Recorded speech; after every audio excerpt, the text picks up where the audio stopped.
The Crash Course Podcast is brought to you in part by DerbyParts.com, Overkill Derby products at OverkillDerby.com, Boat Lockwood Motorsports, and the 2015 Keystone National, Scioppa Racing and ScioppaRacing.com, Ultimate Derby and Blizzard Bash 2015, Demo Derby Master, Reckless Abandon Derby apparel at RecklessAbandonGear.com, and Derby Inc. magazine. Live it, breathe it, be it, Derby Inc.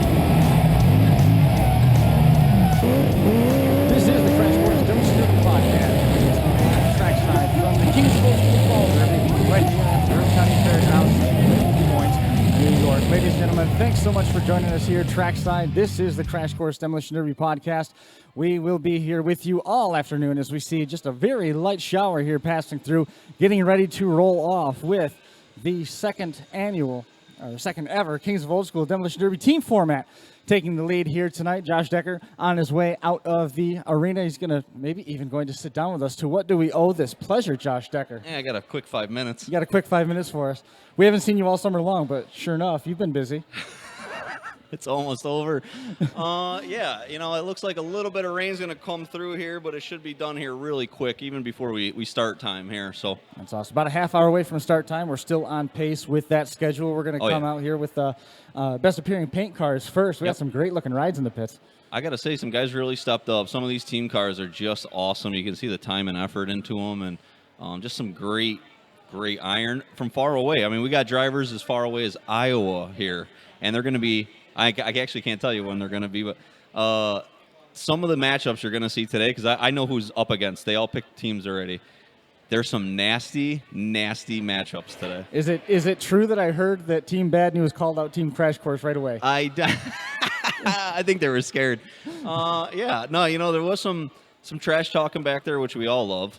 But really, I can see that everyone's very excited, very anxious. I mean, no one knows what's about to happen today, and I think the crowd is in for a huge treat. There's some very real tension back there in the pits for sure. Team format, one of the first times that we've seen that type of show take place here at the Broome County Fairgrounds. We are in Whitney Point, New York. It's right off of 81, about an hour south of Syracuse. If you're looking at your maps, help give you a vantage point reference for middle of nowhere. We're just right in the middle of nowhere. But no, start time's going to start good. We have so many Power Wheels. They're crazy. And all the divisions are pretty full. It's looking good out there right now. We're trying to get the track prepped up right now, and we're going to give away a ton of stuff today. There's so many prizes to give away today. It's unbelievable. And the raffle car out there, somebody's has a chance to take $3,000 home with that raffle car. And if you haven't bought a raffle ticket yet, you better get over there. They're going fast and furious down there. We have a ton, as you said, a ton of raffle tickets. One of the big things that's going on right now is those raffles. The giveaway for the Gully family, which that basket, that's an understatement. It's a table worth of stuff. It's actually a car trailer loaded full. A great family in the Derby community. Their last name's the Gullies. They've done fundraisers for every single person every time they needed it. And they just need some help from us. They have a son that has something called Sanfilippo syndrome, and they just learned about it. And as a Derby community, we got together. I don't even know how many guys donated. I know we're over 60 people. I think we're over 75 donations, and it's everything from sliders, cradles, distributor protectors. There's things for the wives, different baskets for the wives, shirts. I mean, There's a fresh Jeep Power Wheels, brand new from Walmart there. And there's a new wardrobe over there. There's a lot of stuff. And all you got to do is buy a $20 ticket. If you haven't got over to those big blue tents over there, get over there, buy some tickets. Very good possibility you win some great gifts today. So in terms of the heat action, you think it's going to go fairly fast? Everyone's been asking me, and I'll tell you personally, I believe these heats will be 3 minutes long. Yeah. I think I know the style of driving in New York. And I know the build. The build is a more stock build. So when these guys are smoking each other at 40 miles an hour today, they're going to junk stuff quickly. In rapid fashion. Rapid fashion. And remember, it's a team event today. So teams of three versus a team of three. As soon as a team is out a guy and you're 3-on-2 or 3-on-1, it gets game time. And it's last team standing. That's how you're going to advance. Last team standing. Now, there's going to be all different heats. Each team that wins goes straight to the feature. Straight to the feature. There should be between 4 and 6 teams in the feature, and It'll be great. Now, in terms of the junk run a little bit later on, how many cars have we got registered for that? That's going to be a pretty wild one, especially if they got a lot of room to work with. I had 12 pre-registered. I think we're up to 14 or 15, and there's trucks, vans, SUVs, everything, and those guys. They are just going to stand on a wide open. The junk run you'll see tonight will be one of the best events, followed by the kicker class, which if you ever seen tanks hit each other, you're going to see it today.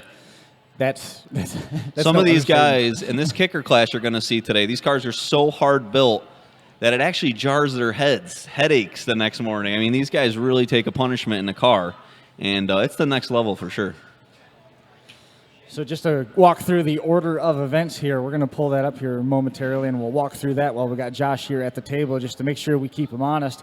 We're going to open up here with Best Appearing Paint like we talked about, and then we've got the Power Wheels on deck coming up after that. National Anthem, we're going to squeeze that in there as well. Unfortunately, for everybody listening at home online, we are going to play the same game that we've played before. YouTube doesn't like it when we play material that they think is copyrighted, so don't be surprised if we do have to take a quick break in the action and mute all the microphones so that we don't get kicked off of the live stream. After that, we're going to give a little bit of recognition to all of the team drivers, and off we go from there. And then we're going right into heat action, and I'm telling you, we're going to start with V8s tonight.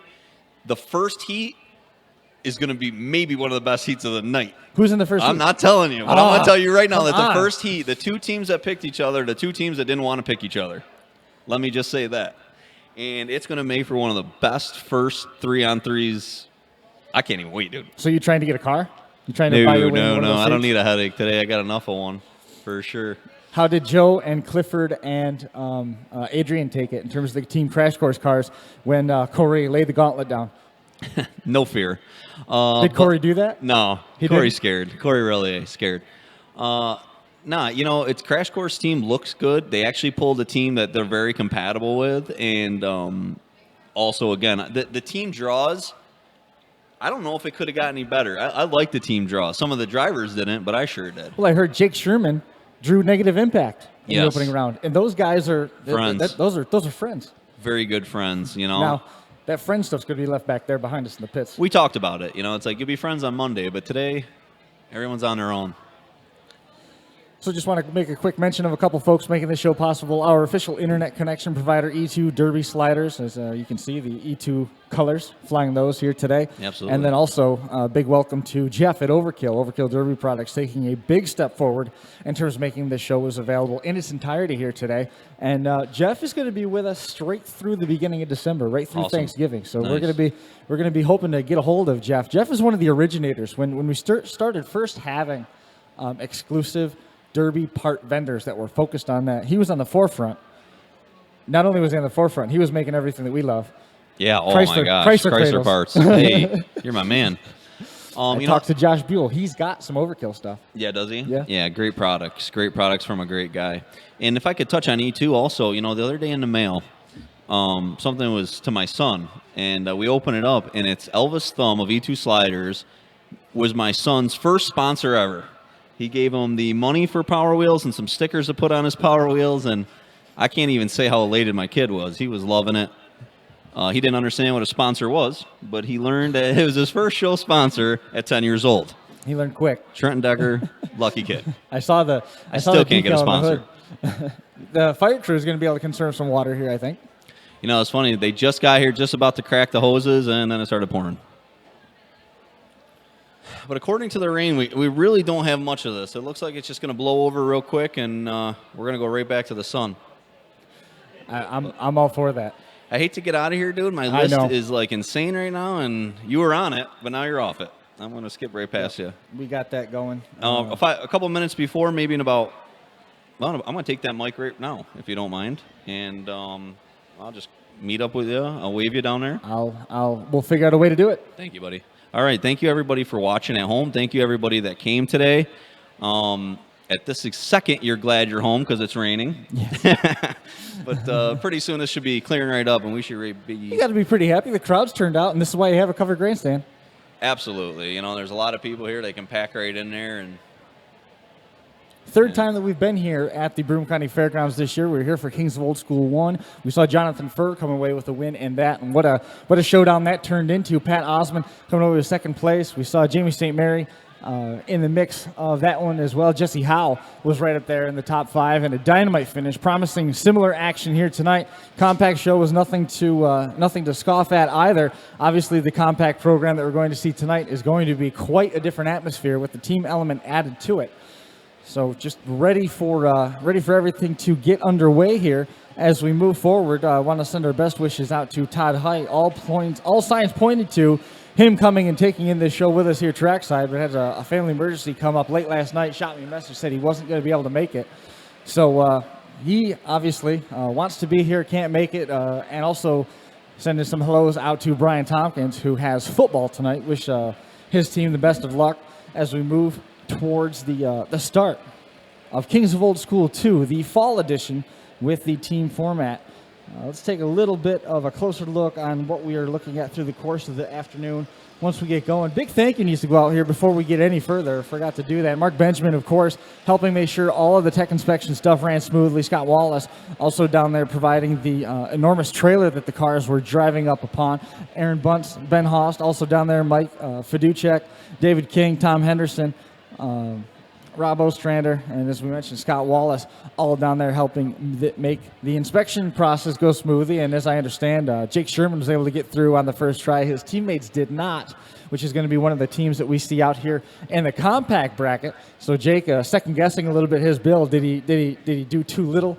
And should he have done more at this point? Power Wheels trophies will be presented after the conclusion of the Power Wheel driving event. And then we'll give an opportunity to bring all the drivers out and show a little bit of fan appreciation to our field of drivers here. The firemen, they're going to spritz the track if we need it at that point. And then moving off 230, the first V8 heat is going to be going off under green. We'll take a quick break, come back with a kicker feature. Do off some raffles like Josh alluded to. There's a ton of stuff to give away here. Do the raffle cars because we have 2 cars that are going directly into the feature. We'll get into that here momentarily. And then we'll do the 50-50 for the firemen, the Whitney Point and Kilowog Fire Departments here, benefactors of the 50-50 that's going on here tonight. And then we'll move right into our constellation and feature events. The V8 program, what a show this is going to be. Fast-paced action, promise front to back. These guys are all promising. There's individual heavy hitter awards that have been custom made and being donated from all different places. First place heavy hitter, second place heavy hitter, third place heavy hitter, things along those lines.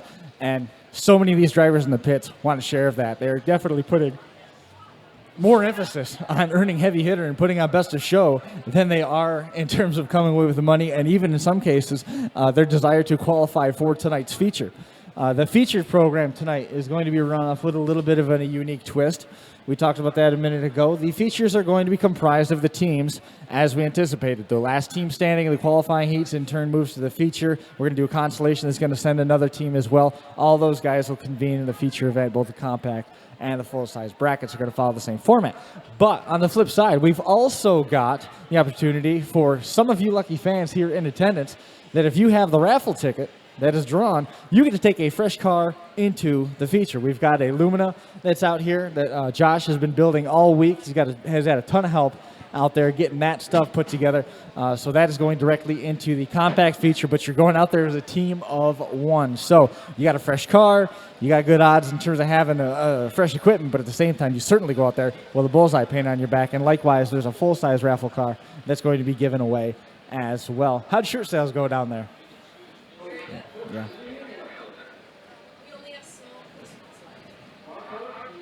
Yeah, I can hear you, Josh.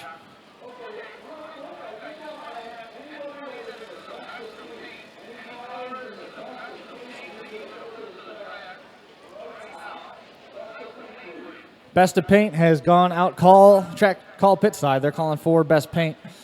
So looking for those best appearing cars to make their way out there. Hopefully we'll get some of those Team Crash Course cars out there. Cliff Donnelly, Adrian Gilbert, Joe Backus. We were talking about some of the heavy hitter awards. This trophy that's sitting here on the table right here is only available to 3 drivers in the pits right now, and that is Team Crash Course. You'll see 3 cars out there in the full-size ranks. These guys weren't even planning on competing here in the full-size division, but after we announced that on the show here a couple weeks back, they filled that team up in a rapid fashion, and now they are eligible for the heavy hitter of the heavy hitter of the night of the team. So we'll have to see if they can turn around and which one of those drivers is going to come away with that. Let's see. Poor Brandon Tyson. Forgot that he lived in Iowa and missed the start of the show. Brandon, we are already live, but hang on one second here. I got to deal with something quick here in the arena. Hang on just one second. Decker is running around with a, right now.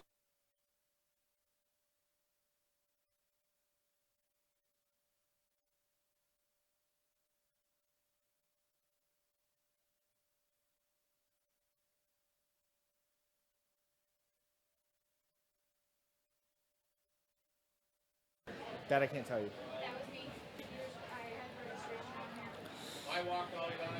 Still some more registration things going on here trackside as we get ready to go. Man, I cannot wait. There's been so much hype around the show. So glad all you fans here in attendance are able to take in this event as we see the rain beginning to lighten up a little bit here. Tommy Robinson, where'd Tommy go? I thought Tommy was up here for us. There he is. Tommy Robinson's going to come in and sit down with us. Good to see Tommy again. Tommy's going to be helping us out on the camera.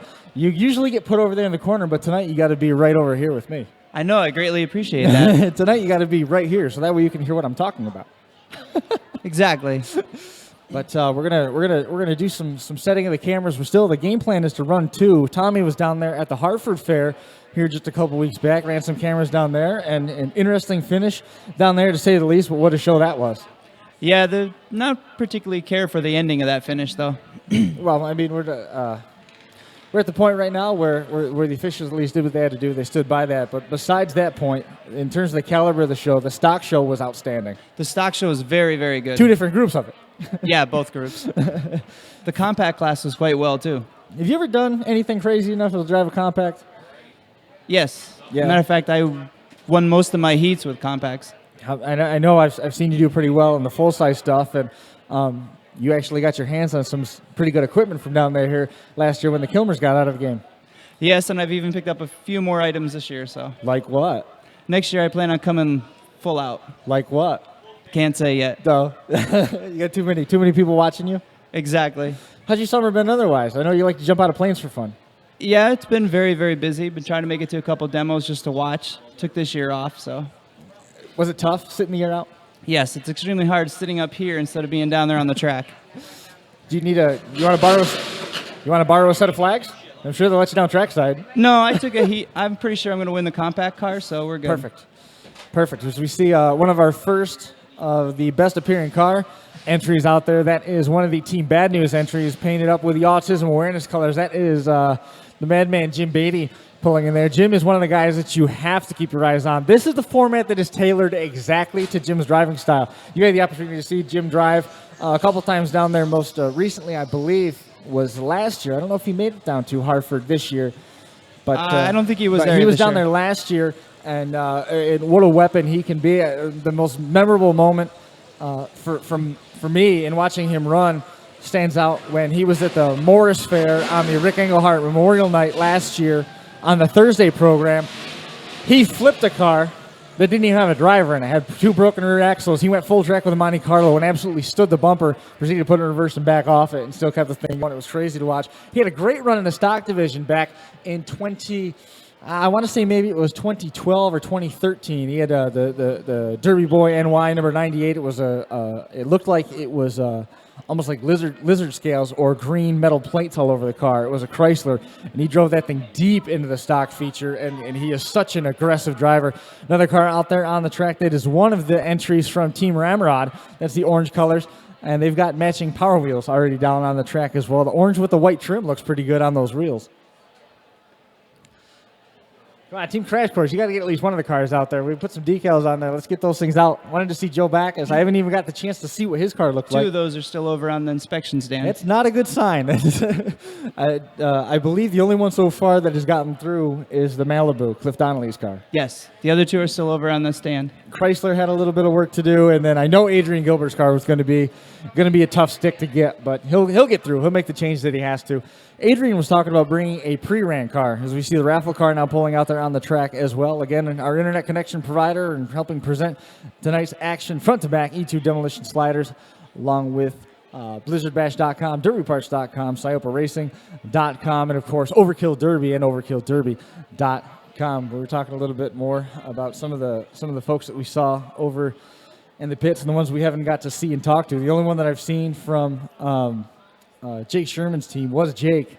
He was the only one to get through on the first time, kind of the same boat that Cliff Donnelly's in right now. Adrian was talking about bringing a pre-run car. He's going to have a football window Lincoln in, and Josh told him, no. You bring a fresh car to this show because a pre-run is not going to make it. Cliff brought a Malibu that he ran at Norwich. It doesn't look like it took too much damage. He should be okay. But Adrian, beautiful football window Lincoln that he's got. Proponent of those? You like the Lincolns? More Cadillacs? I'm more of a GM guy. Yeah. But I'll run whatever I can get my hands on right now. The best car is free, right? Yes, or extremely cheap. Another car ready to pull out onto the track and catch up with who that one might be. And that is Jesse Kunkel, the Mad Russian, bringing the black and green colors out. Team Mad Russian pulling out into the grid. He's driven out of our camera frame at this point. Jesse Kunkel, very, very experienced driver, went out there with intentions of winning heavy hitter out there at the Bash for Cash. He wasted 2 cars in short order, ran in the wire class. He had the red and white colors on that car, if I believe, and that was a Cadillac. And likewise, he had another Cadillac in action in the regular old school division. Had some dire straits, but still brought home some hardware. Was pretty proud of himself bringing home the heavy hitter of his some heavy hitter hardware from Washington Courthouse, Ohio. We also saw him run for the first time at the Blizzard Bash out there in Topeka, Kansas, which is coming up again on November 12th to 16th or something like that. It's like a week long now, and they do that show indoors at the Topeka Expo Center right in downtown Topeka, Kansas, indoors in a hockey rink. Awesome show. And that also is a team format event. You're going to get a taste of that team action here. Jesse Kunkel's got a pretty stout group of drivers around him. Out there, he was running with Team Hoffmeister, and he was making hits with his Cadillac. The nose wasn't moving. He was getting the front wheels off the ground effortlessly when he was piling into people. And rest assured, you're going to see all of that when he's out here in this Team of 3 format. If you notice, the heavy hitter is getting harder and harder to win because everybody is going for it. Everybody wants a piece of that, man. Everybody wants a slice of that heavy hitter pie. As we see, we're only about 8 minutes away from naming our Best Paint Award. Looks like Josh is still directing traffic. And this is a car you see pulling out on, and I'm not 100% sure who's going to be aboard that, the pink number 17. This is a car that hits really, really close to home. The pink number 17 is Half Drunk Racing. That was Mike Smith's colors, and he ran so many races in the Broome and Tioga County region and was so very successful in those pink and green colors. Unfortunately, earlier this season, passing away unexpectedly in a motorsports accident. They did a lot of remembrances of him. He had shirts ordered, and those went on and printed, and what a tribute that turned out to be. And this team, as they have done all summer long, every place they go, the Half Drunk team has a car painted up with the pink shades and the green trademark 17 on the doors. Good to see them here again. We've lost a lot of drivers here in the last year or so, and it's good to see that he is being honored, rightfully so, at a track that he has won so many features and performs well. Because I tell you what, if he didn't win, the guy that did win was hit by the 17 at least once. And knew he was hit by him. Yes, no question about that. Jeremy Smith is here with the number 17, and Bob Smith as well also running. And Bob is going to be driving this. We did get that confirmed. So Bob Smith, his brother, going to be in the number 17. So that's really cool to see. The forklift, just so everybody knows, not out there for best appearing paint, but you'll be seeing plenty of it, because I got to believe the forklift is going to be plenty busy carting cars off the track that have been bent into bananas and then working in the pits, straightening out this iron as they get ready to patch together for second efforts in the B main or the feature. I'm actually expecting to see a rollover today, if not 2.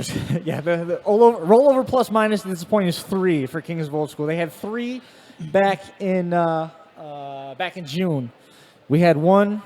I think Devin Germain got on his roof, and then we had one of the full-size team cars go over down here just to, actually, I think the camera can see it. It was down in that corner right where the number 82 car was parked. We had 2 cars roll over there, and I think we had another one down. It's a vantage point that we can't get to at this juncture, down at the opposite end of the track in that top corner. I tell you, this track is self-cleaning. That is the one thing that everybody loves about this track. So you can put 20, 25 cars out there. It's not real wide.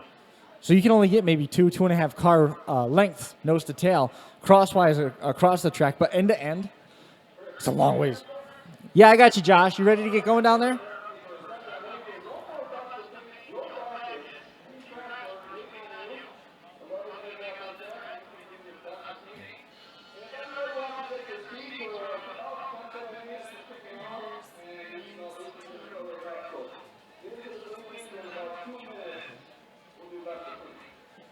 This is full size and compact. Are these mine to keep? Those are yours to keep. Power wheels. These are the power wheels. But I can keep these. Okay. These are power wheels. More power wheels. Are we doing 2 groups? These are three groups. How many are here?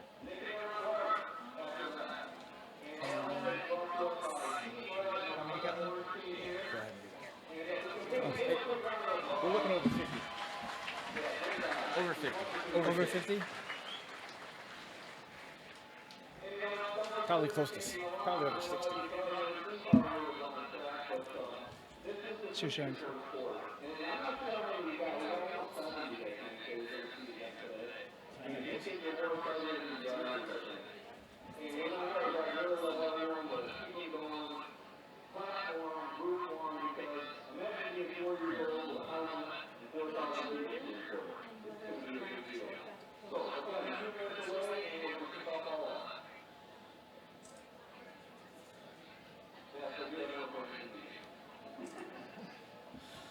Josh, how things going down there? How things going down there?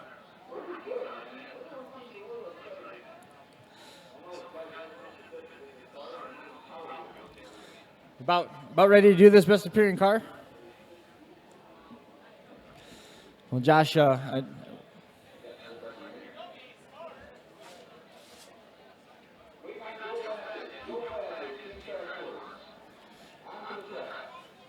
understand, Josh, that we got some problems going through tech inspection with that car. He's still in line, which is not promising.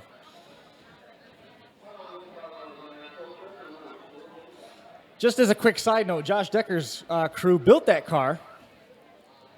Josh, I'm sure, is excited that we just put that out to everyone.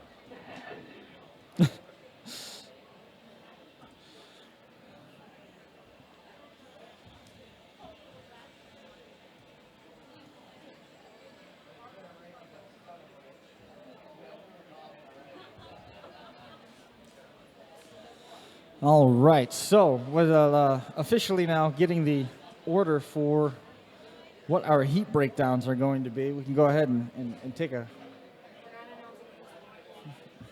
However, as much as I would love to tell everybody who's in what heat, we were just told that the power will be cut to the booth if we say another word about that topic. So, in the interim, what we can do is we can walk a little bit... Okay.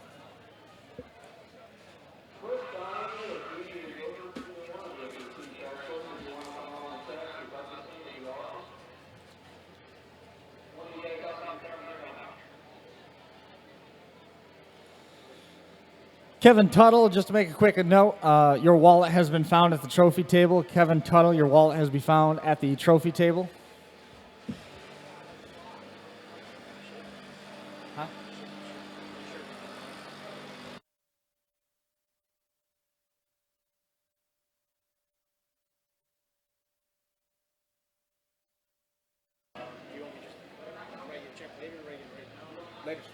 Later's fine. You want to sit down for a minute? Too late. You're already up here. Sit down.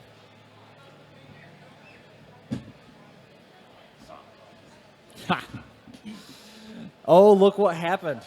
Ryan Ostrander from Catskill Fab and Performance, man. Welcome. Glad you made it. You were up. You were up until at least 8 o'clock this morning, still painting and getting everything together. You pulled it all later, man. Yeah. Talk right into that so everybody can hear it. Catskill Fab and Performance here, vending on the infield along with a number of the awesome vendors that are here. I know Mad Mike DeFreesia also on his way up. Do you have anything left at this point? There's a few few parts out there, but it Not went much. pretty fast. I got bombarded when I got here. I know there's a lot of people waiting for you to get here. I know your new order of shirts is sitting on the trailer of that came in with Josh Buell. I know you donated some stuff to the Gully raffle. I know everybody here appreciates that immensely. How have things been going this summer? I know we had a chance to catch up with you privately because you didn't want to get anywhere near that microphone back when we were here at Kings of Old School in June. Now you've got a full summer underneath your belt where you've been going full tilt front to back, just like all of us have been. How's everything going with CFP? I grew tremendously this year. I was very busy. A lot of people want new products coming out, and I just so busy haven't had time to develop them. So hopefully that's the plan over the winter. Come out with some new stuff. Now I know the stuff like washers and things like that, all that stuff's popular and that stuff moves fast for everybody. But in terms of the big ticket stuff, the stuff that everybody turns to you for, I know the fuel tanks have been popular, the gas pedals have been popular. What's been the number one mover for you right now? The new EFI fuel cell, by far. Now, what is different about that one versus the other ones that are on the market? Well, it's aluminum, first of all. I think the only other one out there is steel. It's, I don't know. So let me turn this back down trackside real quick to Josh Decker. I know everybody at home, it is a little bit tough to hear Josh, but we'll let him have the floor here. Josh going to do some Best Appearing Car Awards.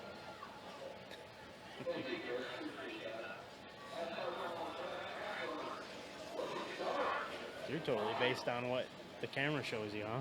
What's that? Without standing up, you're totally based on what the camera shows you, huh? That's why we're going to give him a headset. I got to fix that a little bit, trying to figure out why it's not working. Get him a headset.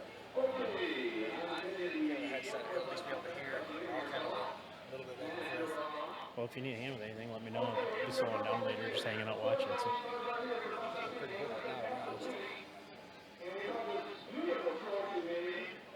I like that orange and white. I like the orange and white. Sharp.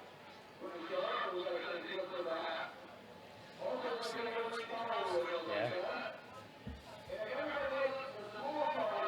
I was hoping to run my Diplomat next week, but I haven't even got the cradle built yet. I'll wait till next year.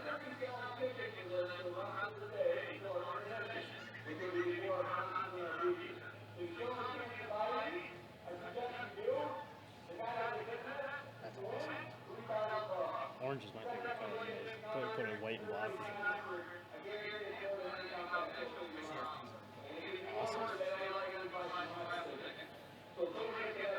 I have to post that to the page.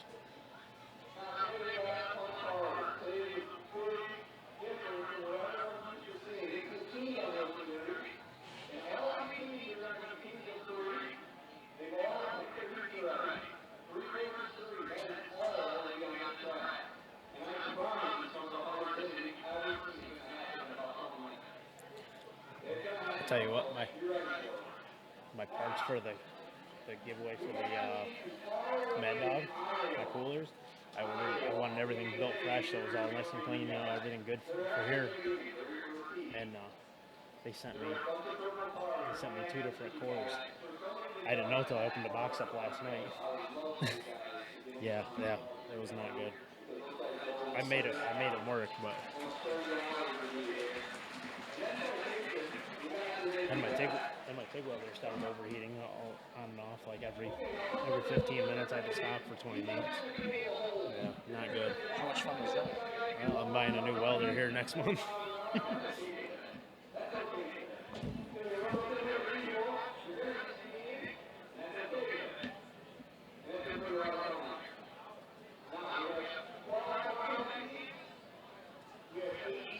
I used to be in.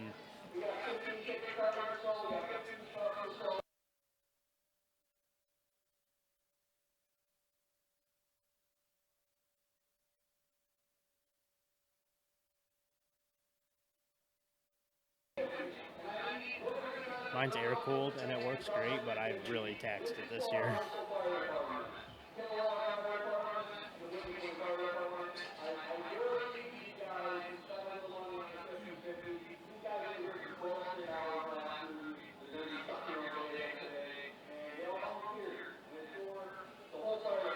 Here, let me write you a check while I'm sitting here, so that way I'm all squared up with it. It's 8:30, I think.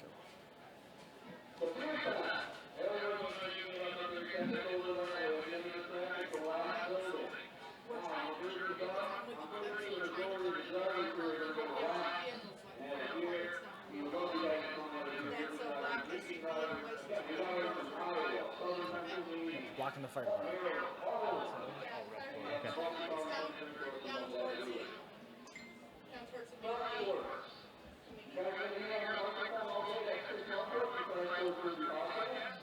Make it louder.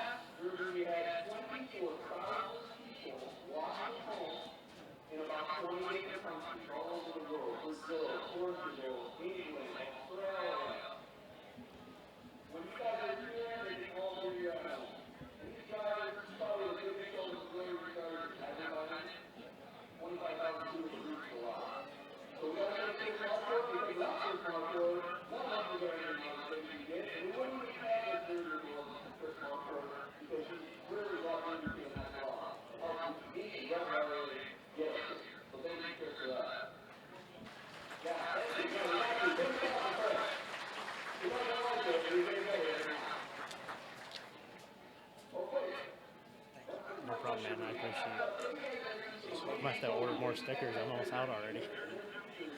Things are getting a little bit better with the stickers. Yeah, good. I figured you'd get it taken care of.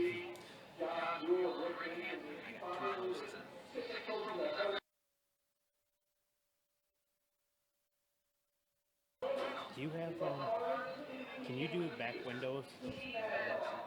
What I need is the minimum dimensions, and then I'll make it too big. So when you place it, just place it, smooth it, and then just take a razor and cut it out. You can still, it's like a screen style, you can still see through the screen style. I'd like to do my banner.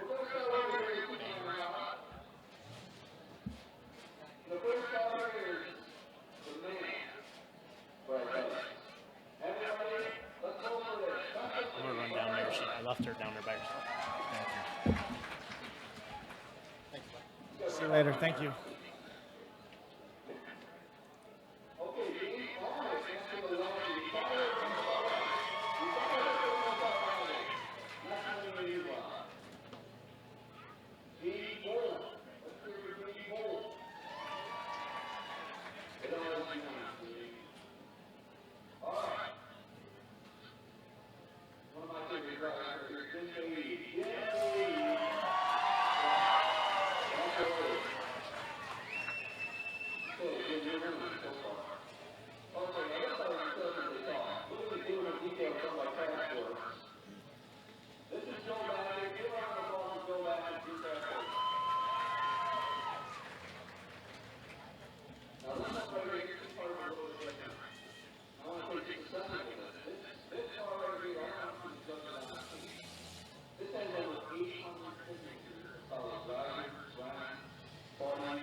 So Josh has a few more things to do trackside here. We've got the best of paint all in the books. Congratulations to our winners. How about another quick round of applause for everybody that brought those best appearing paint cars out there.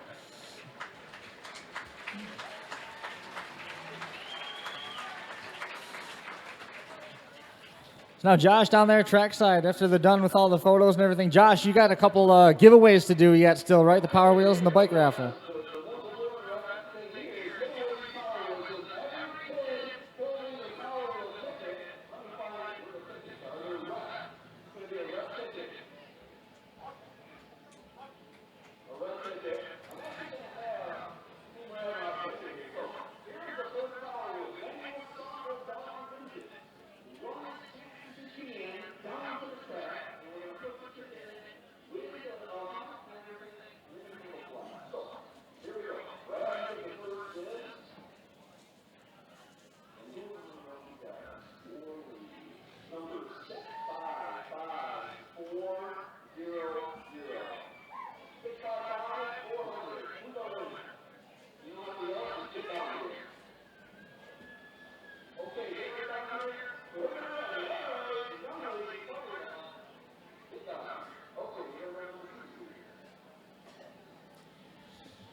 Is there a way to mute us from their output for the moment?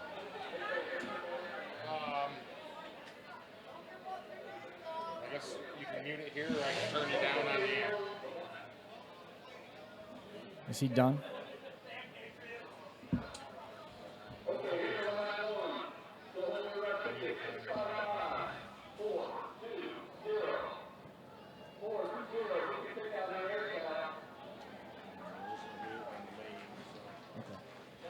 Because we don't want to mute the main. We still want to go online. Just let it go for a second. I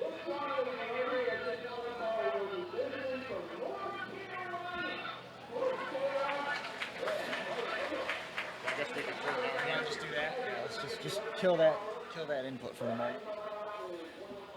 So as we see there at trackside, we've got the final steps of the raffle being given away. So the kids' Power Wheels are going to be out here next in just a few moments. Best Appearing Paint Award having already been giving out some good-looking entries out there. The Diplomat looking great. That is Joe Backus, number 32, Team Crash Course entry. Team Ramrod behind them. That's the Mopar wagon, side by side with a couple Cadillacs. Donnie Dana's artwork from Redneck Racing, I believe, is who probably was close to getting the most fan votes, but he was second only to the number 17, the Mike Smith tribute car, covered with signatures and remembrances by drivers from all over Central New York. So pretty cool deal. They're going to get the cars off the track now, and then in a moment we're going to be moving into the Power Wheels portion of the program.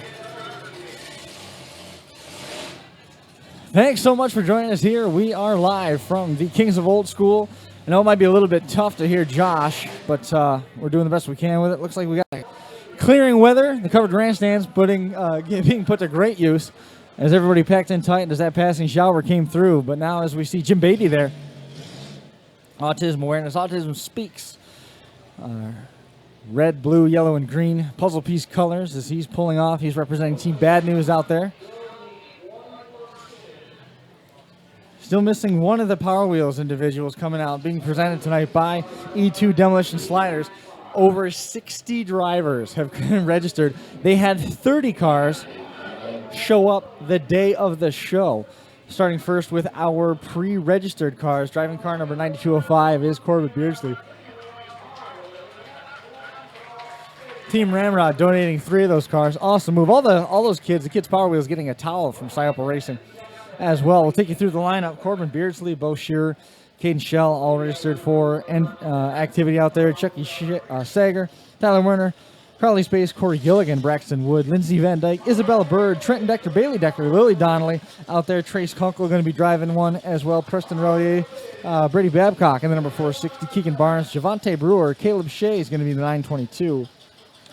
Joseph Van Houten's in the 12, Caitlin Hefner, Jaden Rouse, Shay Johnson, Aiden Brannigan, Landon Brannigan also out there. Mackenzie Lanen was scheduled, but I have not got her registered at this point. Cheyenne Wolf, William Willing out there in the number 511. Clint Howe among the pre-registered Power Wheels.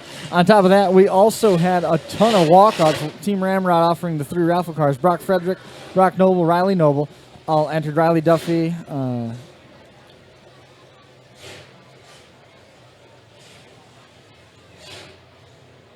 okay, no problem. Bryce Herman out there. Joe Backus, Kaylee Stilson, Connor Stilson, Taylor Relier, Andrew Mears, James Harmon, Scott Beach, Eric Buell, registered Logan Gregory Jr., Jeff Shelton, Parker Cash, Marissa Kelly, Nima Hellman, Shane Beckwith, Dagan Kipp, Taylor Kipp, Bryce Vitello, Harley Brigham, Chris Darling, and Andrew Menard in the 44M as your Power Wheels. And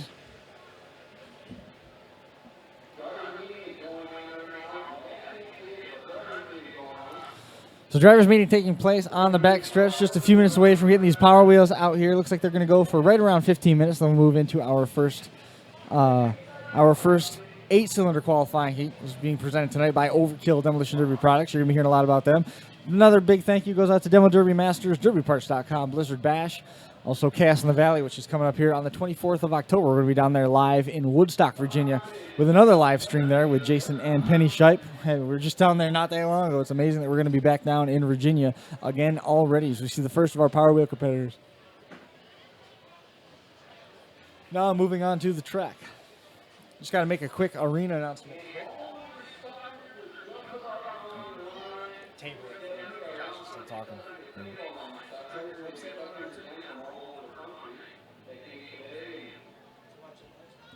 Hang on a second. Are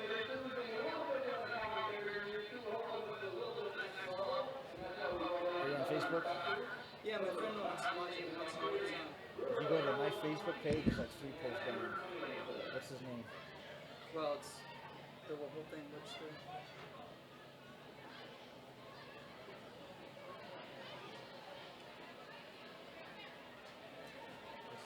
Oh, it's not. It's a bunch of them. They wanted to watch it. Crash Course Demo. Okay. Figure which one that's you. Okay. Tell them that.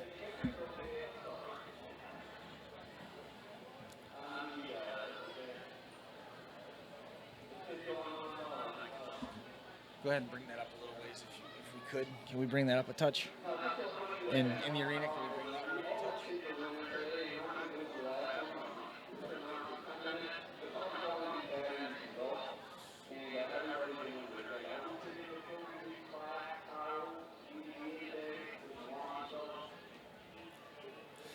Josh, Josh, if I could jump in here real quick, just one moment as we see the Power Wheels taken to the track. There's a couple vehicles that need to be moved because they're blocking in the fire trucks, and even if the fire trucks do need to leave due to local call, they do need to have access to get out.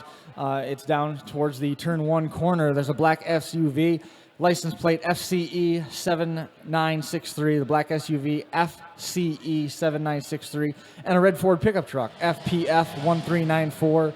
That's black SUV FCE 7963 and FPF 1394. Need to have those trucks moved to keep open pathways for the fire service. Josh, back to you.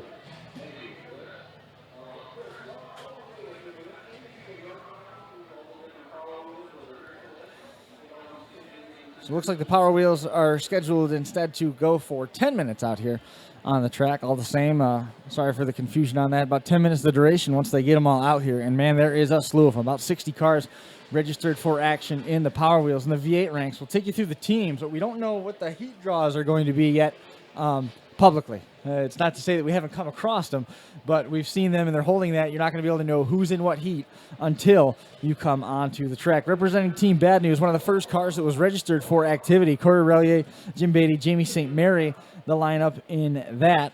It's going to be Team Iowa, Ben Plate, Michael Lemminger, and Ryan Oldham in Team Iowa's colors. The Rough Rider Motorsports trio, William Gardner, Bob Barrows, and Mike Harris. They're going to be running the orange, white, and blue colors.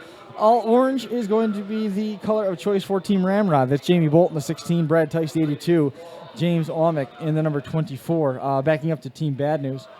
They have not identified a team color. Have not identified a team color. Purple, brown, and green colors are for Team Iowa. Green and black. We saw Jesse Kunkel out there a little bit ago. He's in car number 27X. Donnie Lane in the number 55. And Eric Weiss in the Triple X car for the Mad Russian Army. Team Crash Course, that is the orange and white colors. Joe Backus, Adrian Gilbert, and Cliff Donnelly taking the order for that trio. Catskill Performance Team is Nick Champlin, Brett Reed, and Lyman Reed. They've got orange and black on their cars, black and white colors for Team Mopar, Sam Wood, Kevin Wood, and Delbert Van Dyke. In the team program for the compacts, Andy Vona, Corey Relier, and Jason Sherman going to team up for Team DTA. Lou Stones is Jeff Snyder, Robert Croft, and Derek Wiedrich. Blue and green, the color for them. Track Shot Boys, Team TSB. Looks like they are down to 2 cars. Tough break for them, Team 666. And 831, Brad Kelly, Trevor Curtis, black and green, the colors on the TSB cars. Team Rage, Charles Bossert, Sam Bossert, and Devin Schaff coming in, running team numbers of Hater Rage and Deviate, orange and black colors on the Team Rage cars, coming all the way in from Pennsylvania. Half Drunk Racing, we talked about the number 17. That is Bob Smith in that tribute car. 17J is Jeremy Smith, and 17U, Brian Elwick, all 3 cars decked out with Mike Smith's Half Drunk Racing trademark colors of pink and green. Good to see them representing strong and remembering Mike Smith. The W body, Team W body, Jamie St. Mary, Matt Zira, and Travis Charlson driving the brown and black colors, 45, 17, and 31. The lineup for that group. Negative Impact, Eric Ellis, Don Hartzell, and James Beatty. Jim Beatty going to be out there with Team Negative Impact. Top Secret is the black and green colors of Zach Robinson, Kurt Alexander, and Logan Robinson. And rounding out the order for our compact team bracket, Kyle Spear, Robert Verchel, and William Miller. W2 for Miller, Robert Vertel in 88, Kyle Spear in 13X blue and white colors for Team Redneck Racing. I apologize. We still have a couple more teams to get through. Team ASAP is Rick Kibbe, Tom Kibbe, and Jacob Shear. They're going to be in all green. The Lawless team is Jerry Harmon, Sheldon Whitman, and Nolan Carlson. Driving car number 66 is Carlson, white and orange on the Lawless cars. Bad Investment rounds out the order. That's Ernie Tillman, Steve Arndt, and Matt Temple. Red and white, the colors on those teams. That's the Bad Investment. That is your lineup. Let's see, 3, 4, 12 teams to order, so we're going to have 6 qualifying heats for the compacts, and then 4 the order for the V8 bracket, and then 1 and dones for the kicker class and for the trucks. Let's talk a little bit about those guys here. Well, we've got a quick opportunity to just make a quick double check on all of our stream stuff. Looks like everything's holding together pretty well for us right now. In The junk run. Sean Eamon looking to come 2 for 2 in Kings of Old School action here at the Broome County Fairgrounds. In car number 101, Sean Eamon is back. He won back here in June at the inaugural Kings of Old School show. Donnie Burgess in 77. Reed Baldwin making the start in car number 67. Sheldon Whitman will be in number 17. Keep your eye on him. That is a notoriously hard hitter in the number 17. Headhunter is going to be Cody Relier. Kevin Whitman in the 2K, another guy who knows how to drop the hammer. Sean Spencer, Matt Hildebrand scheduled to appear in the number 38. Chuck Bowman in the 511. David Spencer round out the order in the junk run, which is going to be all manner of SUV, trucks, Jeeps, you name it. And we saw those oversized Ford 350 Econoline vans. They really did some damage, but they proved to be too big. And it was Sean Eamon coming away with a win in that. He also turned around and won the junk run in the truck run at the first ever effort at the Seneca County Fairgrounds in a Dodge pickup truck. So looking to pick up another one.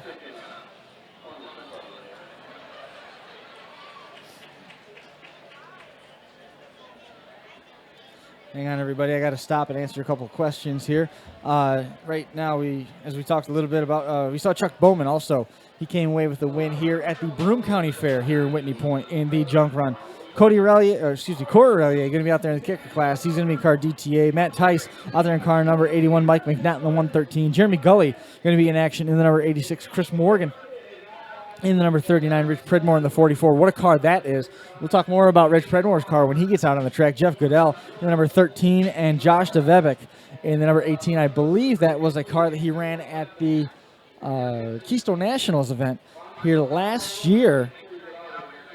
Pretty good ride underneath him. That is a tilted Cadillac that he has in action. So we're going to be keeping an eye on that black and yellow number 18 as we got the word that Jordan Burgess joining us here live. Let's start the parade of shout-outs early, and he's already messaged me several times asking to have his name mentioned, so that is done and tended to. And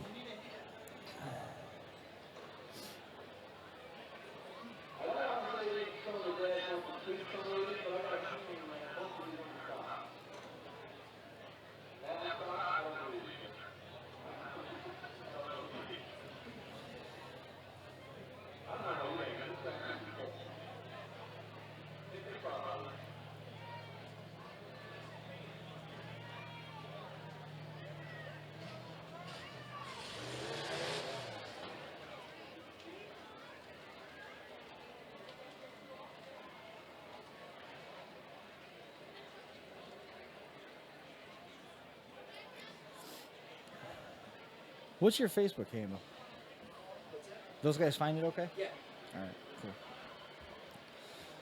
That bad news team? Yeah. That's going to be a mess. So, Josh, waiting for the all clear down there track side with you. As we see yet more of the some 60 Power Wheels cars here registered for action. Again, I haven't seen a...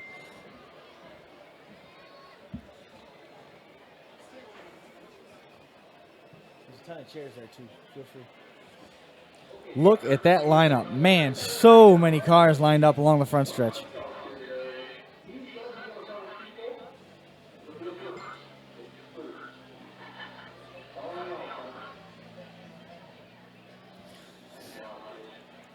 All right, correction on the DeBevic car. That was his Keystone Nationals Riviera from this year. It wasn't his Cadillac from last year. I didn't get a good look at that when it was cutting through the pits. Just saw the black and yellow colors, and I figured that was the car they would have had the most time to weld on in order to make it compatible for the kicker rules. But thanks, Bill Matos, coming through with the clarification on that. Awesome job. Dustin Delk trying to tune in. Brandon Tyson at home tuning in. And sounds like Scott Handley Jr. tuning in.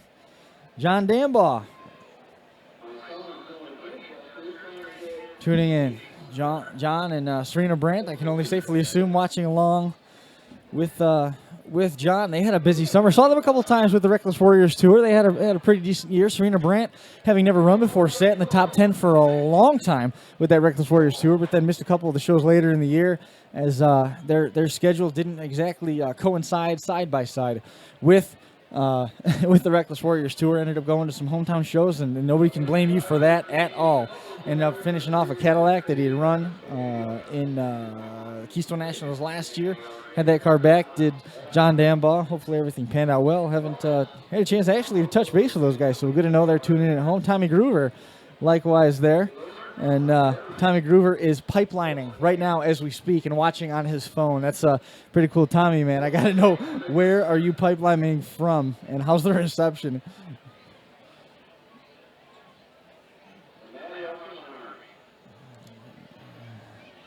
Darren Corder and his dad, Daryl Corder, watching at home. So, as we said, the parade begins. Still parading Power Wheels onto the track. Initial plan was start time to have these guys done at 2:07, and green flag at 2:07, done and concluded with the V8 teams on the track at 2:30. But we had a couple guys that had apparently missed the call and were not ready to bring their cars out for the Power Wheels. Got 10 more still to find room for out there on the front stretch. Look at all these Power Wheels presented by E2 Demolition Derby Sliders.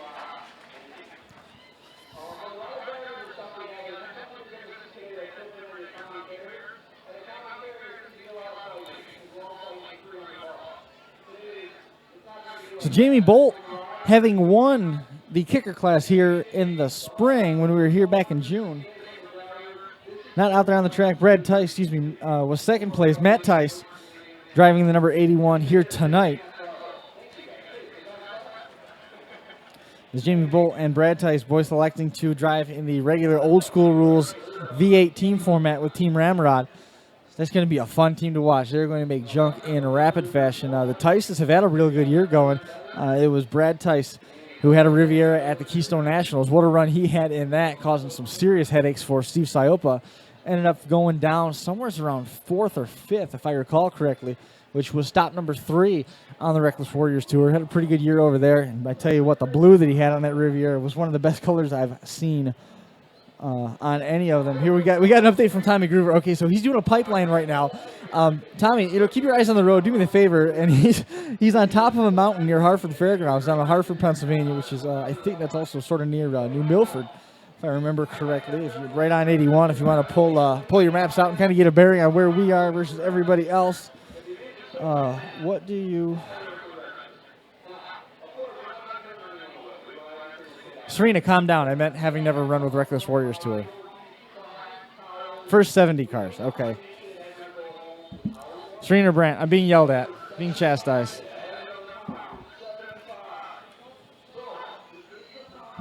It was the first 70s car as well. So there's a couple parts of that was right. Serena chastising me.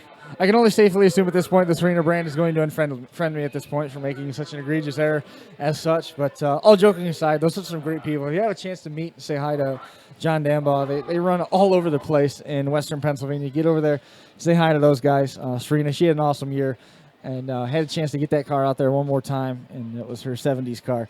So it was fun to see her, get a chance to know her, and she did a great job running on that Reckless Warriors Tour.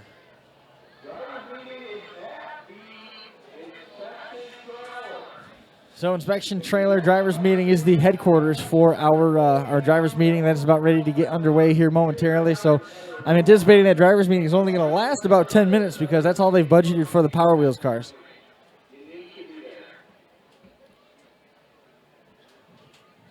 Josh is about ready to send this thing under green, the first green flag of the afternoon.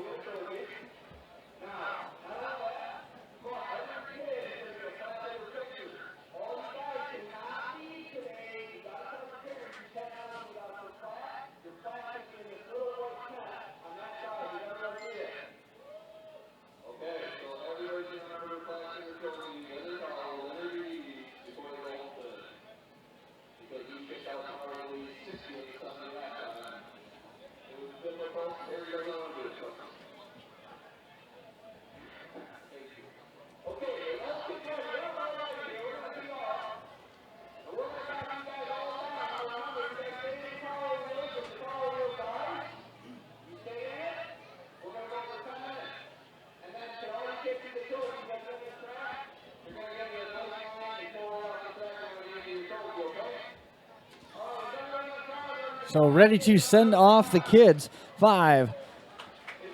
Correction, we're not ready to send off the kids. All right, here we go. Now we're ready to send them off. 5, 4, 3, 2, 1, and green flag flies. Well, Redneck, Donnie Dana.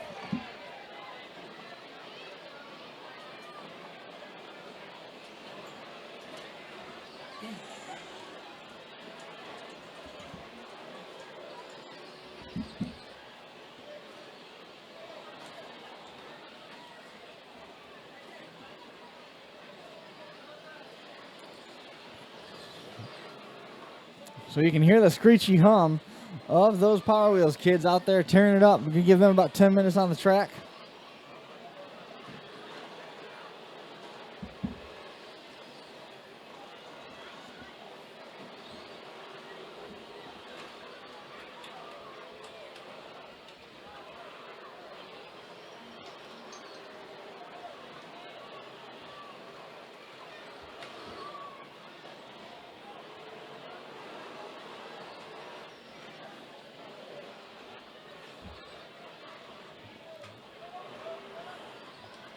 Power Wheels not disappointing whatsoever. You see the TM Motorsports colors there at the top of your screen, right in front of the grandstands. They got a complete log jam down in front now with Power Wheels just as far as the eye can see, with these guys lined up and going at it. You see the raffle cars, the bright orange cars from Team Ramrod out there doing a good job. We had about 70 cars signed up for action here in the spring. Still over 60 now for this effort. Remarkable night.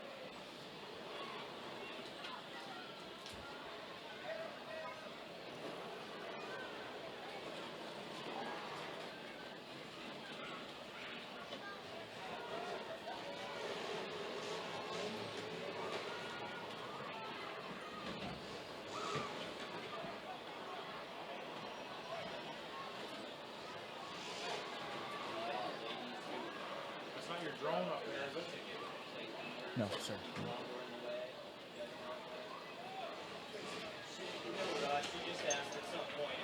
What's that? Yep.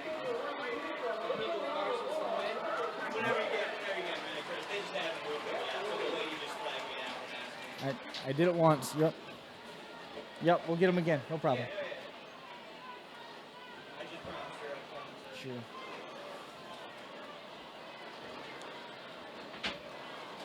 Let's bring this up in the arena one more time if we could. Can we bring it up in the arena, please? Can we bring it up in the arena, please? Can we bring that up in the arena? Yep. Thanks. As we see the Power Wheels, here making their way through, and the sky is breaking up a little bit. Awesome to see the sun poking out a little bit as we work through the Power Wheels. Those two vehicles, we do still need to get those moved to make a clear path in the event of an emergency for our fire crews. Both Whitney Point Fire Department and Kilowog Fire Department here offering ground assistance in the event we do have an emergency. There's a black SUV and a red Ford pickup truck. License plate numbers FCE. That's Franklin Charlie Edwards 7963, FCE 7963.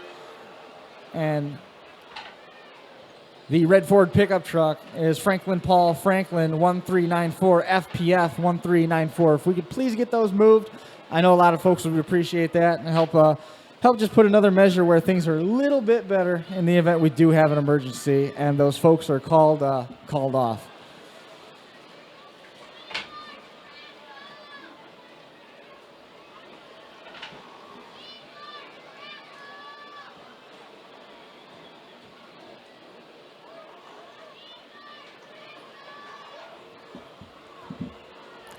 So once again, E2 Demolition Derby Sliders Power Wheels on track. Thanks so much to the hundreds and hundreds of people already reporting and weighing in here that we've got joining us all over the United States. Brandon Tyson having a good time streaming everything at home. Got rained out from having to pump today, so he was able to put the kids down for a nap and tune in here with us. We've got the E2 Power Wheels on the track. Going to give them about 10 minutes, and then we're going to go into the afternoon's National Anthem program and move directly from there into our 8-cylinder qualifying heats, and they promise to be a riot. And a little bit about how that's going to work. they are going to have the option of placing one car at a time. So you're certainly going to see some strategies being played out as we work through those qualifying heats, and those rules will pertain to the compacts as well.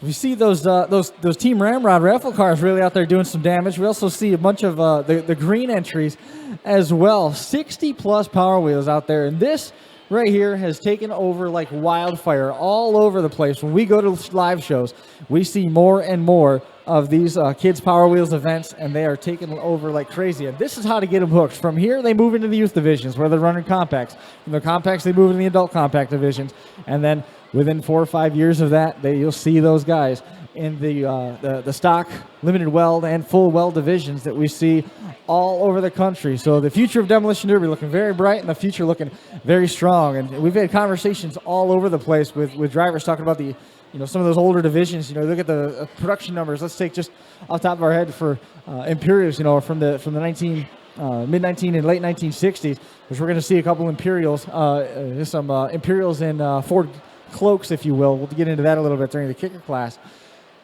They only produce anywhere from 10 to 15,000 of those cars. Conversely, every year there was an excess of 80 to 100,000 Crown Vics produced, starting with something like 1984 straight on through until the last year of production of the full frame Crown Victorias, ending just last year perhaps. Maybe it was the year before. So plenty of cars to choose from just in the Crown Victoria vein, not even expanding out to look at the offerings, which are also becoming popular, such as the Metric Cadillacs, some of the other options from GM in the late 80s. And we've seen some pretty tough Roadmaster wagons and Roadmaster sedans as well. Jerry Ott driving one of the meanest ones that we've ever seen when he was in action with it over in the Weld division at the Yates County Fair in Penn Yan, New York. So future Demolition Derby looking very bright. Kings of Old School doing their part to bring that to you. We appreciate you guys joining us here. Everybody joining us here in the stands and also online. Not a whole lot in terms of seating available left at this point underneath that main grandstand. It looks like the pit grandstand's also filling up pretty well. And everybody anxious.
So I had an interesting conversation with one of the guys down in Woodstock, Virginia about the Power Wheels at one point. They have a good time with the Power Wheels.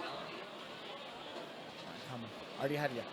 I'm going to announce like a couple minutes to the national anthem so the firefighters can get ready. You know what I'm saying? I would, let's...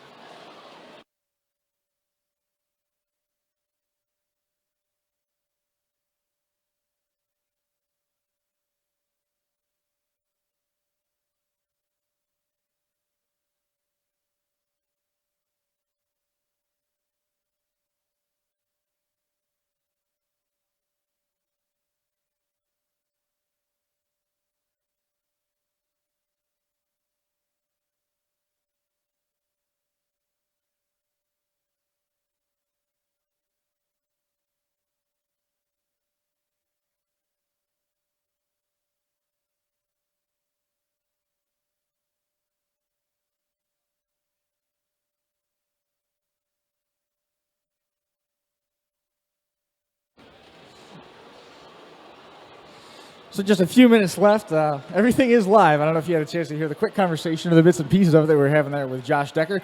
We are going to be moving, as soon as this concludes, we're going to be moving into our formal opening ceremonies with the national anthem. So I know that there was a little bit of a special formation that our Kilowog and Whitney Point Fire Departments wanted to take. So about 2 minutes left with the Power Wheels, and we'll start moving those off the track. and we'll have a few minutes there. So if those firefighters want to start getting into their positions where they would like to be and the formations that they would like to take, by all means, feel free to do so.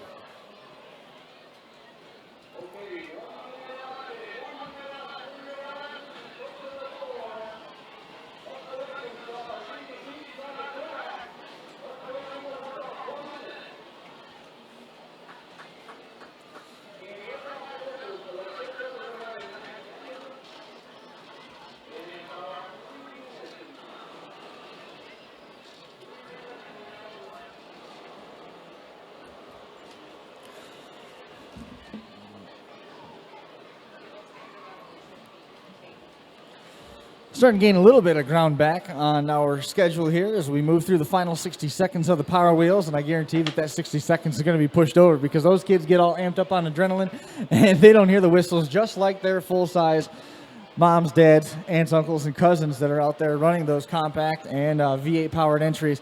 Sometimes a little bit difficult for them to hear when we need a stoppage on the track, so we'll get those guys woed up here in just a few minutes, and then we'll move into the formal start of our opening ceremonies. Again, just a few minutes away from the national anthem for those fire service people who wanted to have a special formation and welcome. We'll introduce everybody on our inspection staff, make a couple quick recognitions of drivers that we wanted to make sure that we remembered and paid tribute to. Also give you fans here in the arena a chance to interact a little bit with all those folks that are listening at home, and then we'll play our national anthem and get right into it. It's going to go by a lot quicker than it sounds. I know you probably are waiting to see those full-size cars. It's going to roll off pretty quick, but there are a few things that I think is important, at least from our perspective here with the Crash Course podcast and Kings of Old School, some names that we do need to make sure get mentioned because we wouldn't be where we are without them.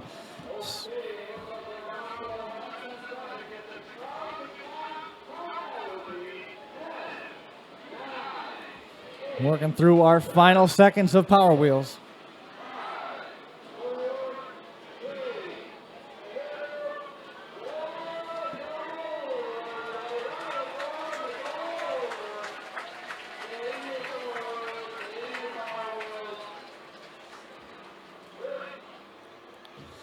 All right, Josh. Thanks a lot for that. Josh, give me a quick okay if we are ready to move into our opening ceremonies program.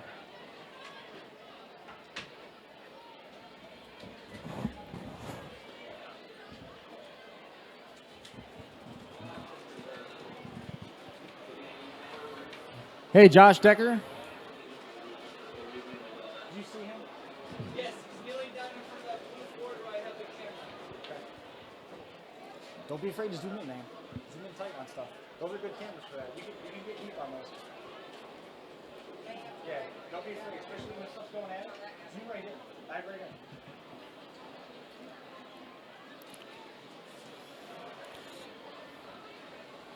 So as we see a lot of the Power Wheels entries starting to make their way back towards the pit area. Josh Decker down there trackside. Josh. We all set to go with opening ceremonies? Opening ceremonies, ready to go?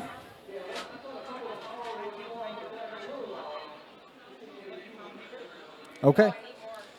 Well, if you want, we can go through and do our recognitions and stuff like that. All right.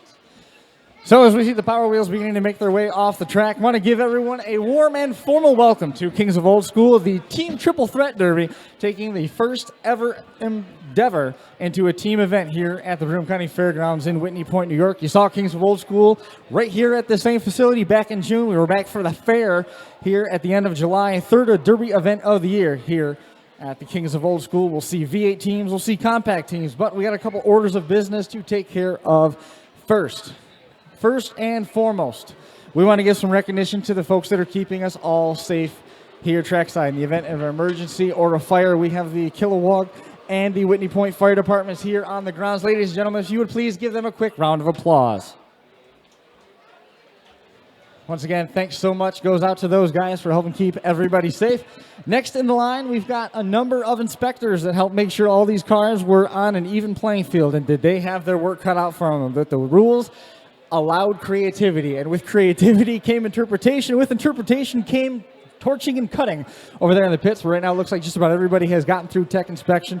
Mark Benjamin took the lead on that. Josh Decker and Brett Relia, your promoters. Mark Benjamin handling all of those phone calls. And Mark had a busy, busy summer because he was also doing all the tech for the Hartford Fair. So he was trying to figure out which phone call he was answering as he went through it. Mark Benjamin, along with him, we've got Aaron Bunce, Tom Henderson.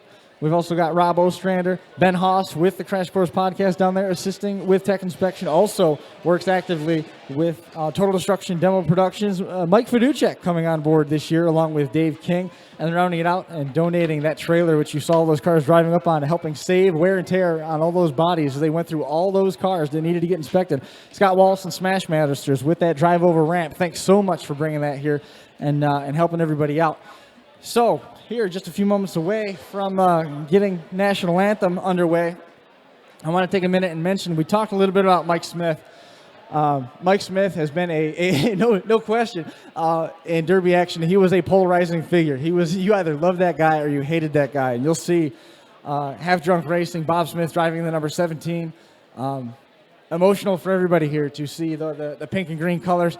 And we also lost a couple other guys here, and I'd be remiss to leave anybody out. We lost Jay Tweedy's dad here last year. A lot of memorials were made to him during the Walton Fair, giving some serious remembrances to him. And over at the Chautauqua County Fair in Dunkirk, New York, we saw the Ellman family turn some tragedy into some absolutely remarkable turn of faith. For the first time, Jim Ellman winning the Chautauqua County Fair after losing their brother Chad, who died at the age of 42 unexpectedly back in January. And of course, you see the standing on top of the hood, which is used in so many of the logos with Kings of Old School.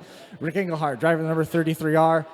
Just want to take a moment and remember those guys and say that we sure wish that they could be here with us today and try and do them justice. And all those guys, notoriously hard drivers, might not have, in the case especially with Chad and with Rick, it's not so much the awards and first places and those trophies that they had on their shelf. They were far more proud of putting on a show for you fans. And so many of our drivers in the pits sporting the 33R or the number 17 or the C4 or just remembering Spaz.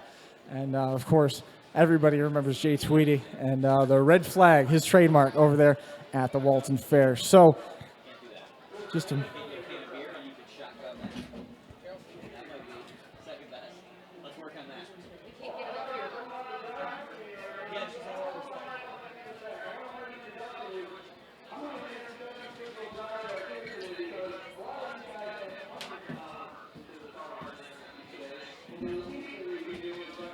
Open it up. Open it up, son. His head's cut off. There you go.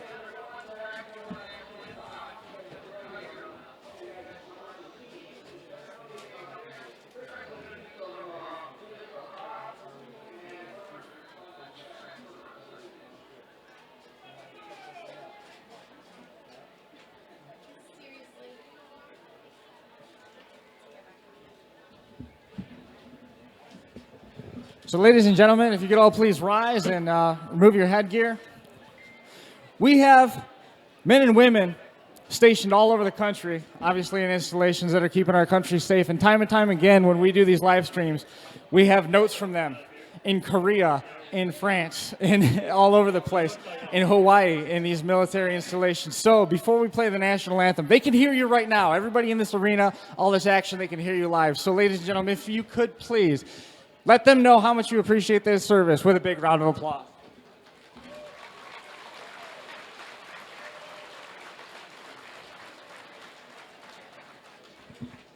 And now, ladies and gentlemen, I know we've got all of our drivers down here trackside. Looks like all of our firefighters are in their positions as well. If you could all please turn your attention to the Star-Spangled Banner as we play our national anthem.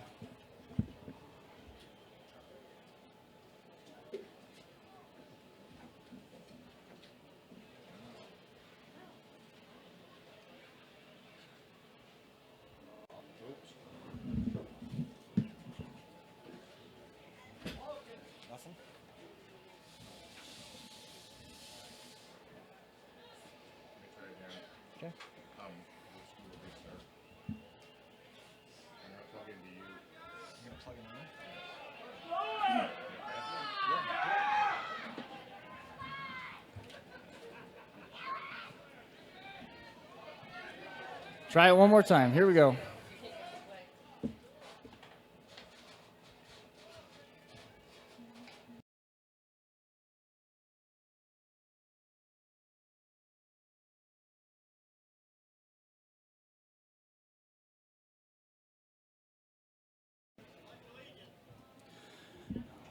We're up right here, my friend.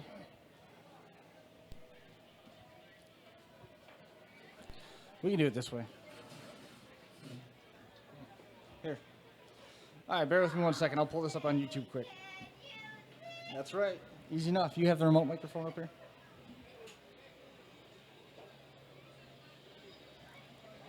Please plug those back in if you would.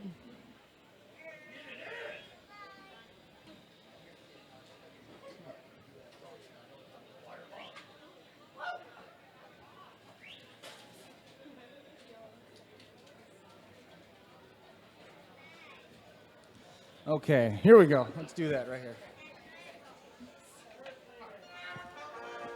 Turn this up. Turn this up in your ear.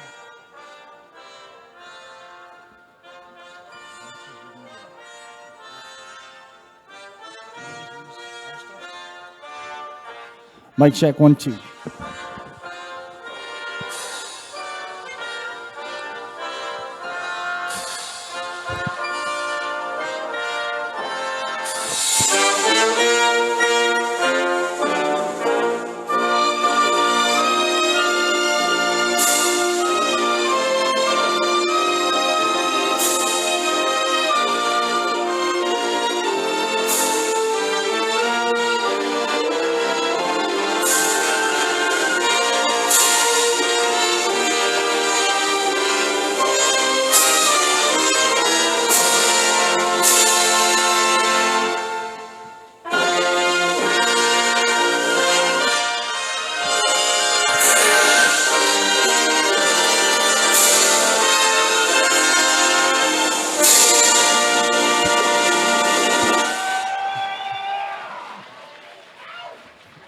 I hope that YouTube doesn't get too mad at us for that, but it's one of those things that technology's technology sometimes. Had to adjust on the fly. It looks like the look.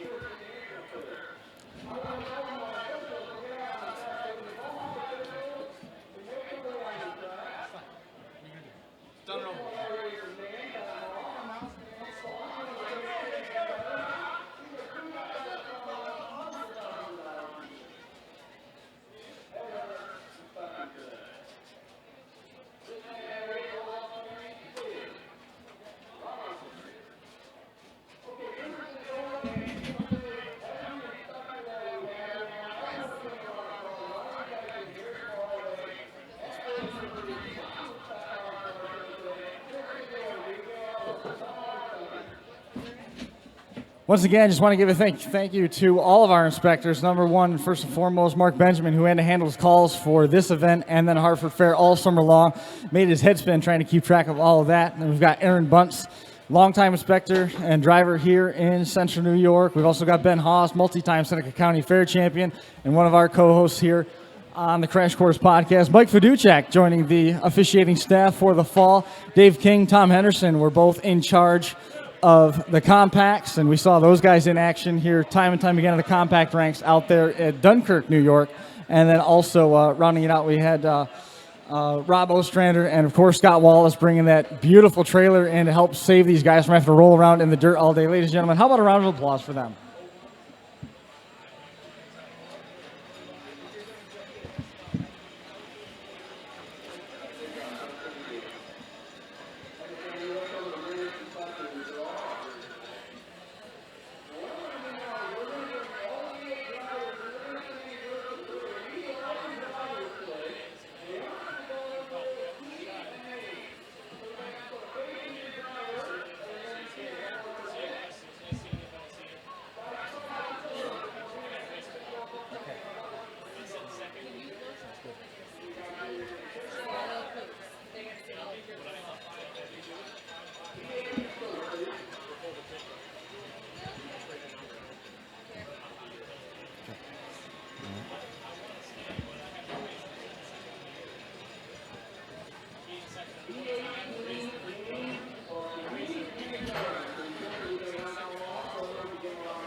So I'll give you a rundown on our V8 teams. You see a lot of those guys standing out there. Team Bad News is Corey Relier, Jim Beatty, and Jamie St. Mary. Team Iowa, driving all the way in from Iowa in the purple, brown, and green colors. Ben Plate, Michael Leninger, and Ryan Oldham.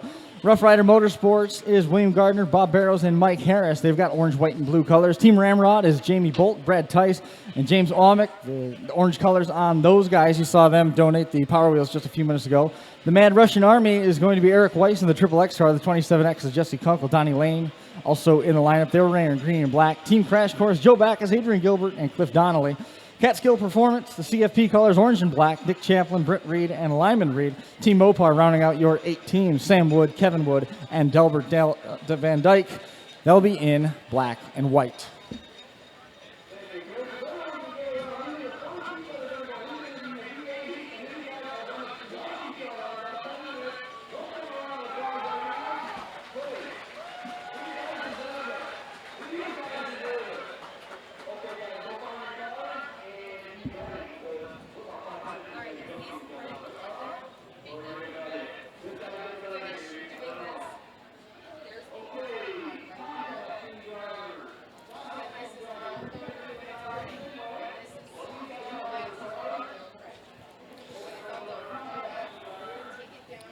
Compact teams, we got a ton of those guys lined up as well. Team DTA, Andy Vona is going to be in the 112. Joining him is Corey Relly and Jake Sherman.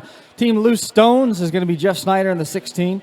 Robert Groff and Derek Widrick in number 52. They're wearing blue and green. DTA is blue and black. Track Shop Boys, Team TSB. Travis Curtis and Brad Kelly will be out there. They're in black and green, 666X and 831 respectively.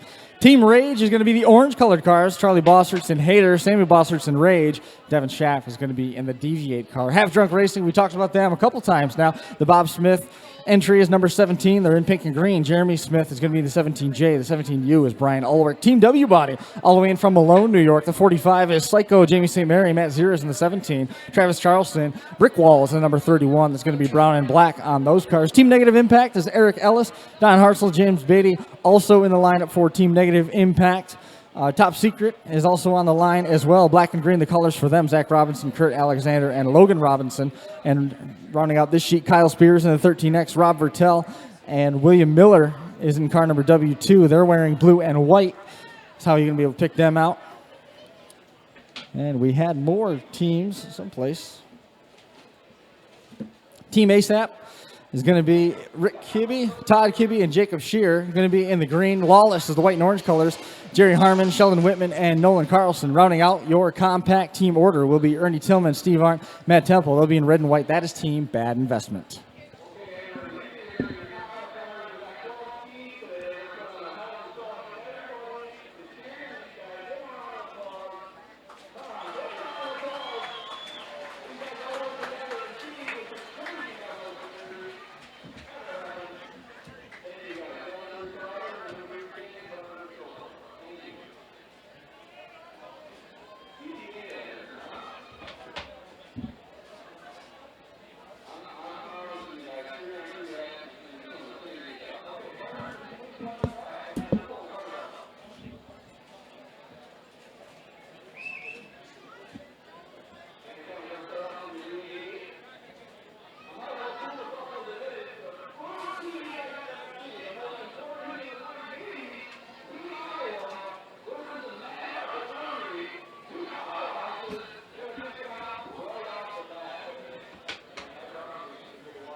So once again, as Josh already tipped the hand, it is going to be Team Iowa going off first, head to head with the Mad Russian Army. What a matchup that's going to be. This thing is not going to last much more than 3 minutes, as we talked a little bit about how fast this team pace is going to go, and a lot of it is going to come back to how you line up in your strategy. As we see the track now taking its final form.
So once again, it is Team Iowa.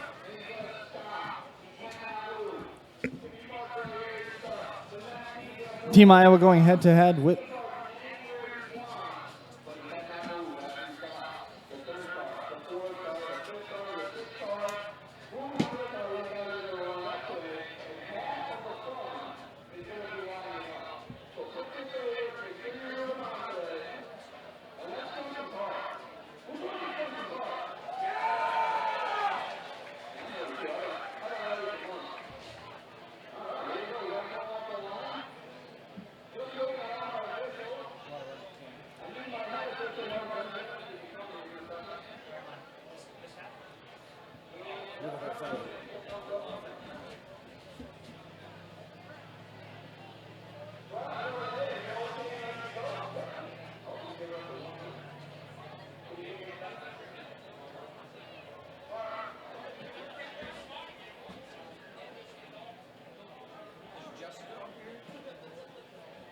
Jessica?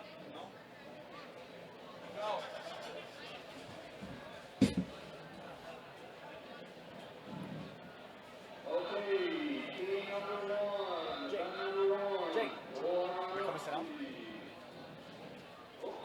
Time's back. We're good.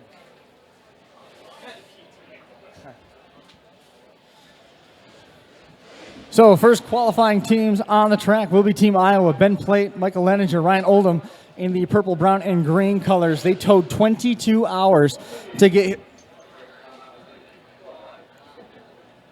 Turn me off in the arena. Off here? Just kill it in the arena. We got it.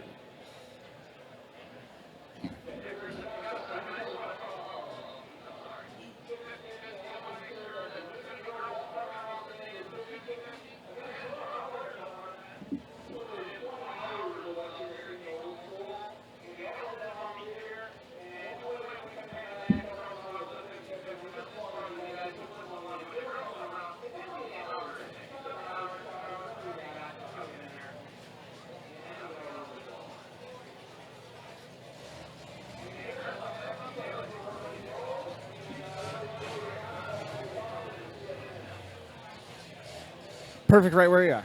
Perfect right there.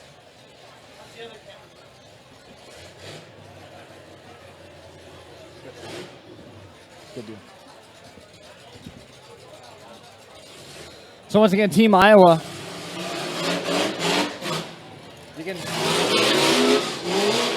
You can bring this up in the arena. You can bring this up. You can bring this up in the arena. Bring this up in the arena.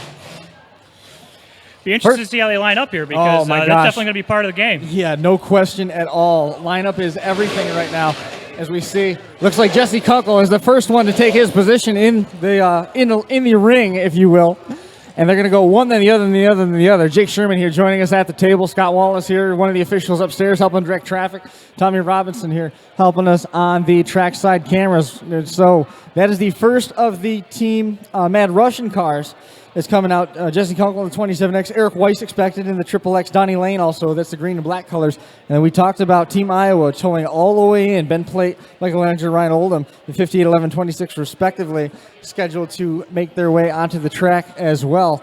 So how much conversation, Jake, joining us here at the table, has gone into your team in deciding how you guys are going to line up? Well, we're going to line up second in our group here, and so we're going to have to play off of what the other team lines up. We've got a couple ideas, but you know how strategies go. A lot of times they go out the window as soon as you pull out on there. Well, the note that I got here said that it was one, then one, then one, then one. So, Yes. so you could play chess big time. Yes, You know, yep. start right off the bat blocking somebody in. Yeah, one team will pull out, then a second team member or the first member from the second team pulls out, and then back and forth until all 6 cars are on the track. How long are the heats going to last, man? I don't know. To be honest with you, this is going to be a great lineup for the first heat because these guys will definitely set the pace. Yeah. And I imagine it's going to be just a few minutes depending on who gets held where and who moves around, but they shouldn't be long. Here comes one of the Team Iowa entries.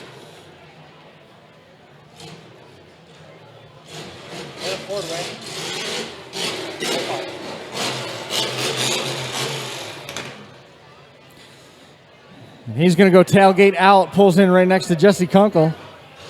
Mopar wagon for the number 11 of Leninger. Here comes Eric Weiss in the Triple X car. Mad Russian Army, and he is going to choose to back in. Looks like he's going to pull right up next to that number 11 car. Oh.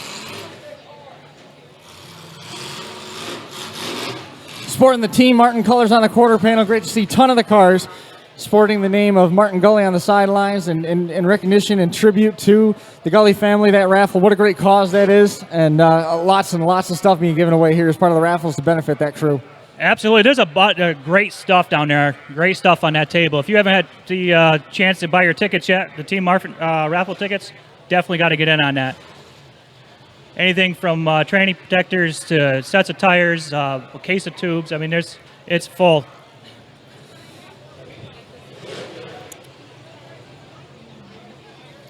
And the number 26 next to take their spot in the order. The 26 is Ryan Oldham.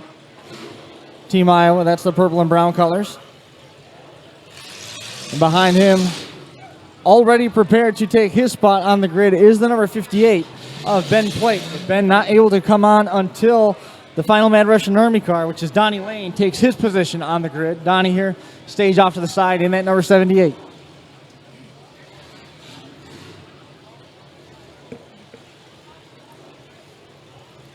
Looks like it's almost a Team GM General Motors versus Team Mopar. And look at this. Look at Oldham right now. Basically telegraphing, I'm going to hold the XXX car in. But he is, that green flag flies. He is going to get a trunk full of the Widowmaker. Donnie Lane, That's the it. crosshairs firmly trained on the back of that number 26. One car left the stage now. Moments away from the first green flag, ready to get everything going with Kings of Old School 2, the September edition team format. That's it. You want to talk about strategy. It's a good strategy to hold, but it leaves yourself wide open. So it's a two-way street or a double-edged sword there. We saw that.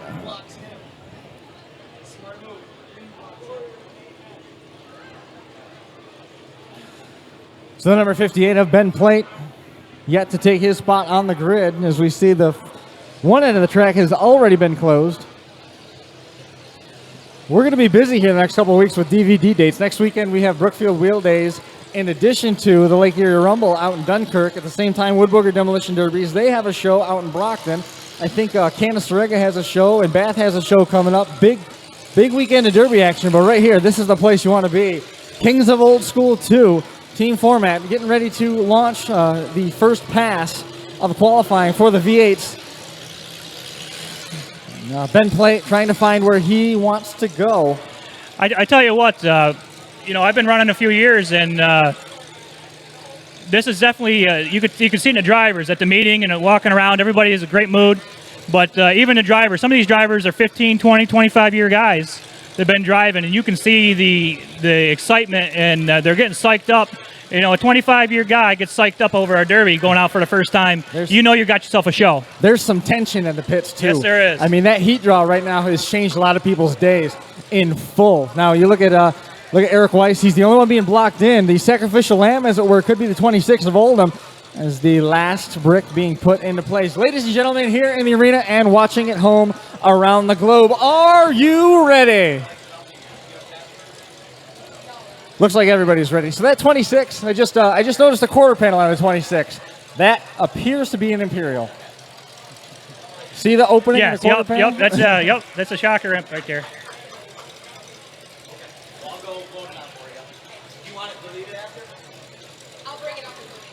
So it looks like positions around the track have been occupied. Flags are up around the track. Looks like we are ready to go. Ladies and gentlemen, help me out if you would. Let's start with 5, 4, 3, 2, 1, and go. Green flag flies right off the bat. Action immediately hot and heavy as we see the V8 in action. Just as we expected, 26 trying to pin in Eric Weiss's Triple X car.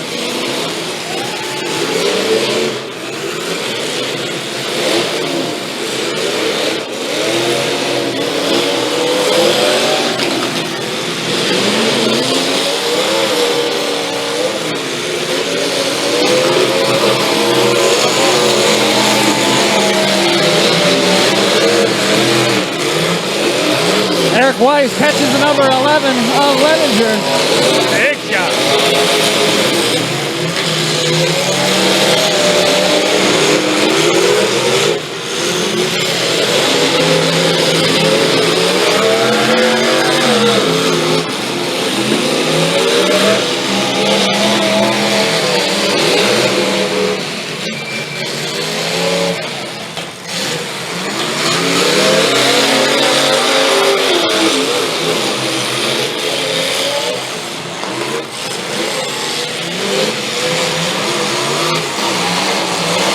That is a bad place to be.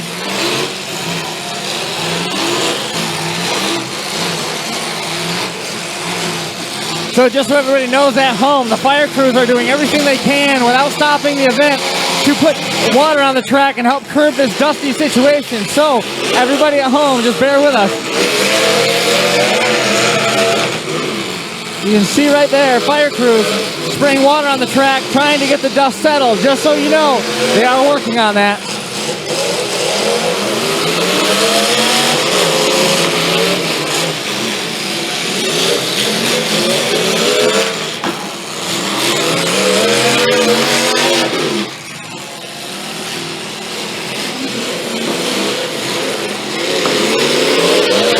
There we go. The XXX is back and going.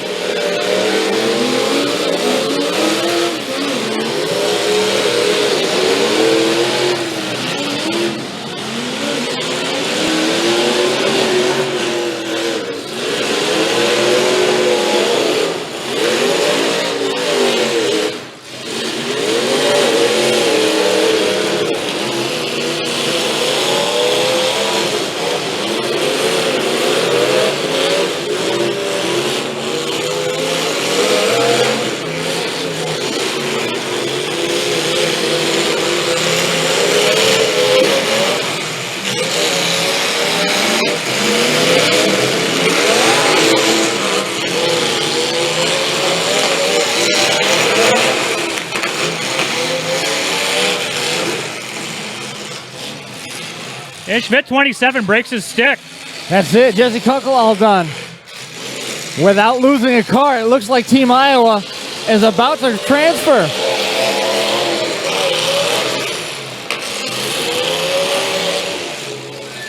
He is not afraid to use up that wagon. No, not at all. Man, what a shot that was by Leninger.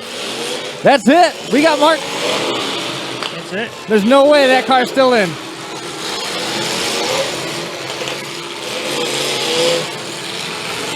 Donnie Lane was out for a while. I assume that the 6-second shot clock had to expire on that.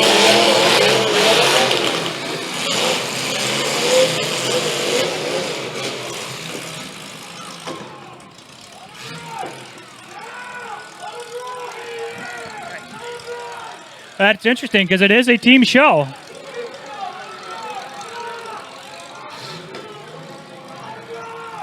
Some hand signals going back and forth on the track now between promoter Brett Relly and head tech official Mark Benjamin, being instructed either to turn it up. I'm questioning the Widowmaker, the 78. Looked like he had been holding still for quite some time.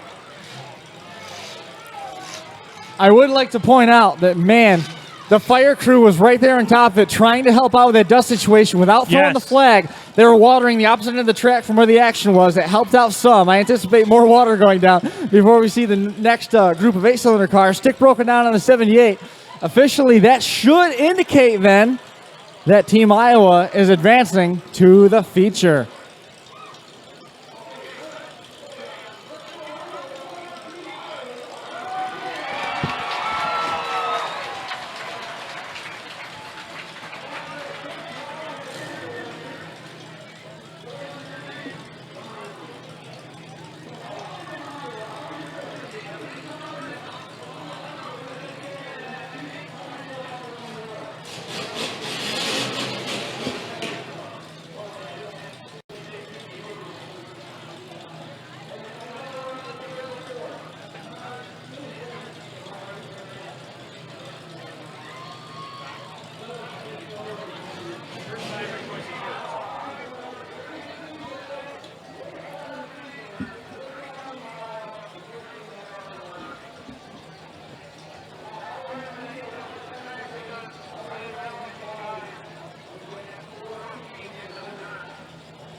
So here we are back upstairs now.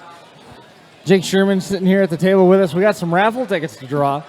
And the first 10 tickets that we pull are for their choice of shirt. The first ticket out of the box, Chris Buin-Iskis. First 10 out of the box have their choice of t-shirts. And there's a ton of shirts down there being selected. Gary Noe. Gary Noe was a winner.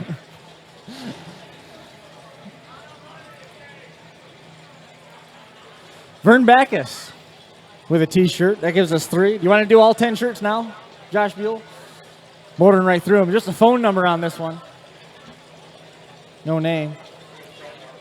Probably so. Probably so. Kevin Rouse. Kevin Rouse winning a t-shirt. Go down and have your pick of a t-shirt. That should give us 7 at this point, right? How many is there? Andy Vona. Andy Vona winning a t-shirt. Mixing this up a little bit. There's so many names down here at the bottom. Unbelievable. More than 50 giveaways for this raffle. Remarkable. Ron Cook winning a t-shirt. Ron Cook making it down, winning. Number 7. Cliff Donnelly taking ticket number 8 home with him. He wins a t-shirt. We'll give you an idea on what else is being raffled off here as we go through the night. We'll just go through and do all these right now. Bill Babcock coming away with ticket number 9. Again, that is for a t-shirt. Jake, man, what did you think of that first heat as we pull the final ticket? Final t-shirt winner is Shea Racing 922. Shea Racing 922 with our final t-shirt ticket. They're definitely putting it to it. I mean, it looks like the Mopars come out on top for that their first heat. And the wagon was definitely getting used up. The front started to push up there a little bit, but he looks like he got a lot of work to do. Still a lot of car left, though. What looks like it happened in your eyes to Jesse Kunkel's car? Yeah, I don't know. Looks like whatever it was, he recognized it as being fatal. So that usually means either a transmission issue, a broken cap, something like that. He sat there. He didn't sat very long before he pulled his stick.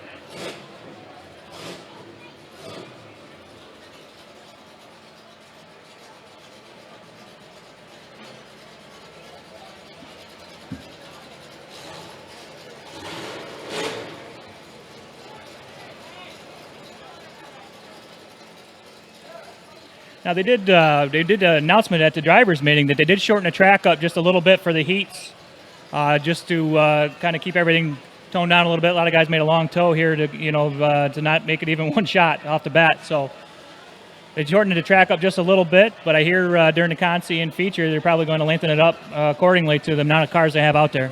I anticipate that as well. They're probably going to do some track adjustments here. I know one of the things we're going to see right off the top is this fire crew. As soon as these cars get out of the way, they're going to soak this track down. Yeah, it was a little wet on top when they first come out, but they certainly dug it up, and a lot of dry powder underneath made it a little difficult to see. And as a driver, I hate real dry tracks down in there because you get somebody in front of you spinning up in there, and you can't breathe, you can't see, and you're waiting for it to clear out so you can move. So fast pace being set right off the top here for this first qualifying heat. And as you said, they were going to set the pace. We weren't out there very long, that's for sure. As we see the fire crew is now moving onto the track to begin wetting the track down, try and put some more moisture in that surface. It's been baked under the sun here for a couple days. They had water down on it for the lawnmower sled poles that were out here a little bit earlier, but sure enough, after that rain cleared out, that sun poked through, that moisture got sucked right back out of the surface. Yeah, it didn't take long, and these guys are doing a good job as far as they want to hitting, so they want to keep it dry, but it's got to have enough water on there to keep the dust down so we can see and drivers can see and breathe. Good deal. Next qualifying heat should be a good one. Yes. How do you feel about your heat draw a little bit later on tonight? To be honest with you, I don't want to say I wasn't disappointed with the heat draw. I think anything can happen today, but it was interesting that to do with Ronnie Hartzell, because when we were on our way down to, I think it was Keystone Nationals or Marion County maybe, I'm not sure now, but we were on our way down and we were both joking about it would kind of suck to draw the same heat against each other, being all the teams are friends, but that's the way it happens, and it'll be fun because I know that them guys aren't going to lift, and I'm sure my team won't, and friendships will stop and the beer will be cold afterwards. Right. We talked about how the friendship's going to be left in the pits. Yeah, that's bunch of good guys. There won't be any hard feelings, and it'll be good.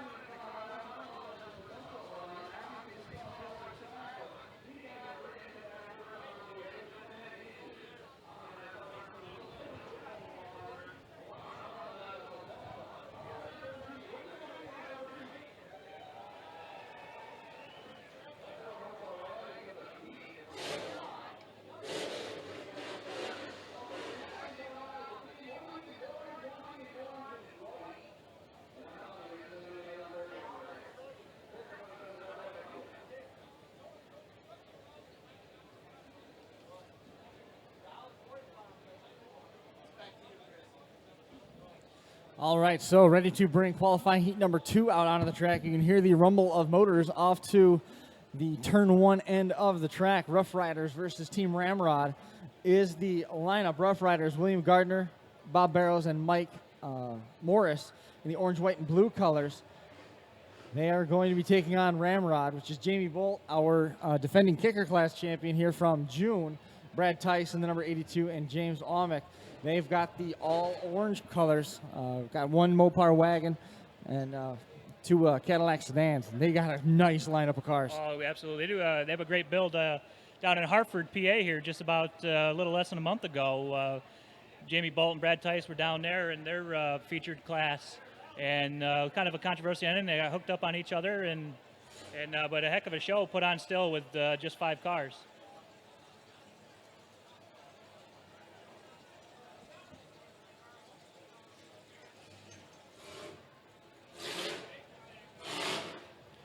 So the first car ready to pull out is the Team Ramrod wagon.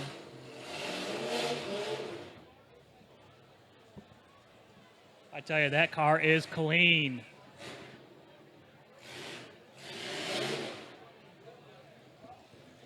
We're going to see him elected to back into his lineup slot.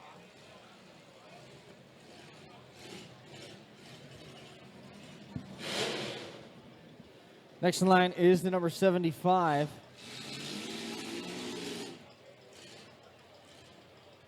one of the Rough Riders cars.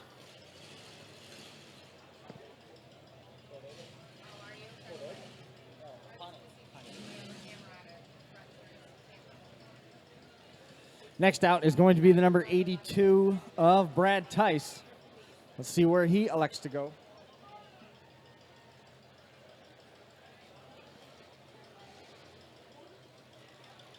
That is another super clean caddy there. Just nice and cool, calm, bringing it out there.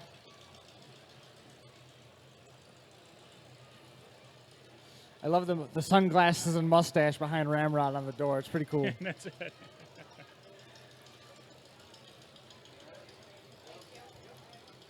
think I was talking, I don't know if it was Brad I was talking to there, but after Hartford, after the show there, I don't know, maybe we can get a syrup guzzling contest going. Of course, Ramrod and the syrup guzzling, a reference to Super Troopers, the movie.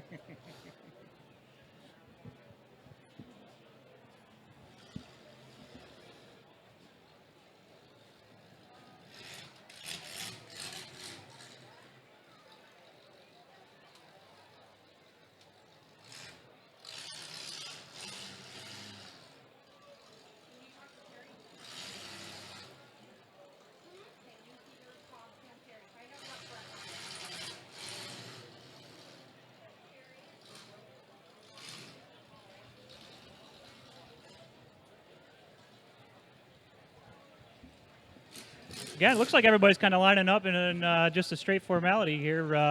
Kind of wonder that the Rough Rider car there might have swung back in behind Brad, giving him little options when we start off. But they elected to line up door to door.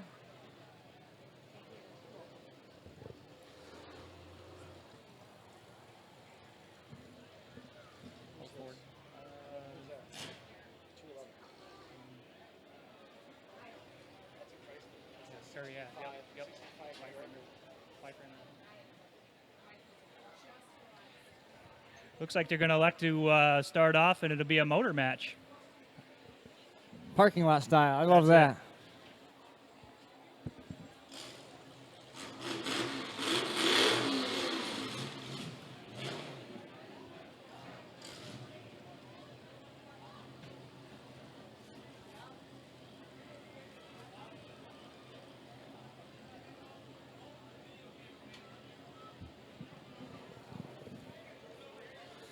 Final piece of block being put into position. Fire crews doing a good job of trying to get that dust situation under control. Thanks a lot for that effort, man.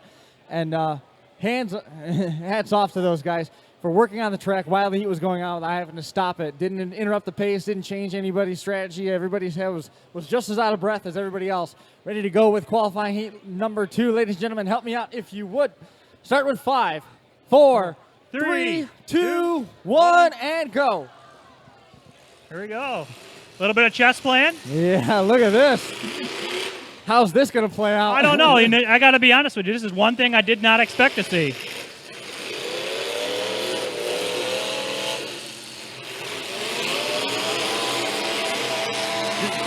Trying to use the blocks now. Looking for help. He's got him up. There it goes.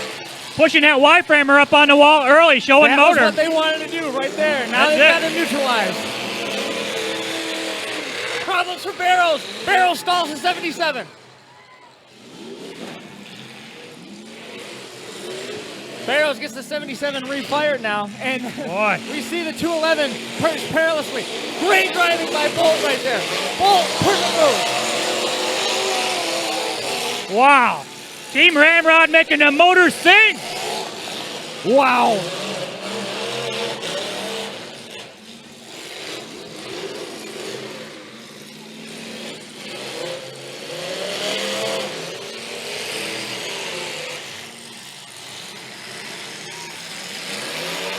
Got to ask yourself, if you were James, you might have wanted to sat there.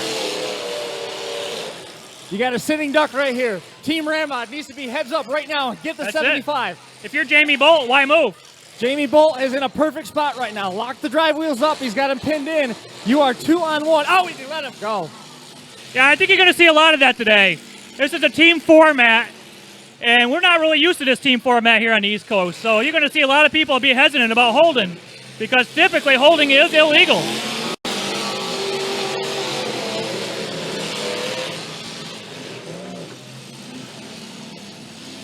Nose going down on the 75 as he's wedged underneath the back end of that Mopar wagon.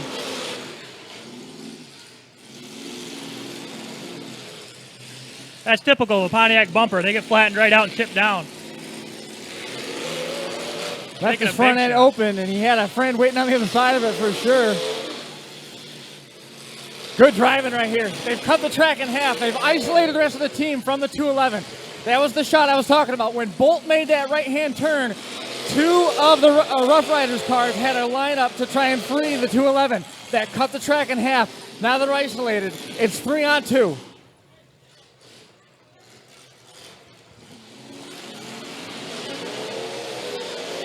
James Almec in that wagon, fixed on the nose of the number 77 of Barrows.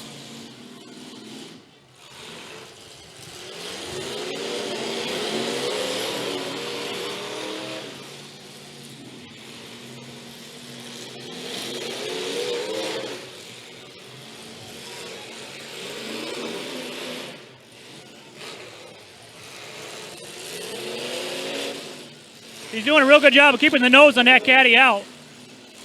Keeping the business end towards your competition. Now it's going to get real aggressive here for a second because the 75 is pinned in behind the 77.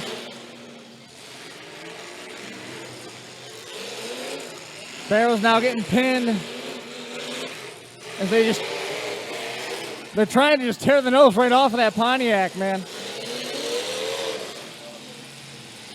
As see Tice going after the left front steer tires. Might not have been the best move to make.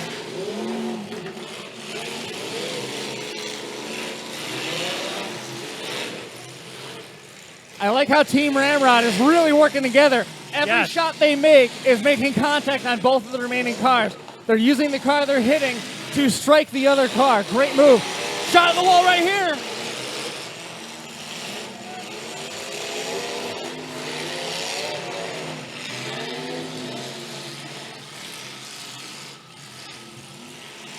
Some catastrophic damage done now to the front of that number 75.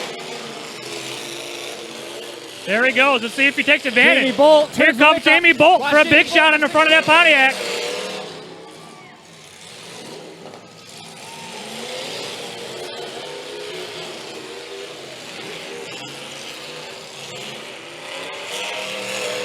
They got the Rough Riders right where they want them. They broke them up, and now they're breaking them down right now. Split them apart, isolation, divide and conquer.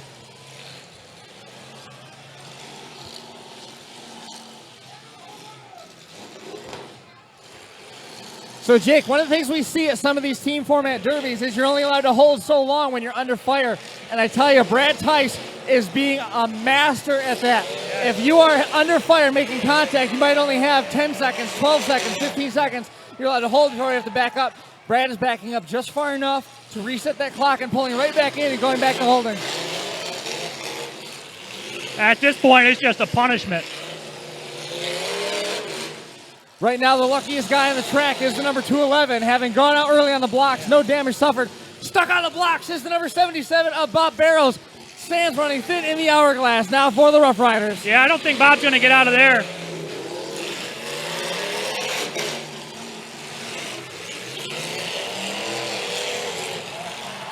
At what point do you take your chances in the Consi? Right now, it's just a matter of how much do you want to fix in the pits. Time to pull that stick down. Frame rail being exposed on the right side of the number 75. Look at that. Bolt in. Now here comes Tice. Masterful job being in the team format for one of the first times. Jamie Bolt, Brad Tice, and the number 24, James Almec. Another shot on that right rear corner. That's going to start costing them axles. Right now, Ben Haas is Brad Tice Ben Haas telling Brad Tice I'm going to have to start backing up. Back it up. Give them time. I think at this point, keep him off the clock. Just sit back and let it sit out. What another shot. They're making that front end a TP now on that Pontiac. Brad Tice. And there it is. Josh Decker instructing him, shut it down. That is all over. What a run for Team Ramrod. I tell you, it's got to be very disappointing for the Mopar 211 there. Just getting pushed right up there early and watching his teammates just get obliterated, And he and had- nothing you can do about it. Just he- sit there, helpless. He had no help coming to him as we see officials now trackside handing water to all of our drivers. Again, a big credit to Kilowog Fire Department and Whitney Point Fire Department for continuing to attempt track maintenance as the heat goes on. Try and keep some moisture in this track. It is way, way looser than I think anybody expected, but they're not having any trouble hooking up the horsepower. What a heat that was. Longer in duration than I expected, and absolute junk made. Look at, if you can, zip right in on the side of that number 75. You can see the frame rail being completely exposed. That car was pushed a long ways off the frame for that number 75. That's it. That mid-70s GM, the Pontiac, there is not actually a bad car for choice for this track because the track is so narrow. However, Go ahead. You finish your thought. he left that Pontiac bumper on the front, and we are not allowed to load bumpers here. So Pontiacs will typically, when they're in stock form, they will flatten out to tip down, and it just left the front of that open. And once I got into those tires, he got hung up in there deep, and he couldn't get out. He was susceptible, and we ended up seeing the walls come into play for the first time in this heat. Josh Decker, I know you got some interviews down there. Back to you.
So just an update from the pits. Some feverish action being going on in the black and green cars. Jesse Kunkel breaks an axle.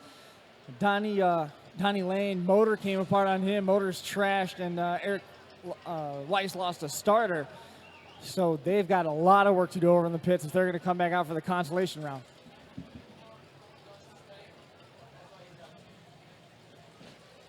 Whole left rear wheel ripped off of the number 75.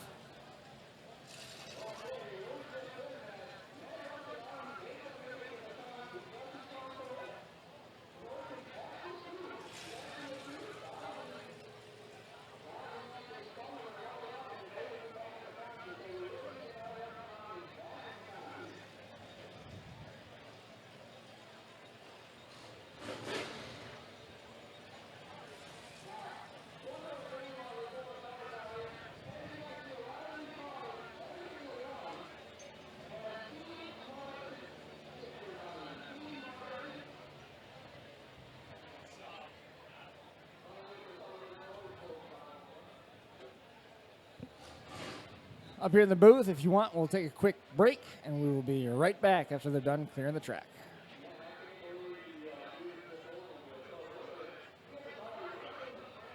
The Crash Course Podcast is proud to thank Overkill Derby Products for their continued support. Overkill is one of the original Derby-specific vendors to jump up as the sport was exploding, and like their equipment, they're still standing. Overkill specializes in engine cradles, mounts, shifters, and gas pedals. Overkill also remains one of the only sources for Chrysler and Mopar engine armor. Jump online, check out Jeff at Overkill, tell them you heard about Overkill on the Crash Course Podcast. That's Overkill Derby Products at overkillderby.com.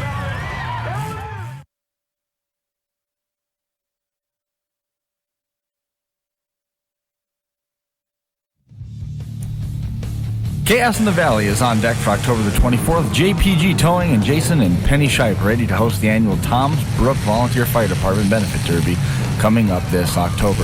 Last year was Jason Cope coming away with the win in the full-size class, and this year promises to be even bigger. There's $4,000 guaranteed for the full-size winner and another $1,500 for the compact champion. The card also includes Power Wheels, trucks, lawnmowers, and a ladies-only event. All proceeds go to benefit Tom's Brook's Volunteer Fire Department. Direct questions to Jason Shipe at 540-335-7510. That's 540-335-7510. Or check online the National Big Money Events Board on WeCrash.com.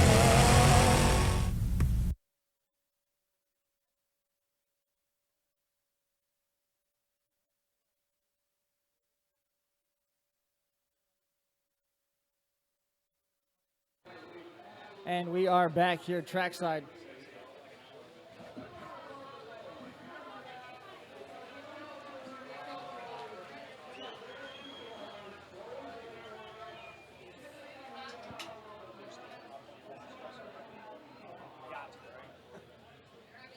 All right, so we got some more raffle tickets to pull, Josh.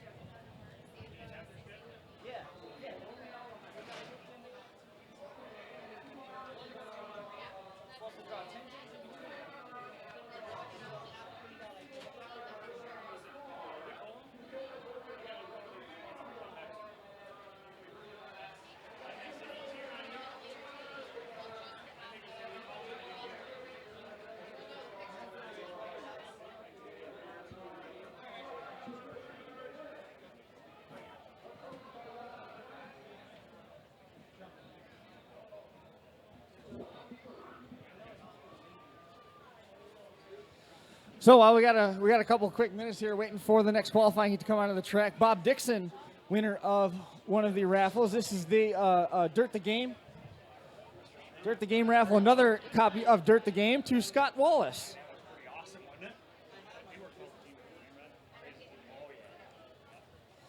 And two 32-ounce maple syrups.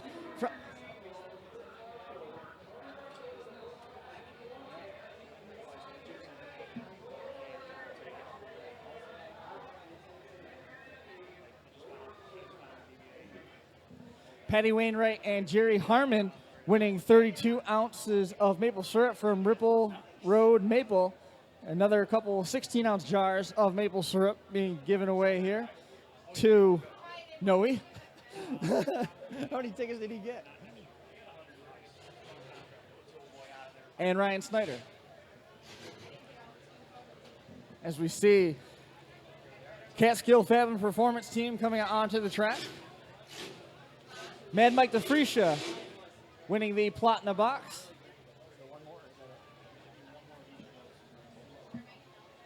Excuse me, that was another maple syrup, and Bill Babcock winning maple syrup. And last in this rotation, winning Platina box, Noe. That looks like Lyman Reed out there in a Ford, or a Formoco product, I should say. Demo Derby Master starting lineup coming to you. That is the number 32 of Joe Backus coming out onto the track next. We saw one of the Catskill Performance entries coming out. That's the football window Lincoln of Lyman Reed, orange and black colors. And then Team Crash Course. Team Crash Course, there's a fight within the fight. One of these three drivers on Team Crash Course is going to come away with this trophy as the heavy hitter. That's what I see. From them. So they got some work to do if they want to earn that. And another football window Lincoln coming out for Catskill Performance. Brett Reed in the black and orange. We see Team Martin on the side of that CFP entry. Now you got to ask yourself, Backus' strategy of not only bringing a diplomat here, but nosing to the wall with a diplomat.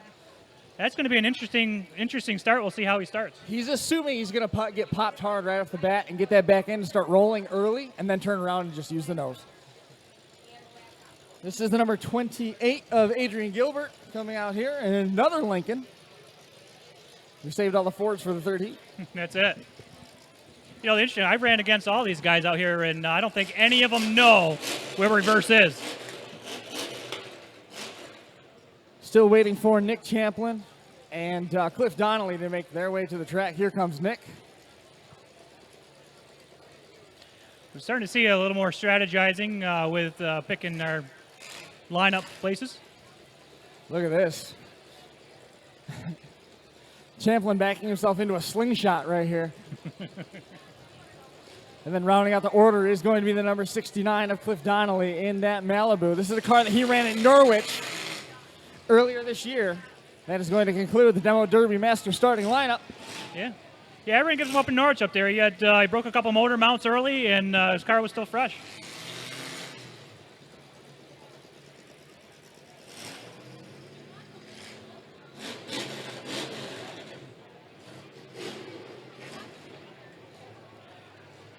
think with the Team Crash Course, my strategy would be to get off of that wall as soon as I could. Boy, I don't know about this decision, man. You got to hope that Adrian can pull in front and stop both of those Lincolns. Otherwise, he's going to get T-boned and shoved right into those two. They put them both on the wall right away. This thing's over in 30 seconds. All clear around the track, ladies and gentlemen. Qualifying heat number 3 out of 4 for the full-size cars. Ready to go right now. Start off with 5, 4, 3, 2, 1. Green flag. There we go. Good choice. Adrian did a good job of running interference, and he got him hip checked to block off that other Lincoln.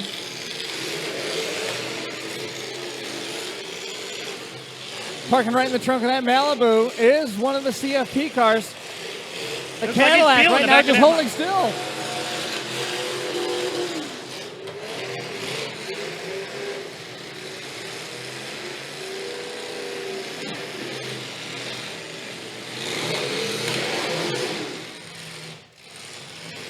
You gotta wonder what Nick's doing here. It's still cranking over, but cranking slow. I gotta say, it doesn't look like Nick's got any compression out of that motor. He might have broke a cap first hit.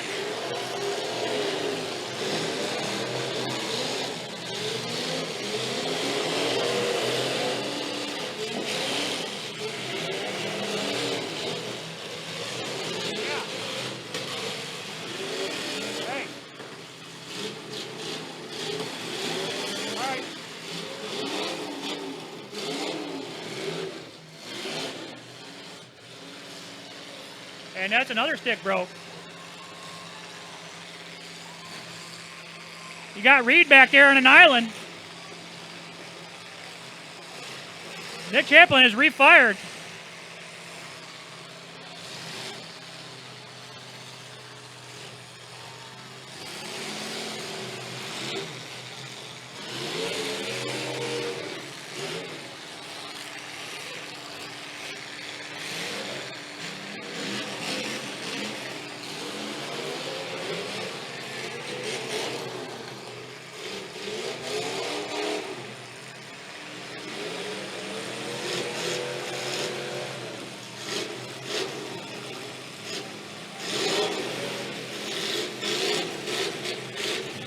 I think Mr. Reed is done. He had broken his stick prior to backing up.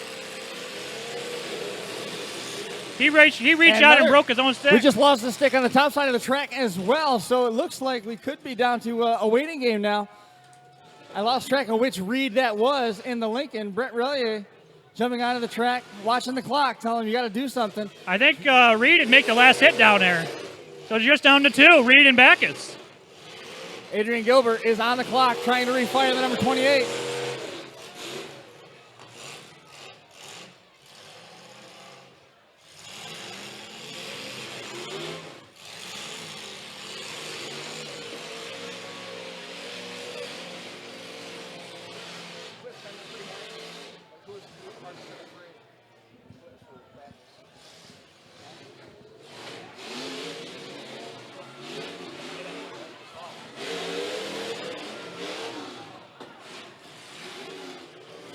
So it is a showdown. This is for all the marbles right now. That's Booking a it. feature spot.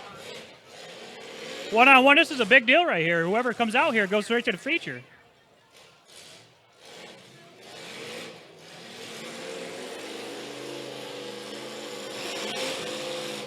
Look how calm Backus is sitting at that steering wheel, man. Just letting himself roll backwards, not getting too excited, trying to get himself a little bit of room to work with. Now, all I can need is turn it around.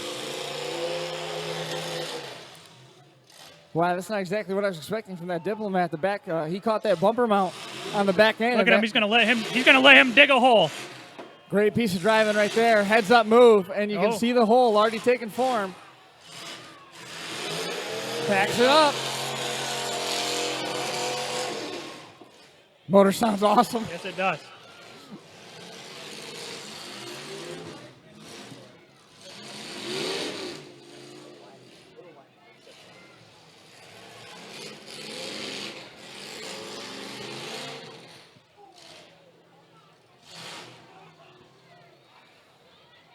So he puts it in park, and all of a sudden it won't go into reverse for Reed in that Lincoln. trying to get him to dig that hole. Brett Riley out there again.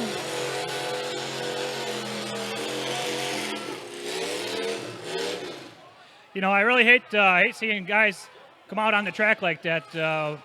Brett's trying to get them to pick the pace up and keep the show moving, which is a great idea, but Brett, stay on the other side of the wall. There's no run. Worst thing you can see in a show is somebody getting hit. Remember here at Kings of Old School back in June, Mark Benjamin fell off the wall yes. during the Old School feature. What a scary moment that was. I'm telling you, it was dark and he was in a black shirt, no less. Or a gray shirt, rather. It was rough.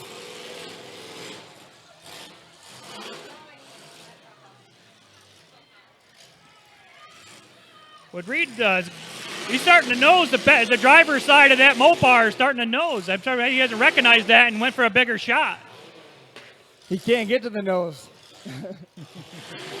Now he can. Stand on it, whip that around. Now and he took a bad shot himself right on the top of that tire and it waffled the right front corner of that fender, and they are stuck on each other. Joe Backus has to refire, stalled that Diplomat. They're not stuck permanently, though. I mean, they can definitely get themselves unhooked. Yeah, Backus can get out of there. Yeah, he can get out if he turns the wheels the other way. Backus is out. They're not stuck on each other. They're just playing chess.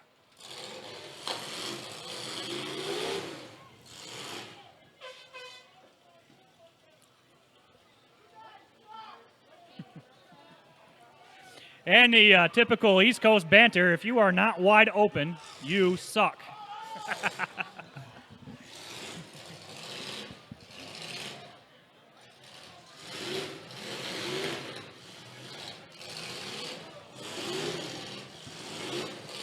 Little different vantage point does confirm that they are hung together on the bumpers, and Joe now up over the tire on the right side of that Lincoln.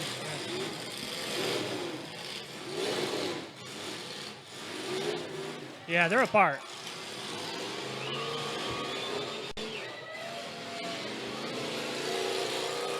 That's the shot you were waiting for, Jason, right there. You see the back end of that Diplomat buckle when he got shot, when he got hit square. When he was getting hit on the corners, it was holding up okay, but that shot square, and it started to go down.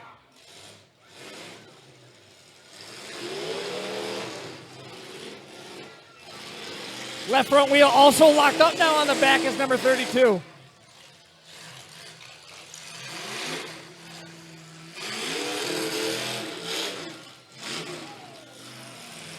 Once again, you notice on the side of the Team Crash Course cars being backed by Overkill Derby Products. Thanks so much for the support.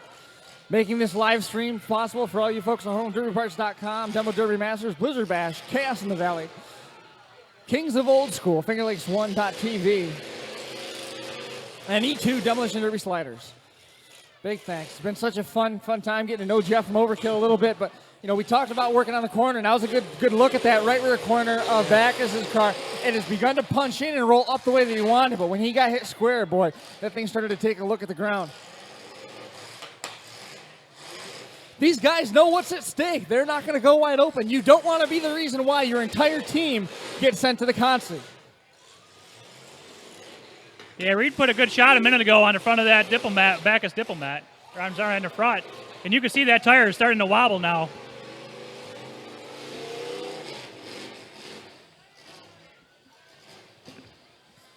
And it looked like Backus stalled and refired. Crash Course Podcast, head-to-head with Catskill Family Performance. We had Ryan Ostrander up on the pre-race show up here talking. Little did we know that the two teams were going to be the same heat together. Now, Backus has a little bit of an opportunity here with the way that bumper's going. He's getting up and over the bumper of that Lincoln. If he gets a couple good shots, he could start the nose of that Lincoln going down, but he's also putting his own radiator at risk, but with the amount of water and steam that's coming out of that, it's sort of a lost cause to begin with. So if he can get up over that, make a couple good hits, he could force the Lincoln to lose water as well. Look at the power. Reed just shoving Backus down the track. Now Backus trying to return the favor. Looks like they may have gotten stuck again with the right front corner of Backus's bumper horn may have dropped behind the front bumper on Reed's Lincoln. Likewise, steam now beginning to pour from the hood opening on that Lincoln driven by Reed. Goes in reverse. Play the momentum now. Try and get him up on that block. Yeah, really good. Now, typically the Reeds, they run forwards, but they are an all-Ford team. All Ford. Ford motor, Ford rear, Ford all the way around. Here we go. Hose just let loose under the hood of the number 32 of Backus. He was getting hot already. He stalls about every other hit, so that might come into play. Good heads-up move right there. He let himself get pushed to the wall because it got him free. He played the odds, bent him around backwards, was watching where the wall was because you don't want to get stuck, but now it's opened him up. And as he takes a shot on that right side corner.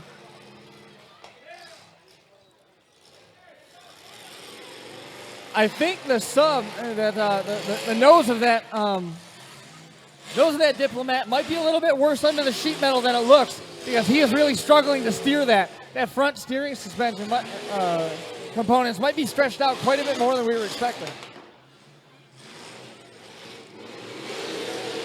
So we see him do the dance again as they continue to turn their pirouettes. Now Backus using the nose of that, goes right down the side. Look at that. Like a can opener going down the side of Reed's Lincoln.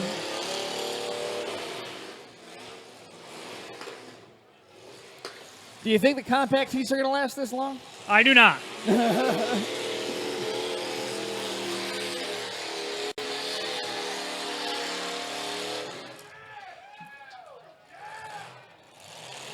Showing a little motor, but it looks like Backus is stalled.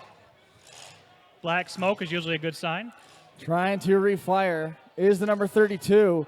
A lot of sound and fury as he's shoving him backwards. Plenty of horsepower under both of these competitors for the Lincoln of Reed and that Diplomat of Backus. You can hear it spinning over. He's trying to get it to start. No smoke now coming from the stacks. Instructions being given to Reed to hold it off. There it is. And he's able to refire. But if you look at it, even though this heat has been drawn out, the actual pace of the heat started off very fast. And a lot of cars got out early. And just these two have been chess matching back and forth trying to get the better of each other.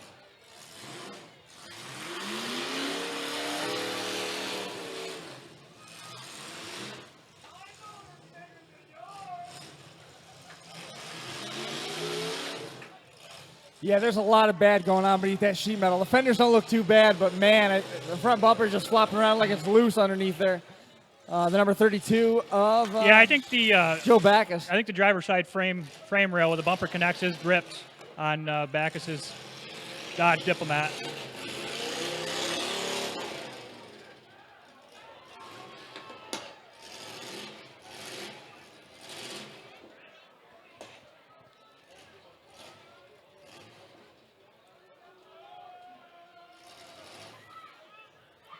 Joe has beaten that motor pretty bad right now. You see Yeah. that's been out of water for a while now. When that hose came off, everything came out of there right now.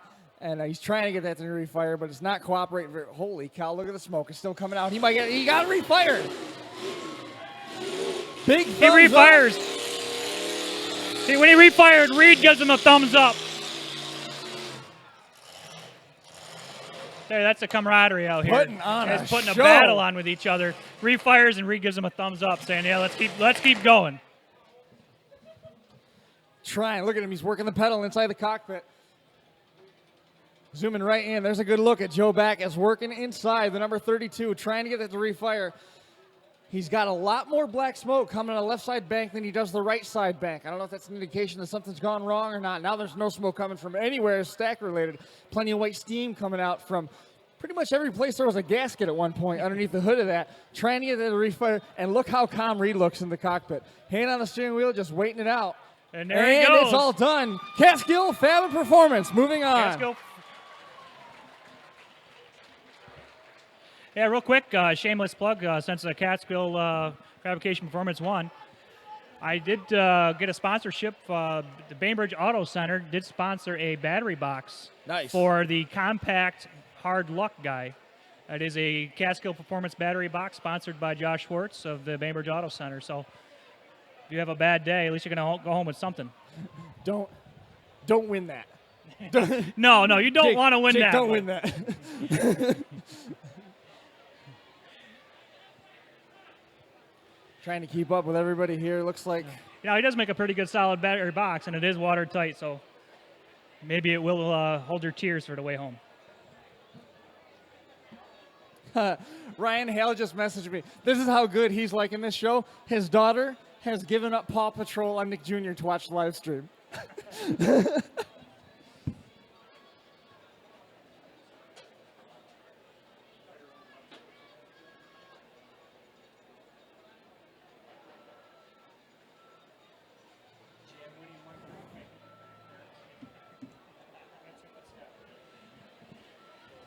Look at that down on front. Got some legends there. We got Chad Winnie, Mike Green, Mike Oliver, the Maniac, walking across the front here.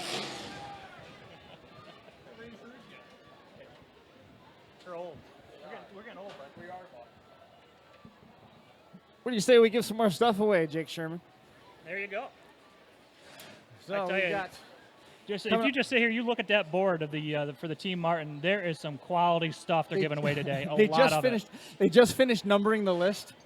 There's 65 prizes. Wow. We're only up through like number 15, which might even not. It's not even accurate even because in some of these places there's 2, 3, and 4 of them being given away.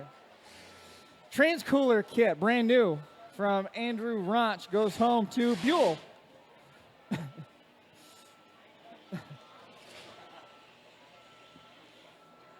And no name on that. Rich Predmore again.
Still drawing more raffle tickets up here. We're up through prize number, something like prize number 20.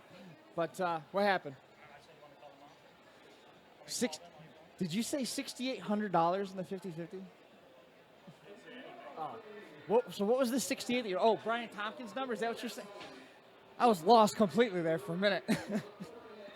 So, yes, Brian has tickets in the pool, but I don't know. We haven't got his number drawn yet. Reed Baldwin coming away with a prize. It's going to be prize number 21A. These are 3 Wreck This hats from Derby Tees. Ron Needham.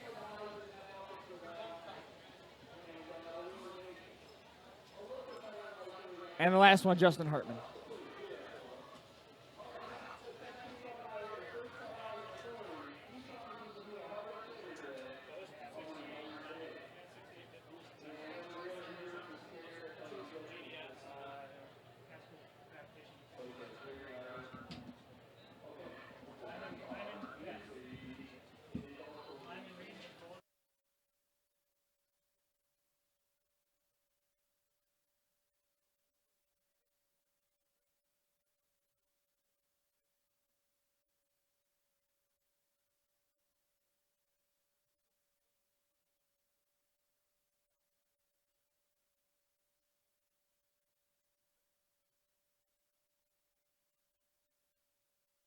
Working through Scott Zobel watching on the podcast. Welcome. Glad you could make it. A lot of prizes, man, going out. We still have one more V8 heat, and then we'll get into the compacts. We got 6 compact heats to go through, 2 consies to rattle through, the kicker class, the trucks and vans, and then on top of that, we've also got the features that we still have to get through. Still a lot of action. Man, that was a crazy heat that we just saw. Dan Bolton hanging out up here. Somehow somebody gave that guy a VIP pass. How'd you get up? Team Mopar right here, buddy. Yes, sir.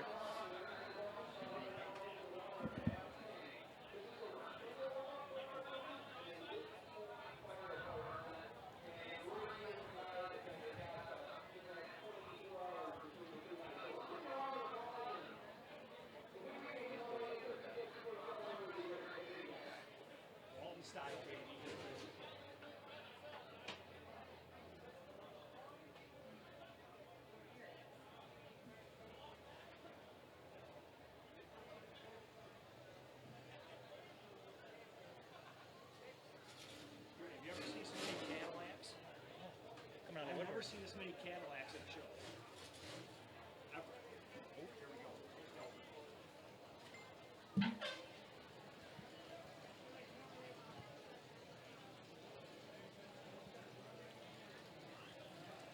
Looks like the next 2 teams come out here. Got Team Bad News and Team Mopar. Little bit of backstory here with Team Bad News. You got Corey Relier and then Jim Beatty. Now, they are teammates in this heat. However, in the compact heat... Corey has a car for everything here today. He does. Even though they're teammates in this heat, in the compact heat, they will be going head-to-head. Interesting how that's going to play out through the day.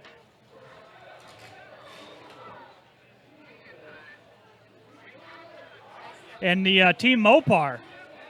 If you remember on the podcast here a couple weeks ago, I was speaking to you from Delaware County Fair in Walton. And these guys are all Walton drivers from that side of the valley. And they will all run flat-footed, I guarantee.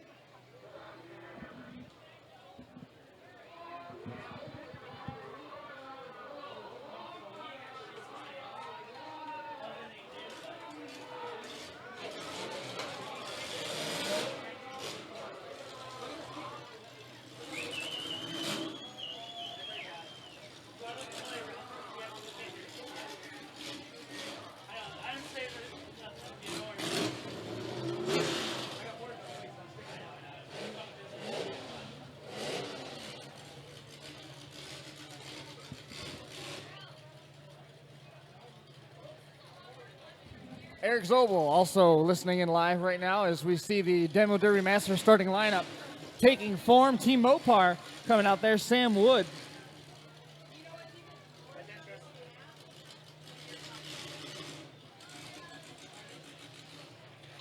Delbert Van Dyke looks like he's getting that Team Mopar car backed into place.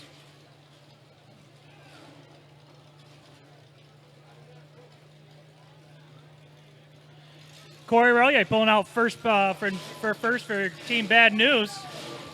That's a nasty-looking Cadillac there, too. Okay, so back to where we were. The Demo Derby Master starting lineup. Team Bad News. Corey Relier first in line going nose to nose with the Team Mopar entry.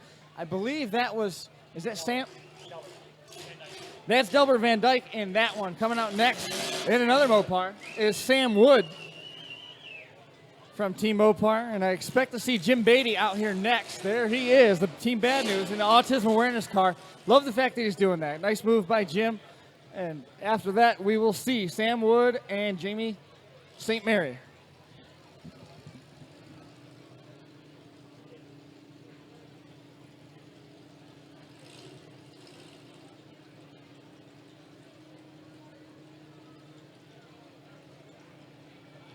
Now, if you guys aren't familiar with Jim Beatty, I cannot recall a show that Jim Beatty ran that there wasn't something to talk about when it was all done and over with.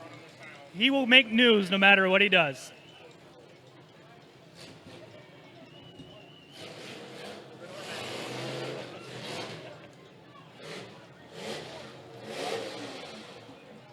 Jim Beatty backing that caddy in. Andy Van Dyke, ladies and gentlemen, Andy Van Dyke, United States Marine Corps, watching the podcast live right now from Japan. Wow, and Awesome. Now that's Delbert and Team Mopar, the first car that pulled out. That is his son serving our country overseas now, watching his dad out here. Got to give a round of applause to him.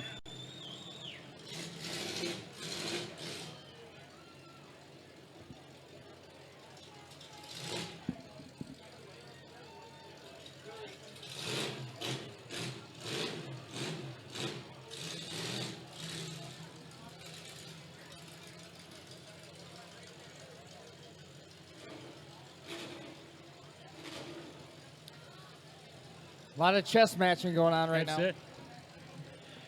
Got Jamie St. Mary looking at the field, deciding on where he wants to put his Cadillac. And it looks like he'll find a spot right next to his teammate.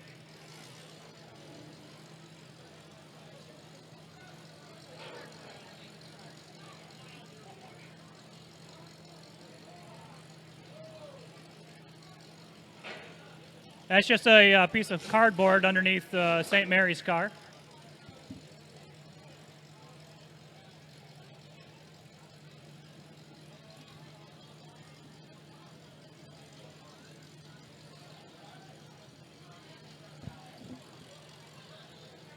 Looks like we are all set to go with qualifying heat number 4 for the V8s. Ladies and gentlemen, help me out if you would, please. Let's start with 5, 4, 3, 2, 1, and go.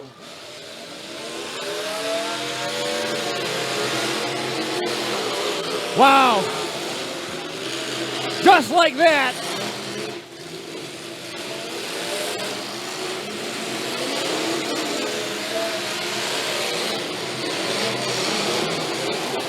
That Mopar must have went back 3 inches on the first shot. Yes, it did. Jamie St. Mary backs up, pulls the trigger one more time, going into Sam Wood. Sam trying to refire his Mopar. Delbert Van Dyke looked like he was ready to blow that thing up right at the start. You could hear his motor over everything else. Jim Beatty backs it up a long ways away in that number 98.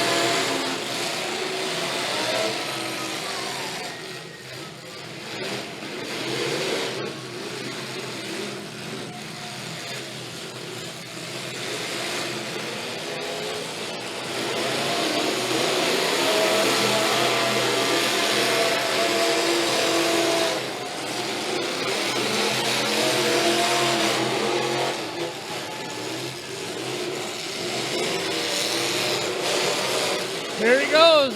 Oh, I thought he was going to clobber Jim Beatty. Thought he was going to absolutely clock him. Over there on the wall is a bad place to be. Look at the back of the caddy. One shot by the Cordova.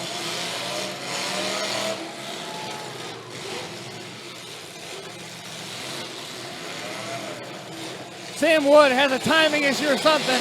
He is. Whoa! Look at what Jim Beatty just did to the back of that Mopar. Sam Wood has some engine problems or some timing issues or something. Cannot keep it running. Makes it installed. Timing or too much fuel. Jim Beatty eyeing up another shot. He didn't get close up to the blocks. Got to back it up a little further now. Jamie St. Mary sitting duck. Here he goes.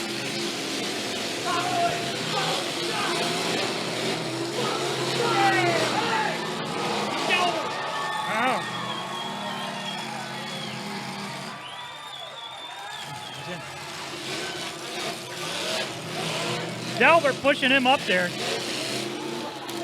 Jim Beatty right over the wall.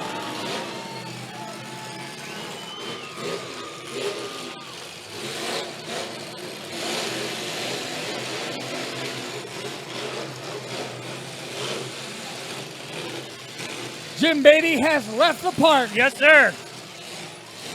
Gonna back up a long ways away. They're gonna meet in the middle. Here they go. Follow Corey Relier in. I hope Andy at home watching his dad just do that. Wow, St. Mary put a big shot on. Jamie St. Mary going psycho out there. That's number 45. Turns up the wind. Goes again. Another red light. St. Mary going end to end.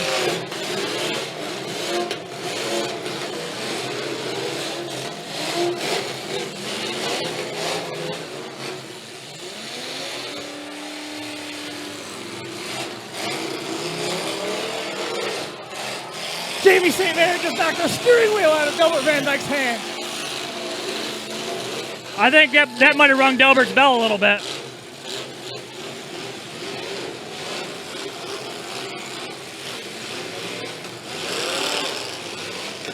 And now Sam Wood refires and comes back in on top of Corey Relier.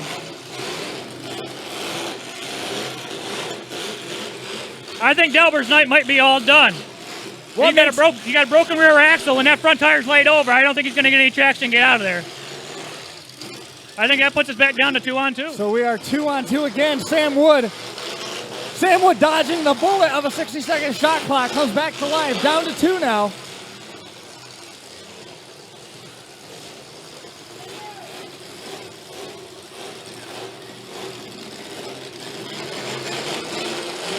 Jamie St. Mary apparently not far enough away yet. Gets it turned around. Here comes St. Mary.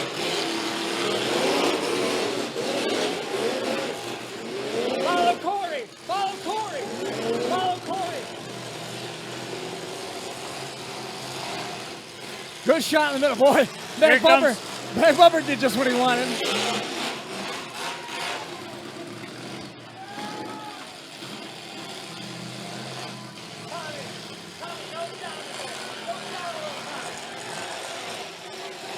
Way up in the air goes the Mopar.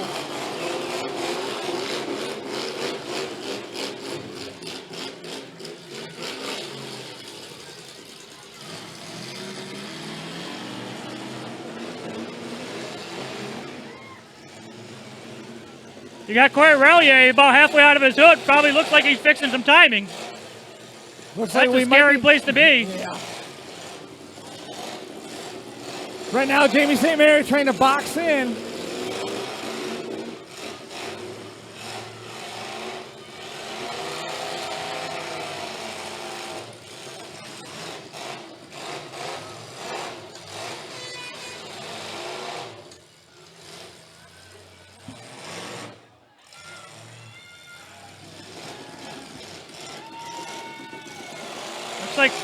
Looks like Wood being pushed in there. I don't know. I think it looks like it's going to be down to the Doba and the caddy.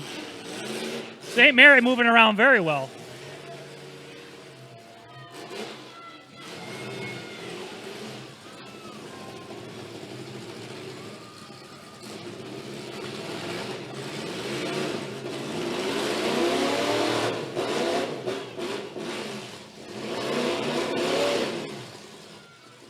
Wood doing, you can tell he's getting desperate. He's doing some slam shifting. He knows it's over. I think St. Mary's going to be content and just sitting and waiting it out.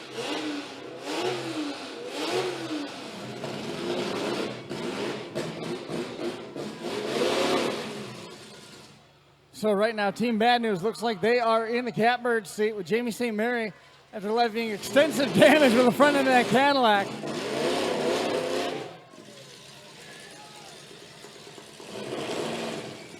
I think St. Mary was sitting back. I think he just took a drink. You can keep water in your training cooler. That's it. And that'll do it. Team Bad Jamie News. St. Mary probably coming away with a mad dog there. He was end to end. What a heat that was, man. Putting an exclamation point on the qualifying round for our 8 cylinders is Team Bad News. Boy, they took some damage though right off the start. Jamie St. Mary went nose to nose with that New Yorker, and man, the Mopar nose went back about 3 to 4 inches, and the nose of his Cadillac went up right away. But didn't slow him down any, and all things considered, with the amount of hitting and as hard as he was hitting with the front end of that, the nose doesn't look that bad. No, it definitely looks like it's been in there at the firewall.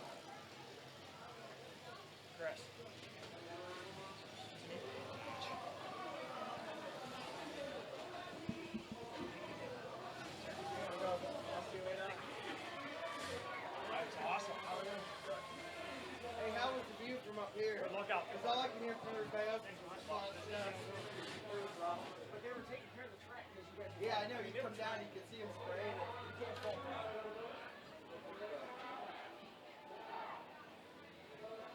I just wondered if Mom was watching that today. I just wondered.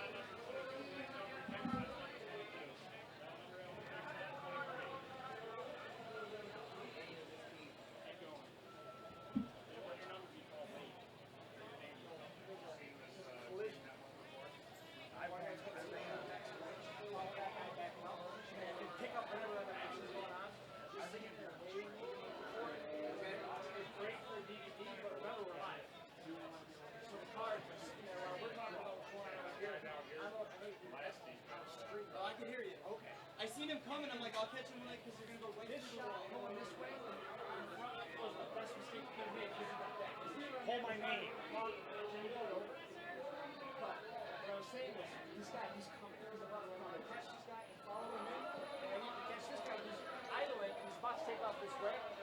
But it worked out fine. I don't know if you're hearing me or not. Oh, yeah, I can hear it. There's people complaining because it's clicking. The noise from the track is reverberating in your surrounds. I ain't mad. I'm just trying to. Yeah, I can hear you. I'm trying to follow the bigger shots. Everybody at home is remarkable. We haven't dropped the frame. Okay, so doing okay. Doing okay. We got that drone. Is that drone working? Dude, when you video, it's almost like got video with two eyes open. You're like, looking here, looking over there.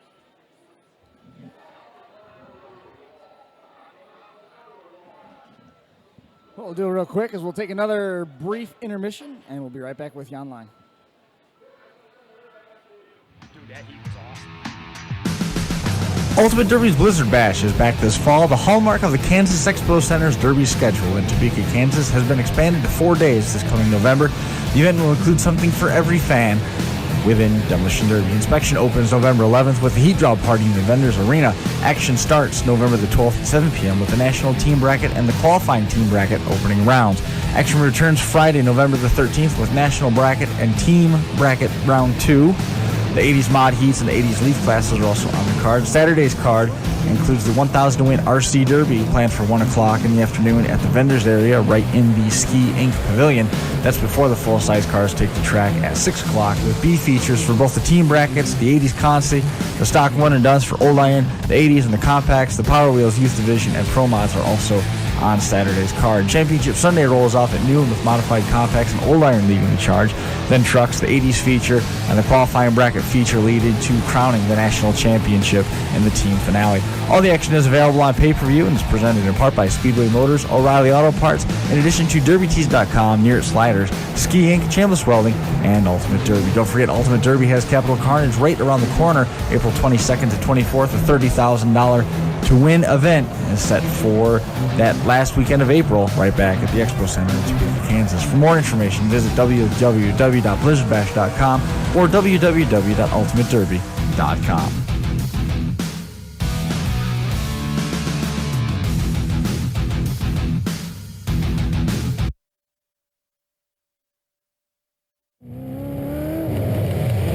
The Crash Course would like to thank DerbyParts.com, an industry leader in aftermarket parts.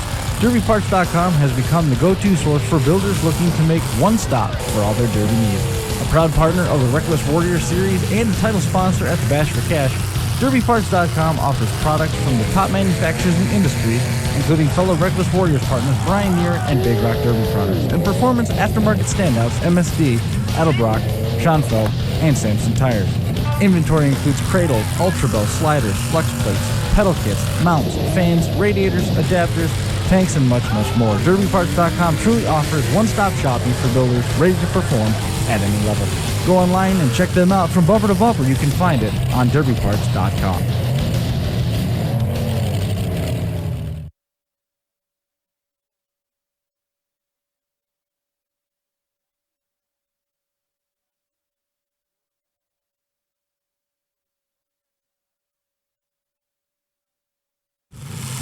Demo Derby Masters offers a wide array of stock derby parts and accessories that have all been derby tested. Demo Derby Masters also offers custom fabrication, meaning your homespun garage idea can become a finely produced reality. Their team of engineers and Demo Derby drivers have designed, manufactured, and derby tested all parts to ensure the quality and durability, even under the most extreme conditions. DemoDerbyMasters.com also carries a full line of helmets, fire suits, gloves, and belts, and Kaiser's own branded oils and fluids.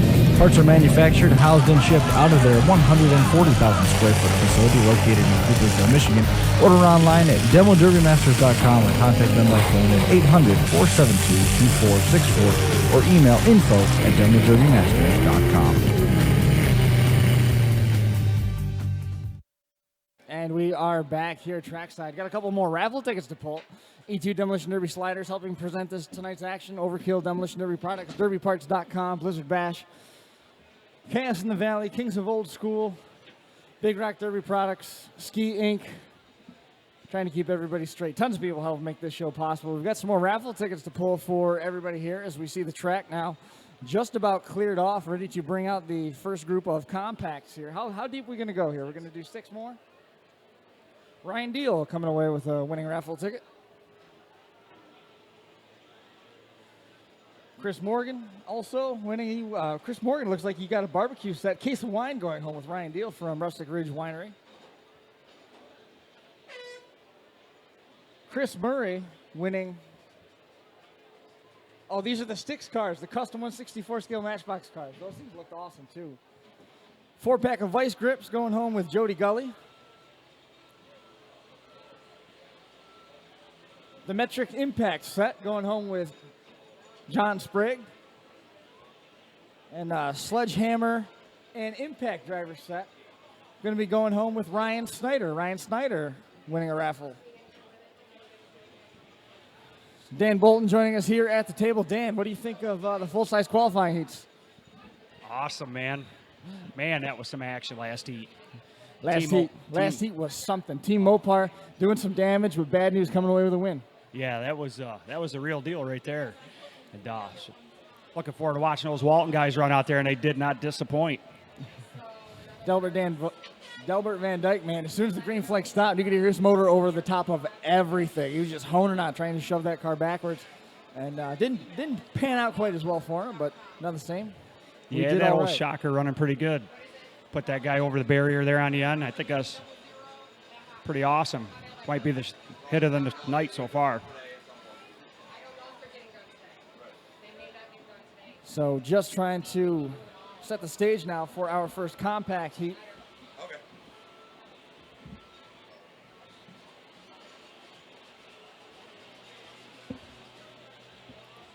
Doing a little bit of track work, trying to smooth that thing down. I anticipate the fire crews will probably throw some water down on top of that as well. I've never seen this many caddies at a derby in New York. Seems like one after another.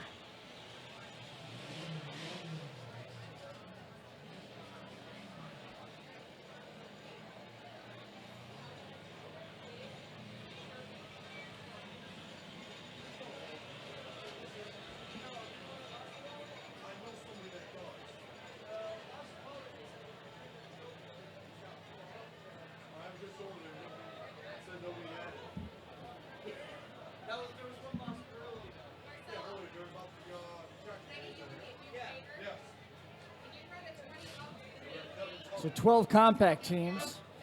Going to be reduced down to 6 heats. Going to be equally as aggressive. And then after that, we have the consolation rounds. We have the kicker class. We have the 80s, we have the trucks.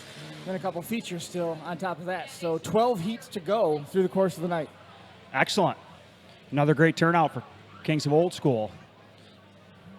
Looking forward to watching these compacts run. These guys have put on a show out here. Track is fast.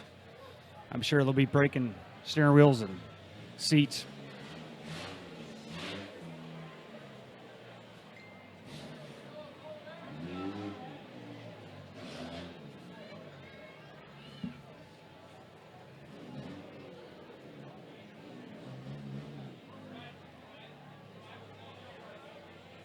Demo Derby Master starting lineup, Team TSB, the Track Shop Boys on track first. Travis Curtis, Brad Kelly. Travis Curtis in the 666. You see pulling out of the track right now. Black and green colors for them. Brad Kelly is in the 831.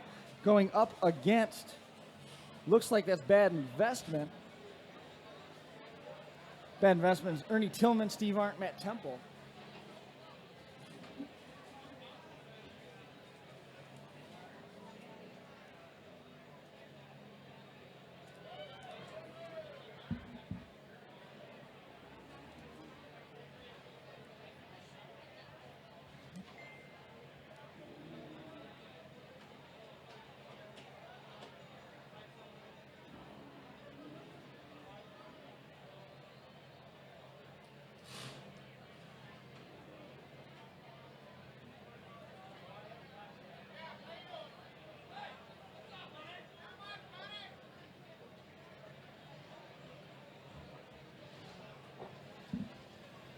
Pulling in next.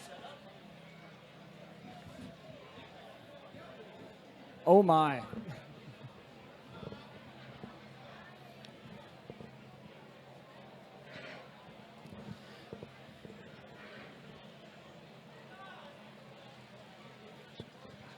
like Kupasubi wagons right there in the middle, Chris.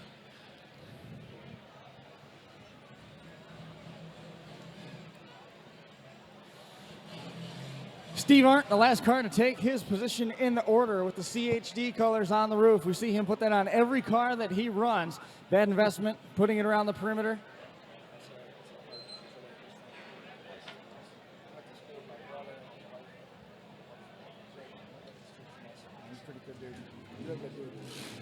So, Trek Shop boys electing to stay in the middle, whereas Bad Investment takes the perimeter. Sticks are up all around the track. Looks like we are ready to go with the first group of compacts. Starting with 5, 4, 3, 2, 1, and go.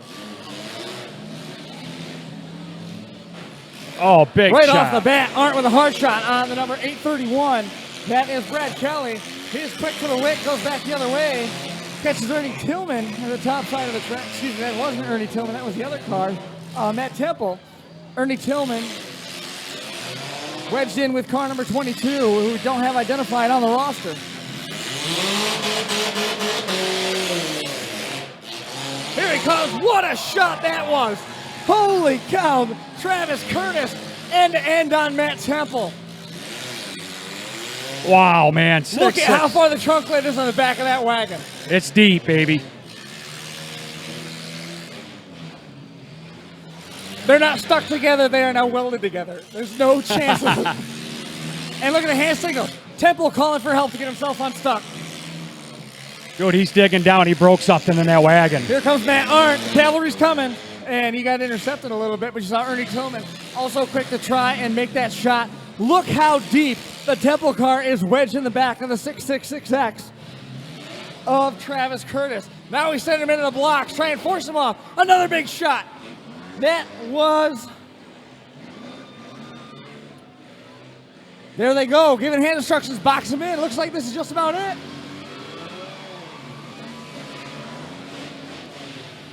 .22 having trouble keeping it running. Oh, good shot right across that right front tire. Pull out just a hair. Good, good, good.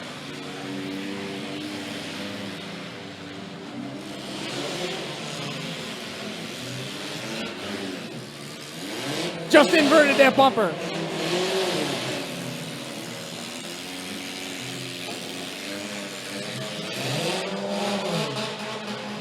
Ernie Tillman going over the right front wheel of that 22 has broken the CV. It looks like the 22 is struggling in that Cavalier now to keep going. The front drive shaft is pulled apart on the 22. His days are numbered now. Now the count advantage going to, yeah, that thing is chattering around bad in there. It's toast. Boy, he takes another shot. Yet. Ernie Tillman going after that again. Strut tower hanging over here on the number that is. Bad Investment right there.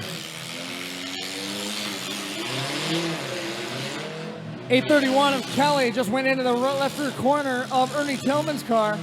Got right up into the back wheel. That might have been a slip issue in the transmission itself. Now that you spit the tire, he's got full drive on that number 22. The way that was chattering around, it looked like he had something break in the front end. Boy, these guys are getting after it, Chris. Both front tires gone on the 22. Here comes Arndt. Grab hold of that right rear corner on the 831 of Brad Kelly. Here comes Temple now going the other way. Oh! Travis Curtis working in the cockpit of the 666, trying to get that car to refire. That broken trailing arm on Ernie Tillman's Bad Investment entry. No front tires on the number 22 at all, as he's still out there running and moving. This track, with all the dust we saw earlier, has come in very, very nice for the compacts. Amazing how well that 22 is getting around without that rubber on them wheels. Bad shots to take, Matt Temple, and the 666 is going again.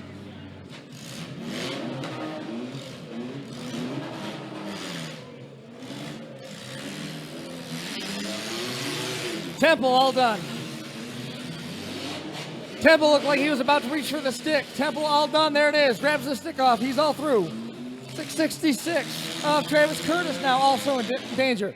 We see. And he gets it refired now. Right front completely ripped off of the Steve Arndt Bad Investment car.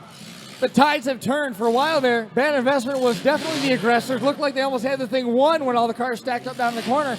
Now, Temple is out of commission. Troubles for Steve Arndt at the far end of the track, or excuse me, Ernie Tillman at the far end of the track. Almost broke the stick, chose not to. He's reaching up, watch it close. Got it in gear, can't get it backwards. That's the wheel that we were talking about laying over on him. Yeah. Barely limping it around. And he's going right after that wheel. He's working that wheel over hard. 831 on Bad Investment. Steve Arndt might better take the stick down. The right front tire clean ripped off that car for Steve Arndt.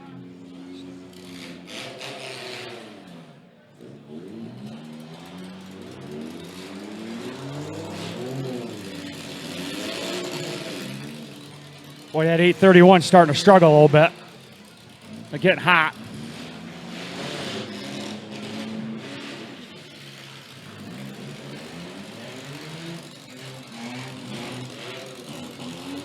I can't get over how that 22 is hooking up, Chris, with no front tires. Doing a great job with it right now. Tillman's in trouble right now.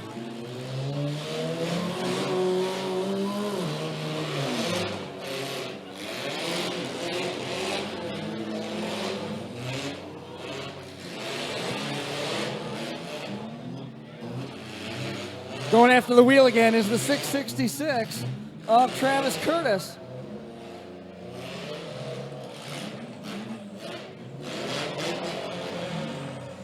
A lot of steam now coming from the hood of Curtis's car.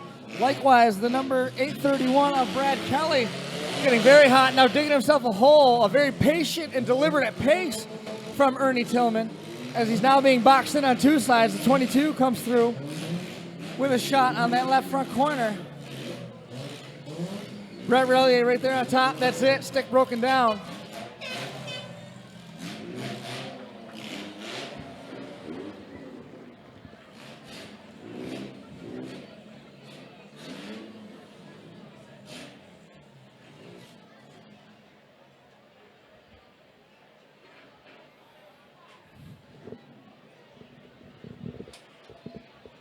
Excellent heat, Chris. Wow.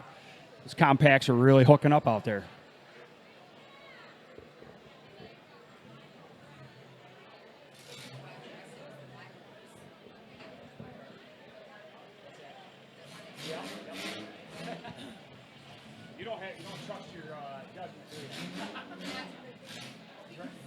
There's a good look at the back end of that 666. What a shot he took. Plenty of red paint, possibly red sheet metal, still stuck inside that car, man, from that initial impact when he went back to back with Matt Arndt. Good hand signals, good communication by Bad Investment. Just had some bad luck. First they lost the Matt Temple car right in the middle of the track, and then Steve Arndt. I mean, there's not a lot he could really do about that. The right front wheel was ripped clean off it, and then at that point the 22 spit both tires and was able to rally and was doing a real good job out there with no rubber on the front end. And you know, that heat, to be honest, it was only a matter of a couple minutes away from really changing course. The 831, it was getting really hot out there. He could have lost drive. Brad Kelly the motor could have gotten tight enough to where he stopped. The 22, they got away from him. The track was loose enough to where those rims may have stopped getting grip, and it could have been a one-on-one show.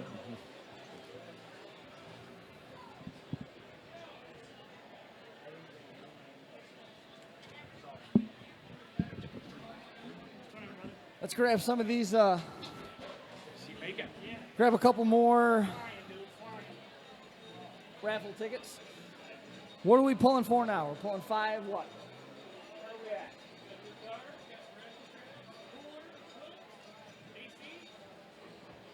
Brand new, that's a carburetor for a Ford. Goes to, I think that says ZRG. Oh, Zira. It's Matt Zira that won that. The carburetor goes to Matt Zira. How about some ratchet straps? Ratchet straps going home to Joe Backus.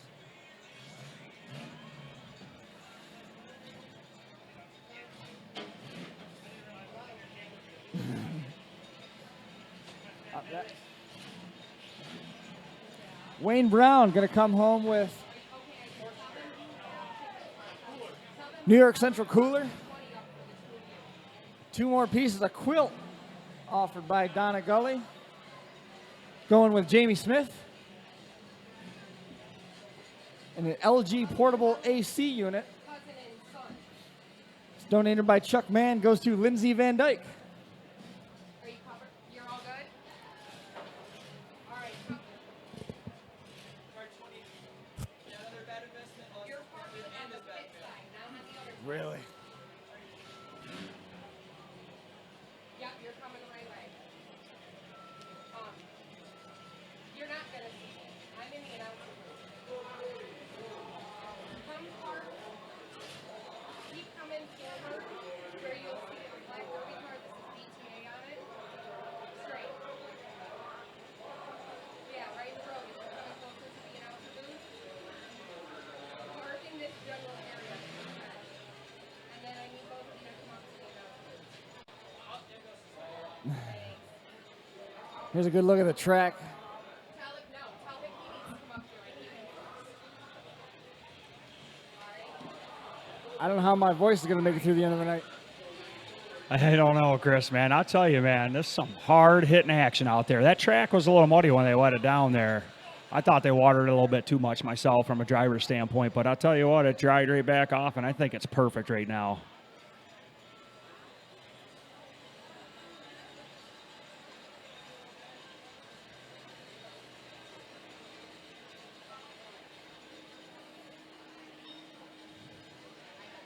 I knew this team format was going to be pretty good. 3-on-3 with all that track. I figured they'd make junk pretty quick. Yeah, and they've been doing just that. Donnie Dana weighing in, watching from home. Good to see Donnie. JC Molly's Joe Lombardi, who is building derby cars down in Florida right now. Steve Siopa down there with him. JC Molly winning the stock portion of the Keystone Nationals here back in July at the Jefferson County Fairgrounds, watching at home down in Florida. So, number of states already represented. Everybody taking this thing in.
Already ready to bring out qualifying heat number 2. Lou Stones is going to be going head-to-head. I'll give a little shout-out to a buddy of mine who's down in Texas, Matt Reynolds. Would love to be here at this show. I know he's planning on coming here to the spring show, but he ended up moving out there, and I know he's watching. Let me get some messages here, Messenger on my phone, so hope you're enjoying the show, bud. Well, if you like that last heat, where Team Bad News was going absolutely ballistic, and Jamie St. Mary in the number 45 was out there with his Cadillac, wasting everything in sight. This Demo Derby Master starting lineup should have you pretty excited, because he is out there on the track once again in the number 45 with Team W Body. Jamie St. Mary's in the 45, the brown and black colors. We see the number 17 coming out now. That's Matt Zira. And Travis Charleston will be rounding out that grid with the number 31. They will be going head-to-head with Team Lou Stones, which is Jeff Snyder in the 16 blue and green colors. We see the 16 of Snyder already out there. We've also got Robert Groff in the number 36 and Derek Widrick in the number 52 scheduled to be out there. And there is the number 36 of Robert Groff.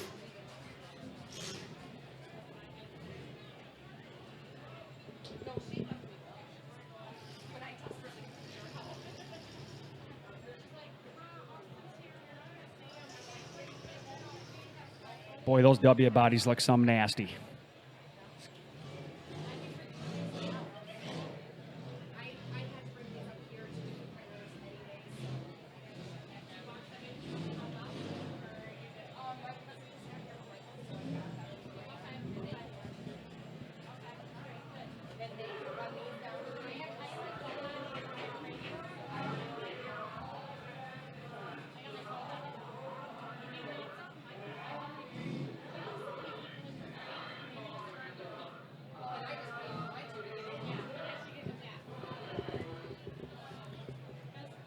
Got a little bit different strategy this time, Chris. Waiting for the all clear on the track. Once again, this is Team Loose Stones taking on Team W Body. Team W Body, they know how to build their Luminas up in the North Country, so this should be a heck of a good time out here. Sticks are up around the track, looking for the all clear. We are ready to go, sending off qualifying heat number 2 for the compacts. Let's start with 5, 4, 3, 2, 1, and go. Ha! What was that? Come on, guys. Let's turn it up. Gentleman's handshake right there. There we go. Same here, right off the top. Coming in hot is the number 52 of Widrick. Widrick turns it down the track. He's going to back it up one more time. Unless Travis Charleston meets him first. He doesn't. Inconsequential shots right there. All these GMs, these W bodies, all front wheel drive, and they can take a lot of beatings in the back end before they start to give way. Yes, they can.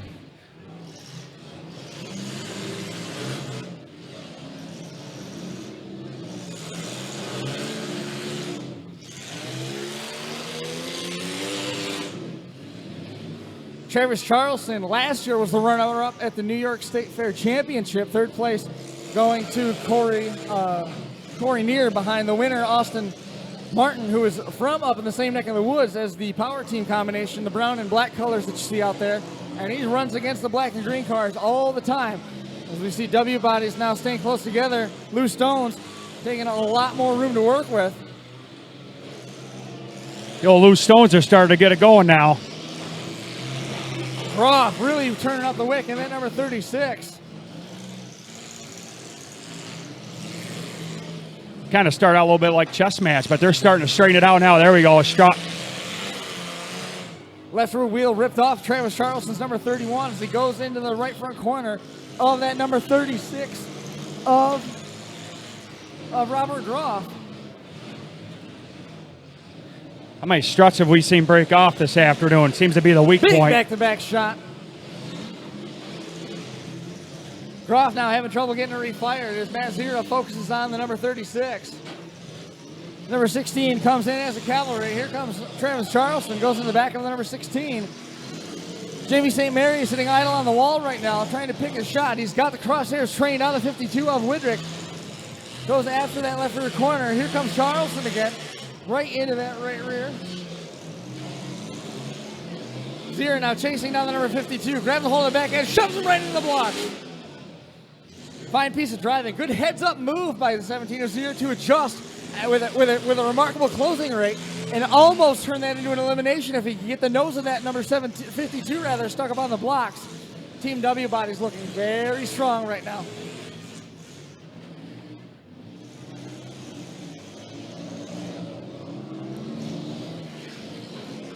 Whoa! Mazira way up in the air, trying to drive himself down. He is free, and the 52 of Widrick backed right into him. Gave up a bad wheel shot. As we see now the 45 of St. Mary holding in the number 16. Travis Charleston trying to refire. The number 31. The 52 of Widrick getting packed in now behind the number 16. Jeff Snyder being held by the 31 of Travis Charleston.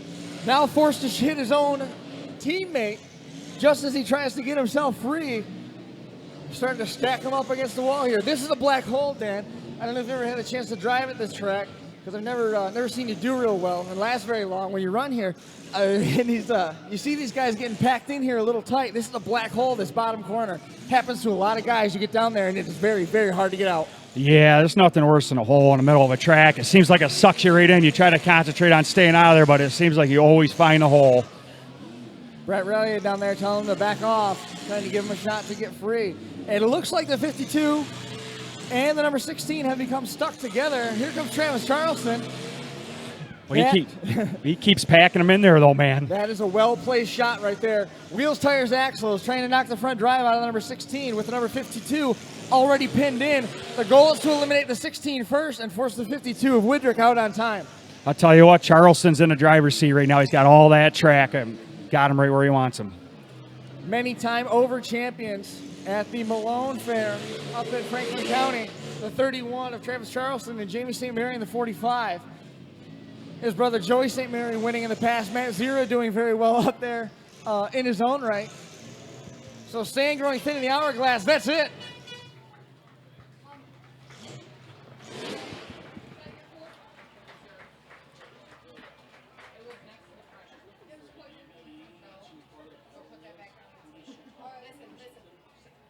Can't help you. It's not us, man. Not us right now.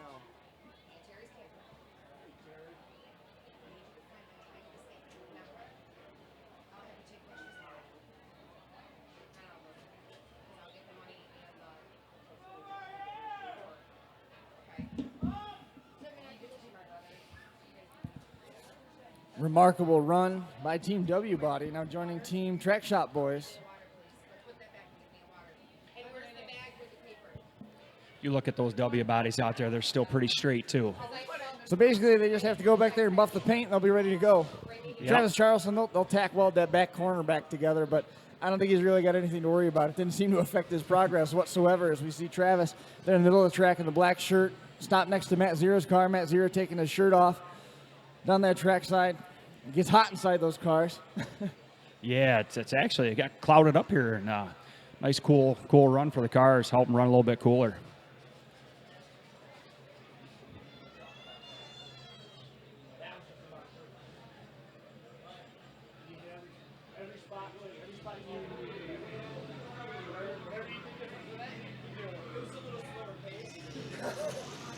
A little. Look at the Hawk out there. Oh, yeah. Tell Josh Decker about the Hawks flying over the grandstands. Well, I thought those W bodies are pretty straight, but we got one here where the strut tower broke off.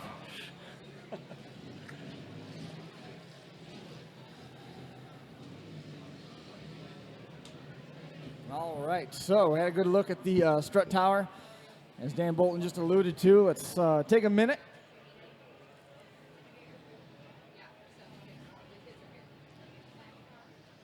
Not going to lie, man, I kind of wish I brought something today. Gets the old blood pumping. Just as much of a fan as I am a driver. Get these things shaken up. So we're going to draw 33 through 35. Is that what we're doing? 33 through 38. So this is a Catskill Fabin Performance battery box. It's a double battery box, no less. Going to go to Lisa Armstrong.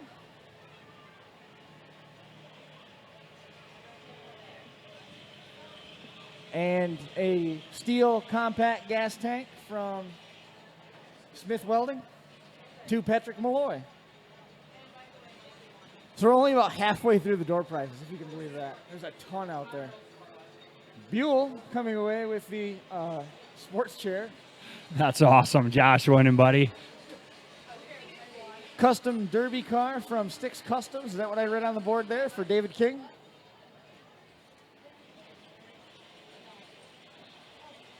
Dale Jr. autographed hat from Dale Hefner.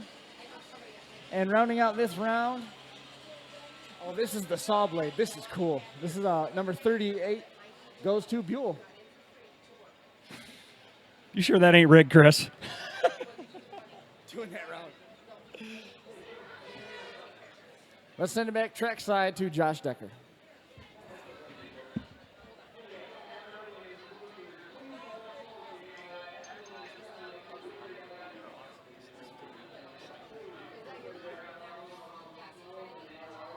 picture of me hanging.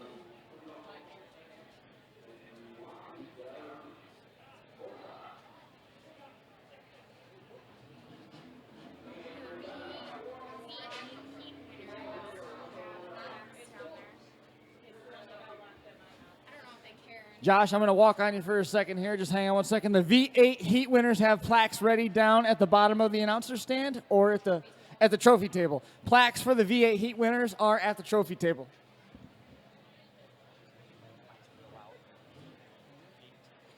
Peaked means that you're holding it close, and you're what happens in a setting like this, because we're in an aluminum building, the acoustics bounce back around, so all the noise coming in comes back through and it goes through these. So it gets picked up. So when we're holding it really close like this, it goes through. But then you add the ambient noise, and what it does, it makes it clip, it distorts. It goes, all of a sudden you go from being able to hear me to so it's just a matter of getting used to it. I got to modulate a couple things, and we'll keep an eye on it. The gate is probably too high on this one. I'm going to back that down this time. We'll see what happens. So you got the sound off right now? No, it's not. We're live. It's live, man. It's how it goes sometimes. It's awesome. Man, your phone goes nuts. How do you keep up with it? I don't know.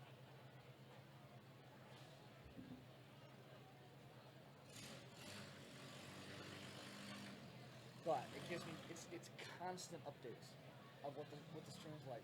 It's clipping here, it's too loud here, it's all that other stuff. It's awesome. That's watching home.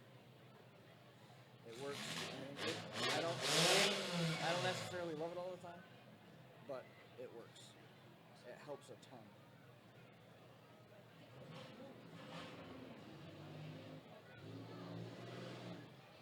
Okay, so catching up with what's going on here trackside.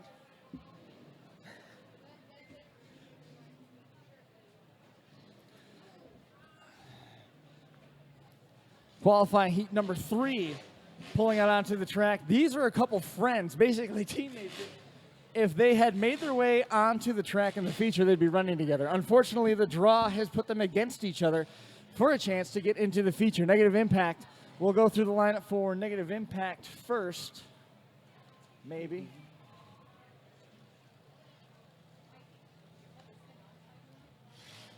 There we go. Now we will. Negative Impact in the Demo Derby Master starting lineup. Eric Ellis being joined by Don Hartzell and Jim Beatty on the track. The number 112 pulling out onto the track is Andy Vona. He's with Team DTA. Corey Relier in the DTA car in the middle. You'll note him in the plaid vest, the most stylish driver in attendance here at the Kings of Old School. Next to him, the Hatebreed 941 is Jake Sherman. That is the rundown. DTA, Sherman, Relier, and Vona, another guy who's won plenty of features here at the Broome County Fairgrounds in Whitney Point. And then we've got the team of Negative Impact being joined by Donnie Hartzell and Team Smash Out Motorsports, Jim Beatty, and Eric Ellis. So just watching close around the track, waiting for the all clear from the sidelines. Looks like we are just about ready to get going. Everybody with the sticks high in the air. Ladies and gentlemen, qualifying heat number 3 ready to go off. One more group of cars being sent to tonight's feature. Count them down from 5, 4, 3, 2, 1, and go. Negative Impact, no time wasted, right into the front. Oh. That's Jim Beatty, and that's what he does on a regular basis every time he's in a car. Goes nose to nose with Andy Vona. Vona just sitting still, waiting for Beatty to back up. He's got it still running.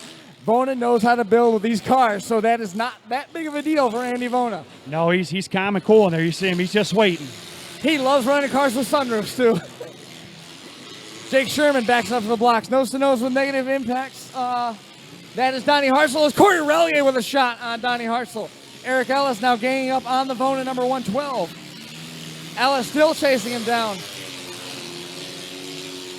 I love it, Andy Vona. I wouldn't expect anything less. Nonetheless, we should mention it. Pink 17 on the C-pillar for Mike Smith. Awesome to see. And the 941, and when we're on the topic, 33R wings on the fuel filler neck of the 941. There's a good look at it right there. Remembering Rick. You gotta love it. Boy, Oh, yeah.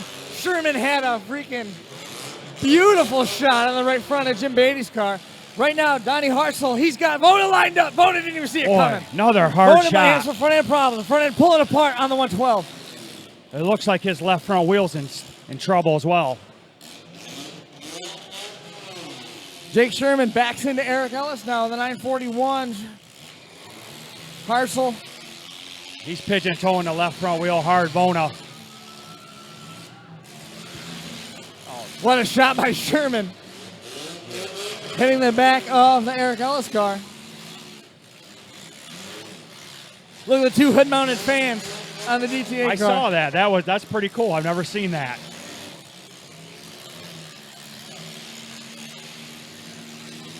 Vona's in trouble up against the inside wall, Chris. Left front wheel. Ellis Oh. with a shot on the number 941. Nice job.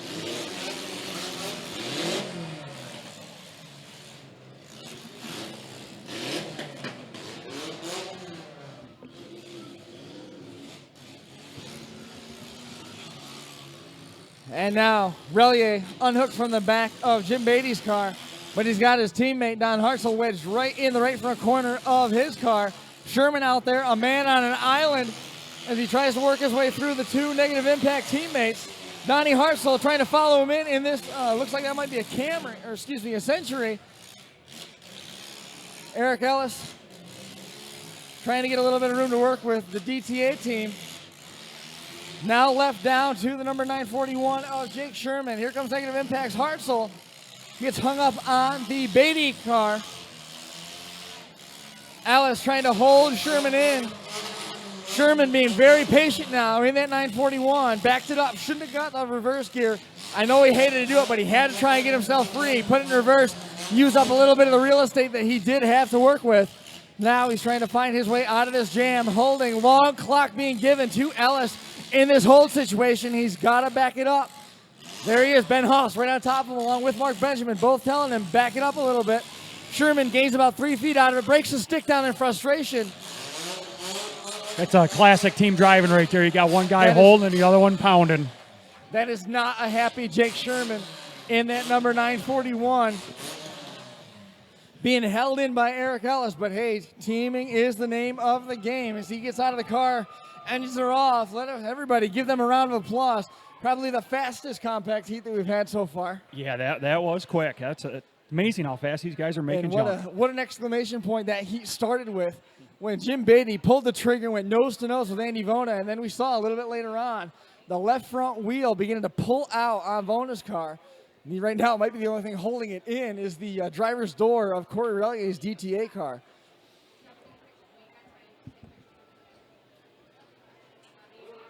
Yeah, Jim Beatty did pull the trigger, boy. Watch Decker. He doesn't watch him though. If he starts talking, we gotta give him some room. Yeah.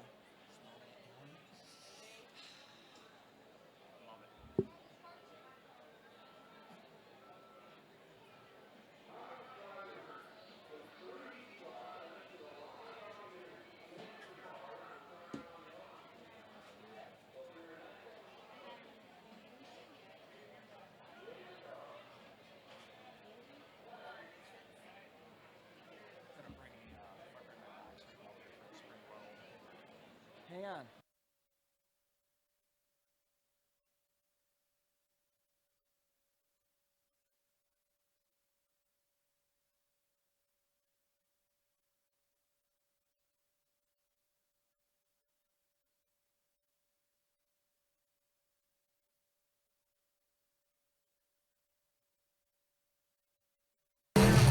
The Crash Course Podcast is proud to thank Overkill Derby Products for their continued support. Overkill is one of the original Derby-specific vendors to jump up as the sport was exploding, and like their equipment, they're still standing. Overkill specializes in engine cradles, mounts, shifters, and gas pedals.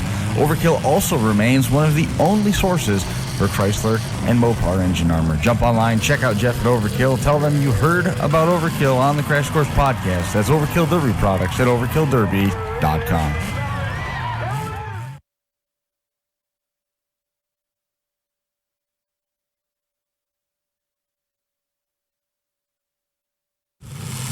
Demo Derby Masters offers a wide array of stock Derby parts and accessories that have all been Derby tested. Demo Derby Masters also offers custom fabrication, meaning your homespun garage idea can become a finely produced reality. Their team of engineers and demo derby drivers have designed, manufactured, and derby tested all parts to ensure quality and durability, even under the most extreme conditions. DemoDerbyMasters.com also carries a full line of helmets, fire suits, gloves, and belts, and Kaiser's own branded oils and fluids. Parts are manufactured, housed, and shipped out of their 140,000 square foot facility located in Coopersville, Michigan. Order online at DemoDerbyMasters.com or contact them by phone at 800-472-2464 or email info@DemoDerbyMasters.com.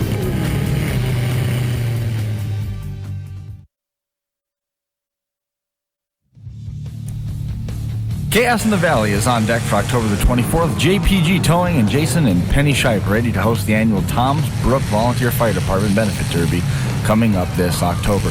Last year was Jason Cope coming away with the win in the full-size class, and this year promises to be even bigger. There's $4,000 guaranteed for the full-size winner and another $1,500 for the compact champion. The card also includes Power Wheels, trucks, lawnmowers, and a ladies-only event. All proceeds go to benefit Tom's Brook's Volunteer Fire Department. For direct questions to Jason Shipe at 540-335-7510. That's 540-335-7510. Or check online the National Big Money Events Board on WeCrash.com. There we go.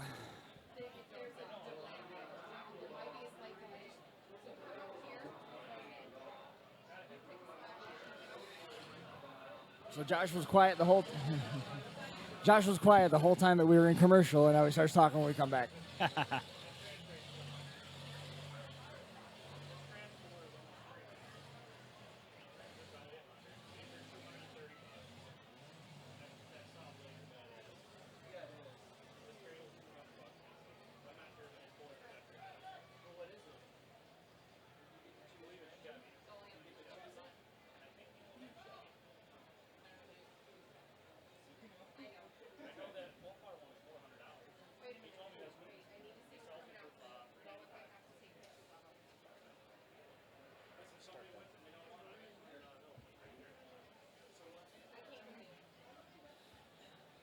So qualifying heat number 4 stage to come out here.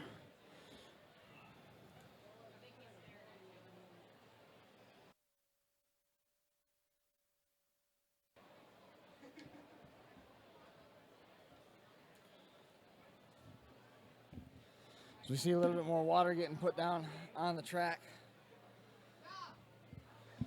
Next is, according to the roster here, Redneck Racing.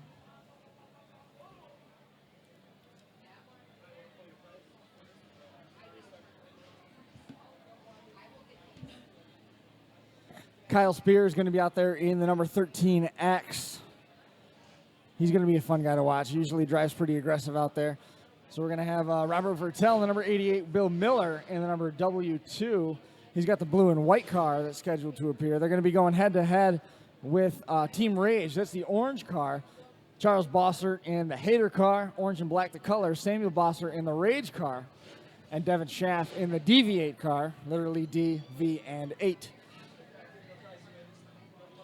Yeah, I didn't realize that these guys are from over my way.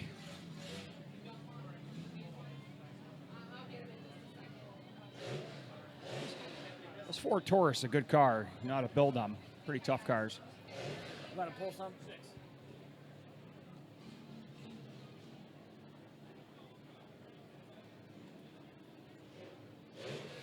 So pulling some more raffle tickets, Travis Seward coming away with 2 SS rims with the looks of things. As we see the Demo Derby Masters lineup taking form, John Martini coming away with a win, a pair of used skid steer tires from Cliff Donnelly. Matt Seeley offering the SS rims.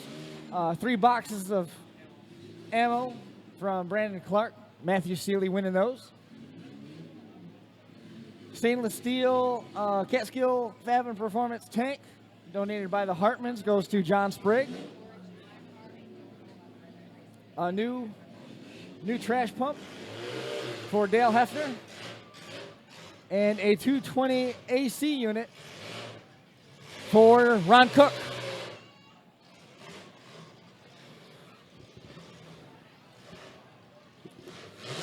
Demo Derby Masters starting lineup once again taking form on the track. Everybody looking to use a ton of room. It's Kyle Spear in the 13X, Rob Vertel, Bill Miller, 88 and W2 in order for the Redneck Racing team.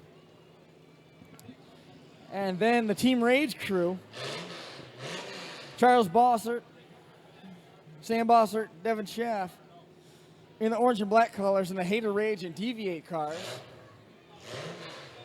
I was talking to these guys, Chris. Actually, I was walking down through the pits there. This Team Rage, they're out of PA, and used to run Old Iron, and they converted to these compacts, and they'd be a team to watch, I think.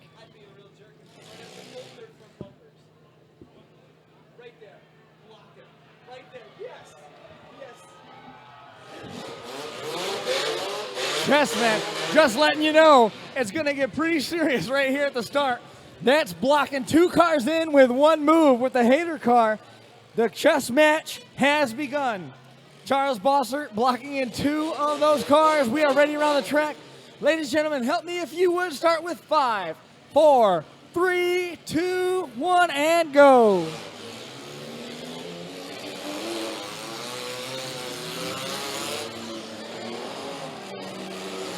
And that backfired completely. He didn't block him in. He pulled away, and now he's on the wall. Wow, what a shot right there, 88.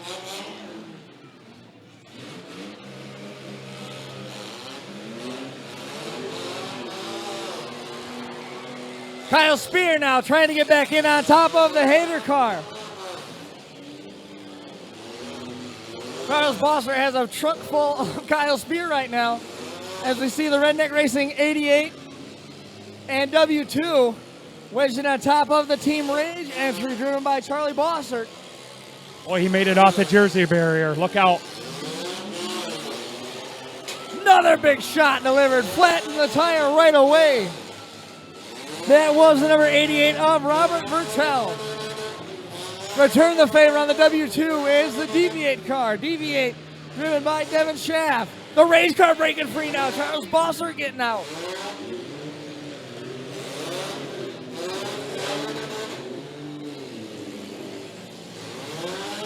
Correction, that was the Robert Vertel 88 that made that shot. Here goes Kyle Spear. Kyle Spear is the only guy left moving right now.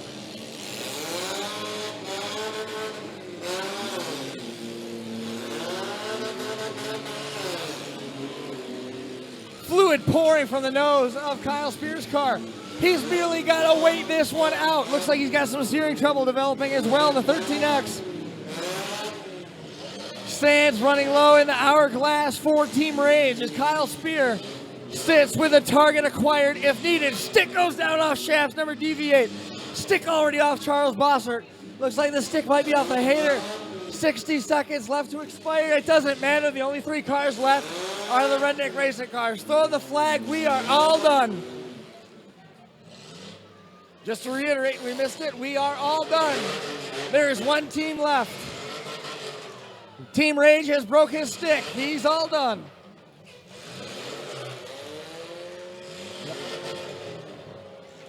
Kyle Spear right now will go in the record book as the last car running. All the orange and black cars have taken their sticks down. It is all over. Apparently, officials trackside seeing something different. From our vantage point, obviously our call isn't the official word of the track. But here we go, thumbs up from Mark Benjamin to the number 13X. That was fast, Chris. Trackside verdict is going to go to the Redneck Racing crew, I gotta believe. Kyle Spear coming away as the last man standing. Redneck Racing will advance. Charles Bossert in the Rage car. There's a look at the Deviate car of Schaff and the W2. And Mark Benjamin in the passenger side window, probably talking to Kyle Spear a little bit about the patience he exhibited in the second half of qualifying heat number 4 for the compact. 6 planned, and then 6 events after we get done with qualifying to bring us to the conclusion of tonight's Kings of Old School Team Derby format event here at the Whitney Point, New York, Broome County-based facility. Josh Decker. I don't know about you. Trackside. You ready to go, Josh? It's going to give us a chance to take a quick break.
here is connected to the camera. Inside the camera, this right here codes it, recodes it. Says it's right here, and this is picked up by this, and it says no.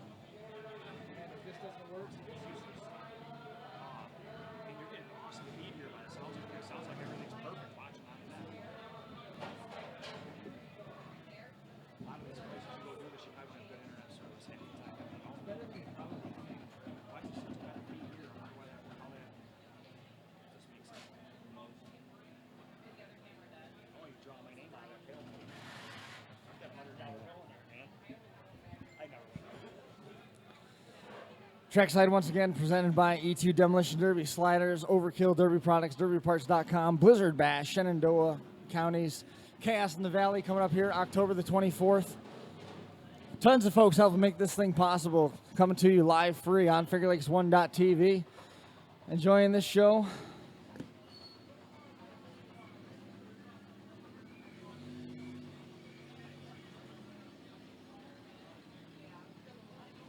Just think, buddy, we got that kicker class to go yet. Still got the kicker class. Yep, you're right. We have 3 more qualifying heats for the compacts. Then we have two rounds of consolations planned for the V8s and the compacts. In between there, we've got the trunks and the kickers, and then 2 features still to go.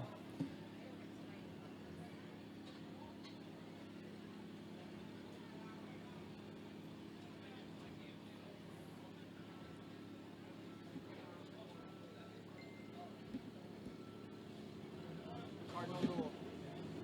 Just broke a cardinal rule. We might have lost that camera for the rest of the night. The computer won't pick it back up now. Green means it's picking it up. Something said something set on it.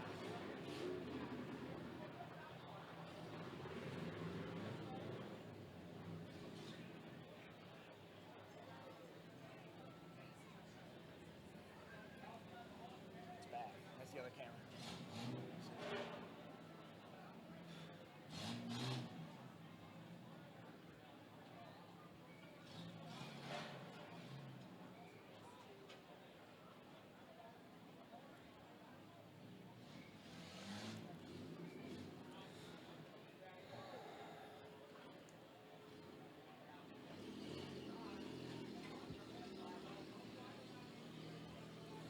So next group is going to be Team ASAP, which is Rick Kibbe, Tom Kibbe, and Jacob Shear going head-to-head with Top Secret. They had the second draw in terms of coming into the arena. See, that's one of the other things. They had the chance of either picking first or second. Do I want to be the first car in? I want to be the second group in. And Top Secret has elected to go second. Zach Robinson, Kurt Alexander, and Logan Robinson lining up with Team with Team Top Secret. Rick Kibbe, Tom Kibbe, and Jacob Shear, ASAP, Zach Robinson, Kurt Alexander, Logan Robinson in the Top Secret cars.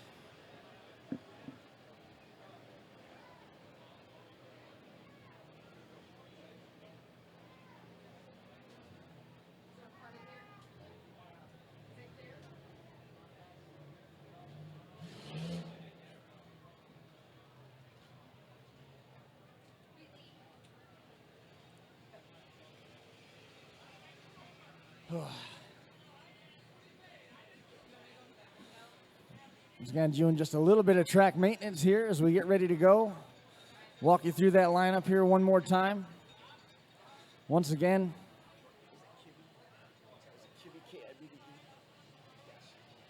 Rick Kibbe, Todd Kibbe.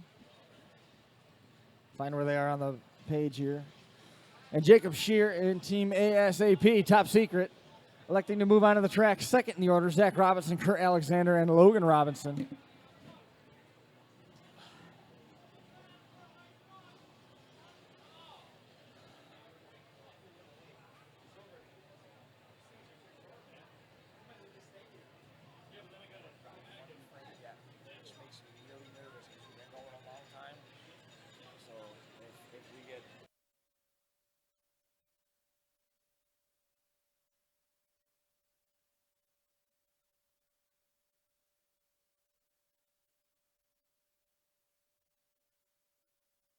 Yes, it works the best, man, all day long. And then once that baby starts changing position, things don't work so well.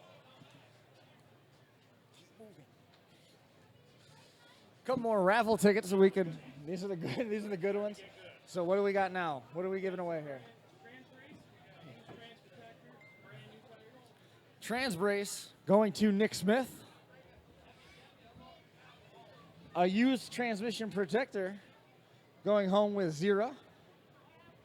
We're getting up through somewhere around 55 at this point. 14-inch ag tires going home with Travis Seward. Probably buy those in the pits here in about 15 minutes. Yeah. Ryan Deal winning 15-inch skid steer tire, it looks like, from CFP. 1978 Cordoba bumper for Mike Smith. And rounding out this round, Katie Decker Lady Basket going to Brian Tompkins, just kidding, Chris Sender. Chris Sender winning the ladies basket. Looks like we are all set to go. Ladies and gentlemen, sticks are up around the track. Here we go. Send them off with 5, 4, 3, 2, 1, and go.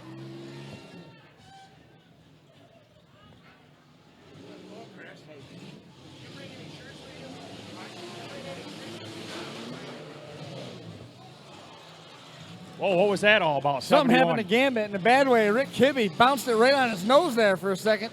Something's going on in the right front corner. I did not get a good look at it. As you see, Top Secret in that black and dark green colors going against the green and black hues of Team ASAP. Jacob Shear now stuck nose to nose with, I can't even figure out what that is. I think it's an AMC maybe? That could be a number of cars, but you. Whoa, boy, he take a shot in the back end. Gambit now getting tagged as well. That's the number 71 Kibbe car. Those old hatches are strong cars. That could be a Type 10 Cavalier, but it's hard to tell. The window's too long for an Omni. I'm willing to argue maybe a Chevette. I don't know. I can't tell on that thing. It's not moving anymore anyway, so I guess it doesn't matter. 71 of Rick Kibbe getting shoved down the track. Jacob Spear covering a lot of ground in a hurry. Here comes the number 84 of Todd Kibbe.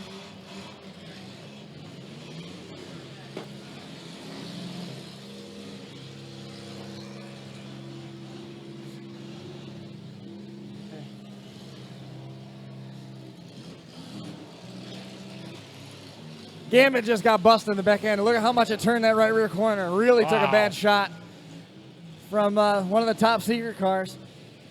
Absolutely identical to the Top Secret cars. No identifying factor whatsoever. Finally got a chance to see the roof where it says Kurt. That's Kurt Alexander right here dead in front of us. And he's going to make a shot. Kurt Alexander on Jacob Shear's car. Kibbe, with all the hate and discontent that he's been going through with that number 71, still out there running and moving it. It looks like it's 3-on-2 now. As we see also number 84 of Todd Kibbe having problems in his entry. Right front flopping around like a dead fish. Steering has gone awry in the number 84.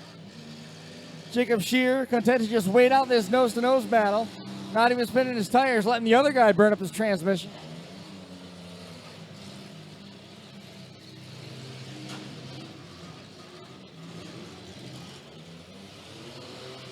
The old water coming right out of that one right down in front Just of us, Chris. pouring out of Kurt.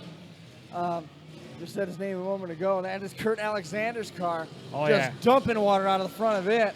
Looks like we might have lost Jacob Shear in that number 88. It's back to even numbers, 2-on-2. Gambit is Rick Kibbe, Todd Kibbe in the 84.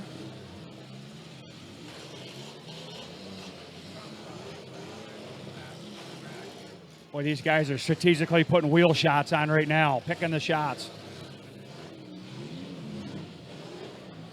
Really picking their shots well. The steering is just all sorts of ugly for the number 84 of Todd Kibbe. It's like Gambit, Rick Kibbe, wedged in that number 71 on one of the Top Secret cars. Kurt Alexander still able to keep moving. Staying side by side, trying to use the edge of that bumper to maybe get into the tires. Flatten that left front drive tire on the number 84. Still even numbers, head-to-head now between Todd Kibbe and Kurt Alexander. You were going to say? Oh, that Kurt Alexander, he's no joke. I watched him over to Walton this year in the big cars. First time I've ever seen him run compact, so he knows what he's doing out there for sure. Gave up a poor shot right there in the effort of freeing the number 71. I don't know how much help the other top secret car is going to be right now. Fire, big fire coming underneath the hood. Look how calm he is.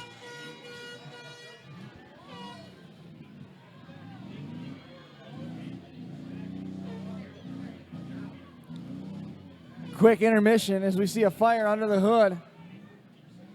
Rick Kibbe is number 71. It's going from bad to worse now.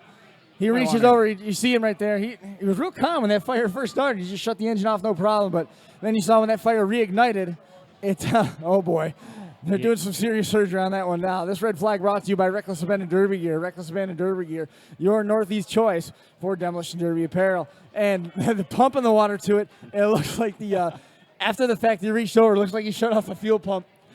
Yeah, I was going to say they might want to break a fire extinguisher out on that one because the old fuel pump's just going to keep pushing it out. A lot of stuff burned up in a hurry. You can smell the melted plastic now wafting up here to the announcer's booth. As we work through this quick Reckless Abandon red flag, you can see behind us the one and only Mike DeFreesia hanging out with us here in the booth. We'll get him in here on the microphone in a little bit. He promised he was going to come over and talk with us, so going to make sure that we get a chance to chat with Mad Mike.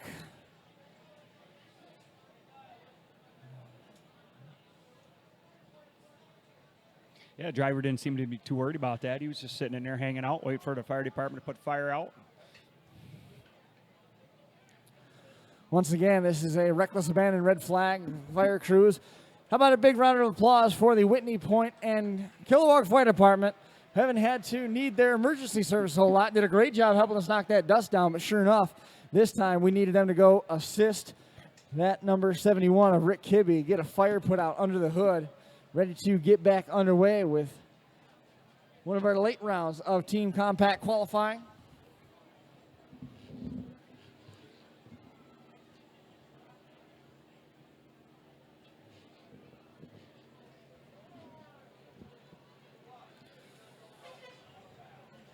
God's Country Motorsports tuning in from out in the Midwest.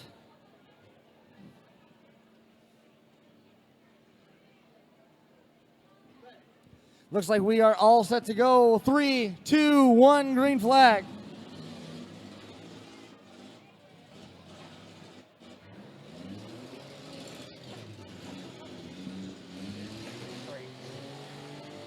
Huh?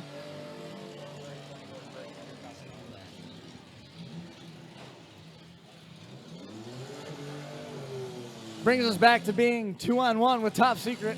Now chasing after the Todd Kibbe entry. And in that number 84, Kurt Alexander playing the role of blocker now, just holding up Todd Kibbe's 84. We see a lot of smoke now spinning on that right front corner. Looks like the tire has come off the bead, and here comes going for a kill shot. That bumper is holding up pretty well. Looks like one of those old flat Ford bumpers from the early 80s. Is more and more going wrong on that right front corner. Desperation flails. The tube's about to come out of the right front corner. Now on that 84.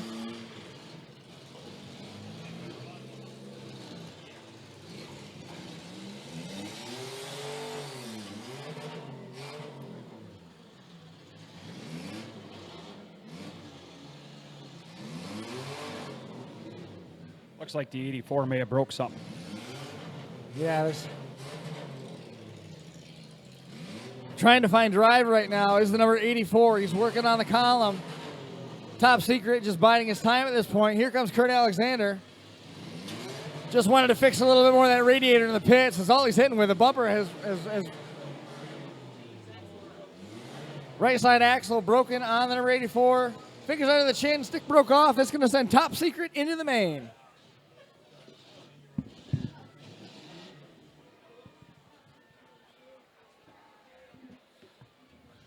So just one final qualifying heat left. That is going to feature, if you're doing the math, scoring at home, Half Drunk Racing means they are going to be going up against Team Lawless.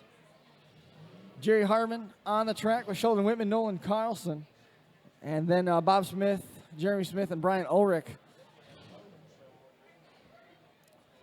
scheduled to be on track.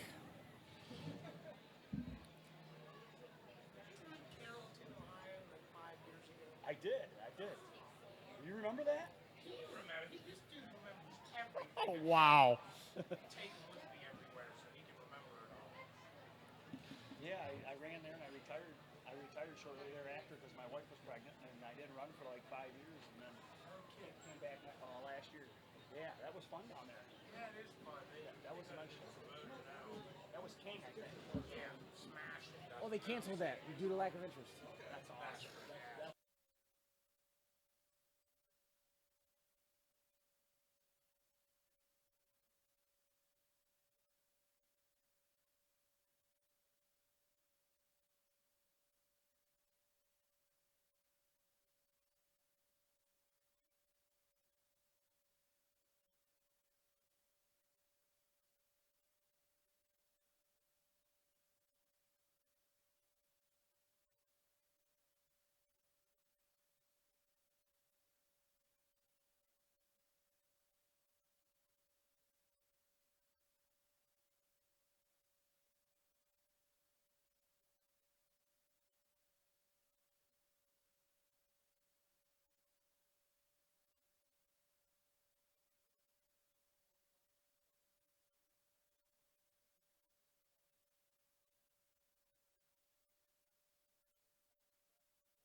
Yeah, I'm going to probably build my amp and bring it over here next for the spring show.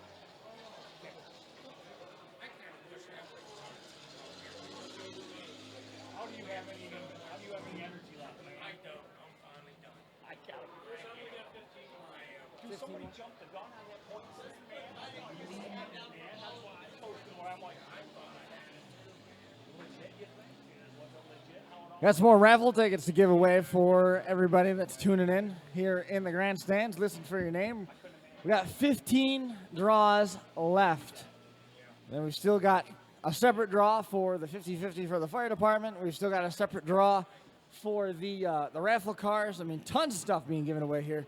Kings of Old School. Another one's just a phone number. I think I know that was Richie.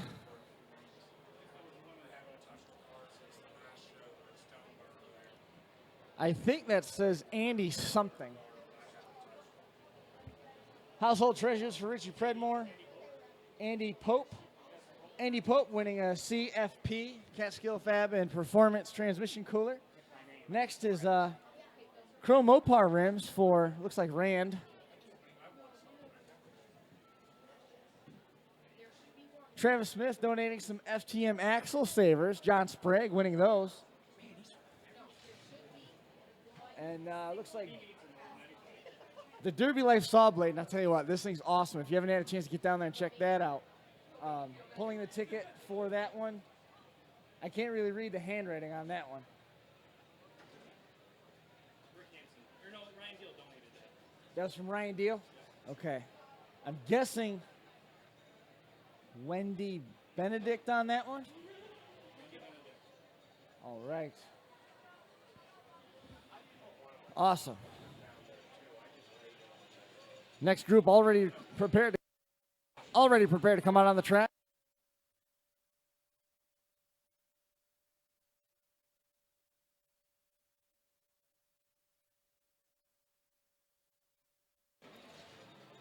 Yesterday I went to my property and made clear to mix spots for a full spot.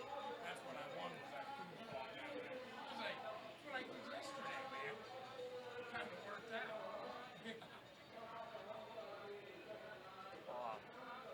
My wife is pretty lucky.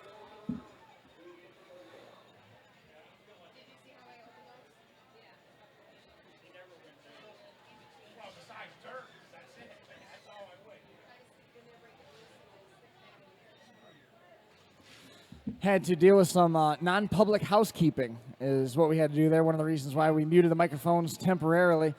Let's see. The starting lineup presented by Demo Derby Masters. Again, your lineup is Team Lawless, Jerry Harmon in car number 38, Sheldon Whitman and Nolan Carlson in the number 66. The pink colors is Half Drunk Racing. First in line is the team captain, Bob Smith, in that number 17. Again, the car painted in tribute of Mike Smith, who tragically lost his life earlier this year. Behind him is one of the Lawless cars. Also joining Half Drunk Racing, Jeremy Smith is in the 17J, and the 17U is going to be Brian Ulrich. And looks like we're going to start him nose to tail so far.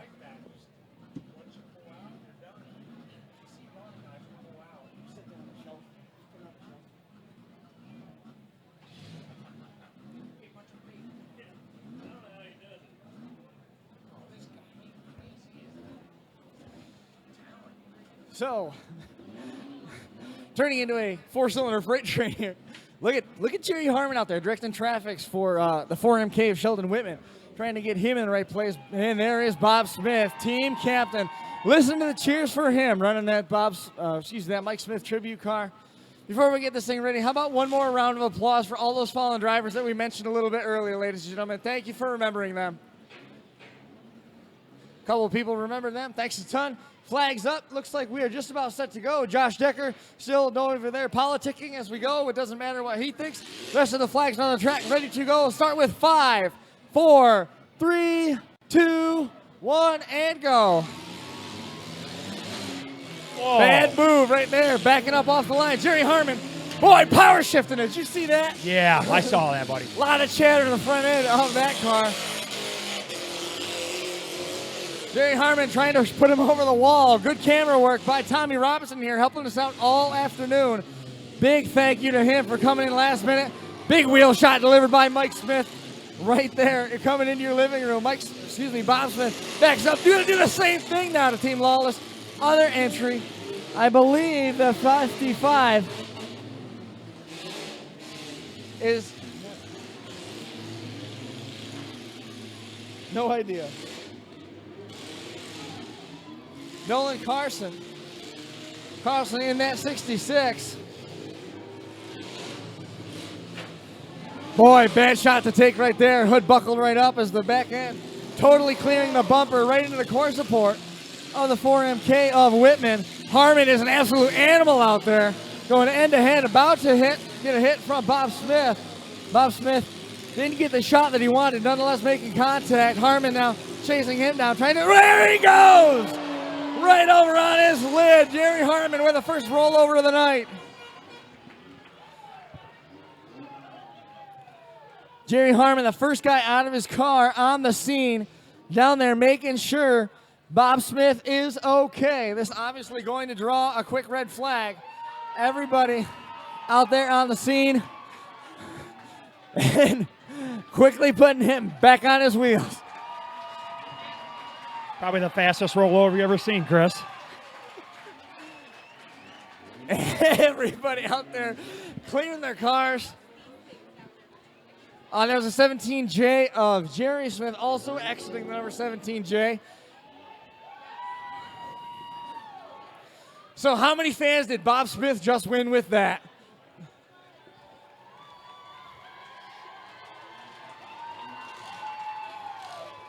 If he refires, Josh.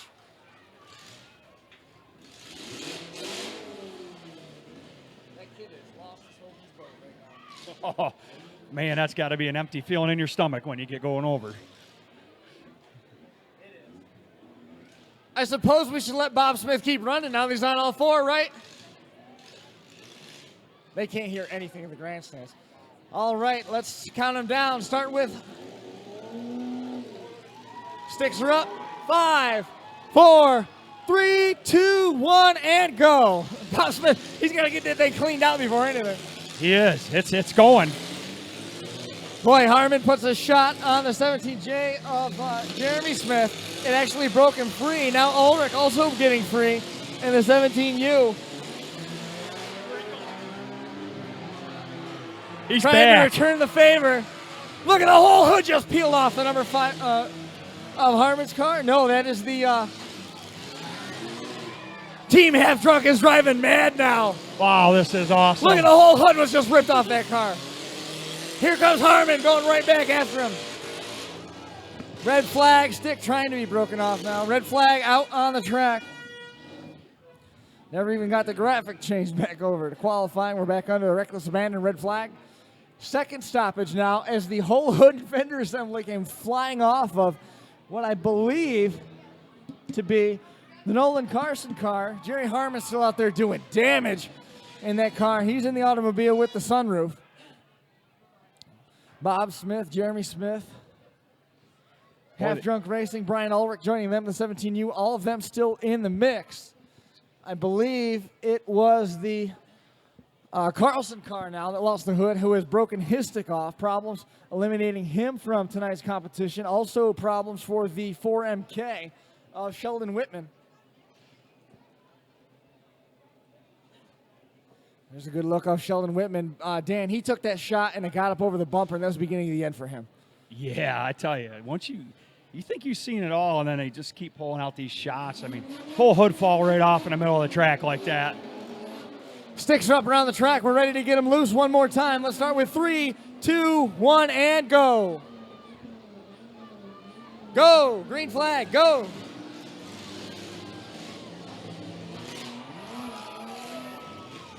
Here comes Ulrich again in the 17U. Just about another roll right there. Was pretty close. Number Harmon's 4 gotten on the loose 17. now. That was a, boy, poor shot selection by Ulrich. I think he was trying to get to the wheel. It didn't work out for him. The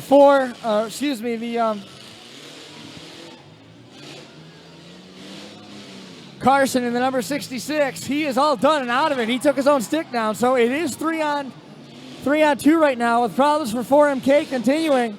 Sheldon Whitman there goes after the back of the number 17 of Bob Smith.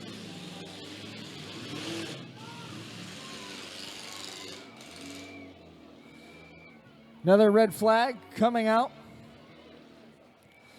17U gonna assume that this red flag stoppage, Josh Decker breaking the stick down from trackside, believe that's got to be tied to the driver's door hit that we just saw a moment ago. Josh going back out to talk with him again one more time. We see another reckless abandon red flag. Yeah, 17J. Yeah, I didn't happen to catch to see what that was, Chris. I didn't see it. Putting a lot of attention in the back seat of, okay, judging by the condition of noses, that I think that's Sheldon Whitman that's steaming. Jerry Harmon, the one that they're paying the most attention to, looking in the back seat. You know, big concerns over fuel leaks, things along those lines. Officials just making sure everything is safe, lined up, and ready to go. Waiting for the all clear around the track. It is now 2 on 2. Sticks are up. Looks like we are just about set to go. One more time. 3, 2, 1. Green flag.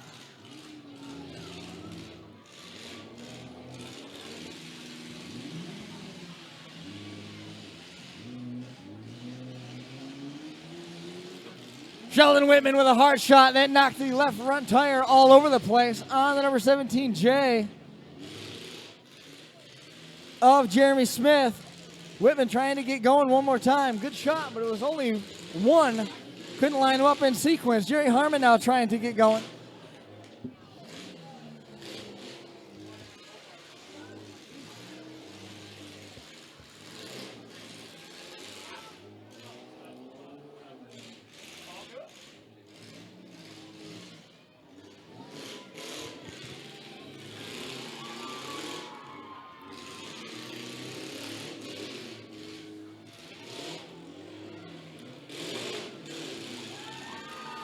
Jeremy Smith gets free one more time, going after Sheldon Whitman. In the 4MK, it is 1 on 1.5 right now. Jerry Harmon obviously not 100%, laboring out there pretty bad, but still making hits. The back end falling loose out front of number 17. The trailing arm, you can see Trailing arm trailing arm hanging loose on that left side. Now he's packed in against the wall. Sheldon Whitman struggling to steer his 4MK, trying to get against the wall. Another good shot being delivered on that 17J of Smith. Bob Smith trying to get back in the mix. I'm not sure if officials are going to let that slide. See Harmon. Harmon, knowing he's the weaker car, going in as a sacrificial lamb. Locks in nose to nose on Smith. Trying to hold him in place while Sheldon Whitman closes the deal right now. Hard shot backwards.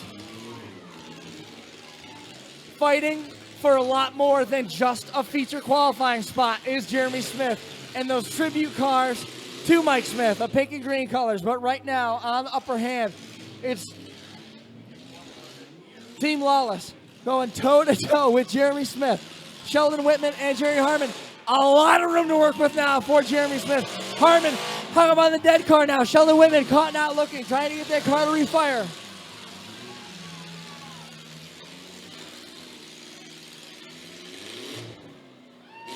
Jerry Harmon right now in the cockpit saying, please, Sheldon, get that refired. He needs a helping hand. Harmon's car far more used up than that of Smith's.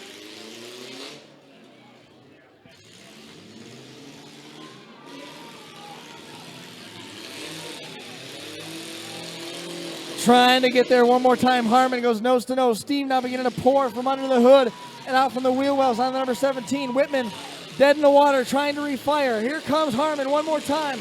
Good impact right there. Perfect, right there, right there. Unless he backs up, leave it right there. So watching closely, three officials right on top of the situation. 17, Jay right now falling to third on the order on the shot clock. Whitman, the red flag's being waved, and official word goes out. Your winners will be Team Lawless.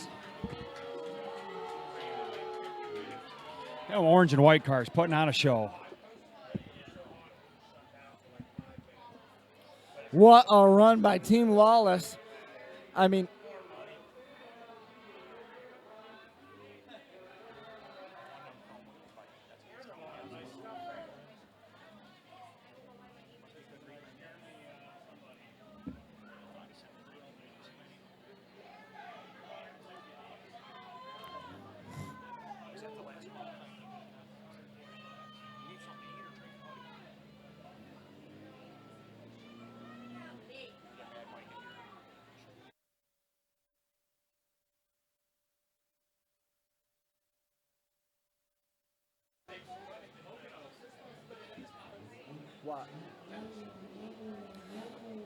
so track clearing continues now, picking up the last of our compact qualifying heats. We've got the kicker class still to go. We've got the trucks and vans, couple constellations and two features still to go. Only 6 o'clock here local time. I know we've got a bunch of fans watching in the Midwest. Mad Mike DeVries is joining us here at the table.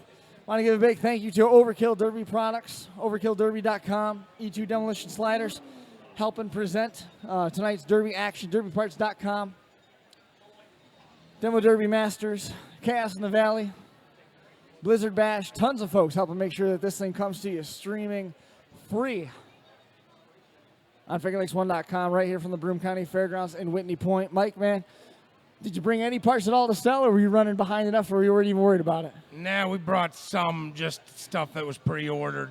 I took care of everybody as soon as we got here. Just been a hectic month for us. Some of my stuff was back ordered, and we just come to relax. How's your truck looking these days? Not good. It's in pieces. Still? Yeah, still. So congratulations on the almost championship at the Reckless Warriors Tour. Finally getting a chance to talk with you a little bit about that. I mean, you go back to the paper, you go back to the tape. You know, everything was consistent front to back. Still, I got to believe that was a tough pill to swallow after the effort that you put in, winning the Super Stocks, doing everything that you had to do to take away that championship with the Reckless Warriors Tour. Yeah, it was kind of hard to swallow. I mean, we kind of thought we had it won there in the end, and nobody was really exactly sure how the points were going to go, and a little bit of confusion there at the end. But I mean, it was the first time for the points to go on this year, and I mean, we knew there was going to be some bugs that needed to be worked out. So I'm happy with second. I mean, there was close to 200 drivers, and You can't be upset with that. I mean, really, all things considered, you can't be mad about it. no, not at all. You had an outstanding summer. We'll talk a little bit more about that here momentarily. We've got Thank the you. trucks, trucks ready to come out here. Been a fast show tonight. This has been awesome. We're going to go ahead and, once again, this is live. You can see it happen as we go.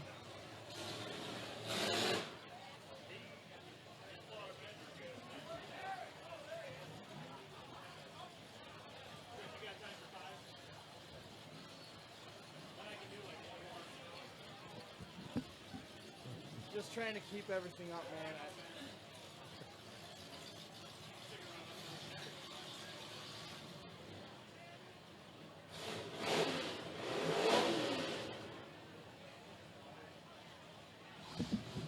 Gonna pull a couple quick. This is the Overkill Cradle for Jody Gully. Sean Caniff going to be given the transmission brace from Jake Norris. The Jensen parts pack for Aaron Bunce. The Black Flag Entertainment pack for Kevin Rouse. And FTS and GH Graphics package going to Dominic Hopper. Demo Derby Master starting lineup for the trucks. I'm sure they are. Going through the jump run quickly, Sean Amon in the 101, Donnie Burgess in the 77, Demo Derby Master starting lineup, Reed Baldwin in the 67, Headhunters is Cody Relier, Sheldon Whitman in the 17, Kevin Whitman in the 2K, Sean Spencer's out there, Matt Hildebrand in the 38, Chuck Bowman in the 511, David Spencer rounds out your order. Sticks are up, send them off with me if you would please. Let's start with 5.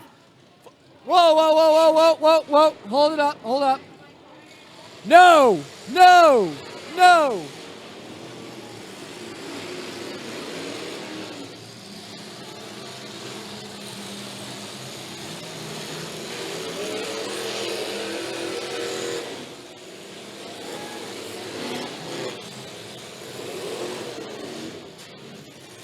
I knew these were going to be good.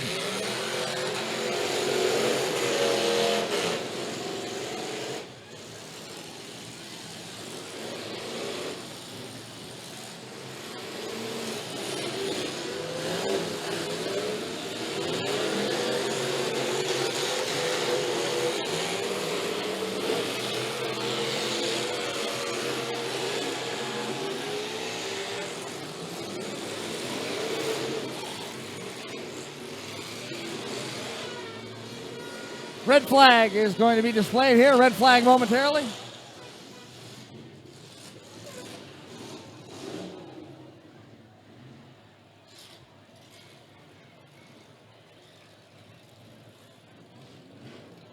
So once again, our best appearing entry award winner was scheduled to be out here.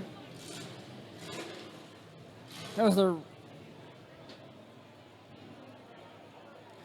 Redneck Racers, Looney Tunes themed kicker class entry. We'll be seeing him in a little bit. Red flag still out. Looks like we are all set to go. Green flag back out. Boy, they went right after the Headhunter car. Oh, Cody Relier. Backing up one more time is this FSH entry. As we talked about before, this track is self-cleaning. See everybody just piling in now. Lots of open track here at the far end as this corner really loading up now. Number 38, Matt Hildebrand. His truck is destroyed out there already. Look at the back end, just eviscerated by Sean Spencer in the 101.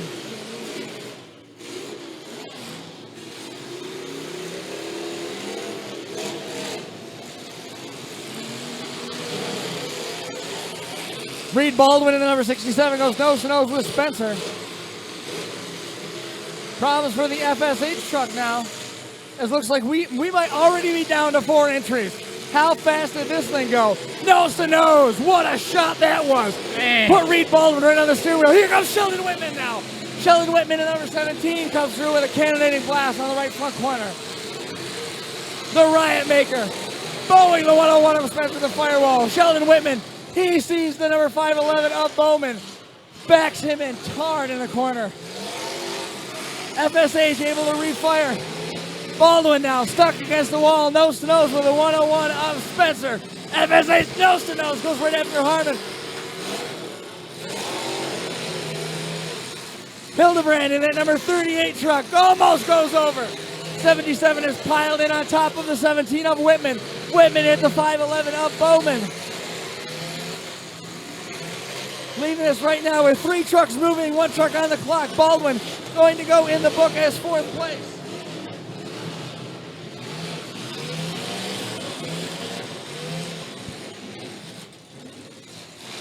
Unofficially, Baldwin struggling to get that going. Damn. Wow.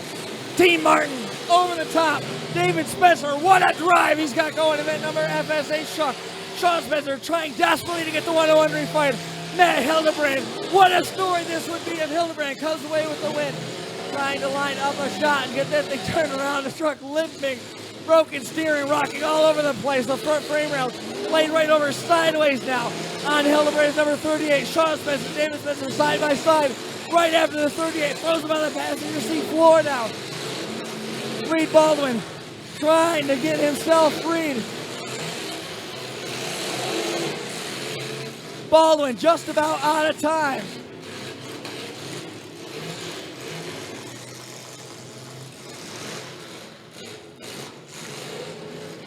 Not clear. It appears David King's calling for a red flag.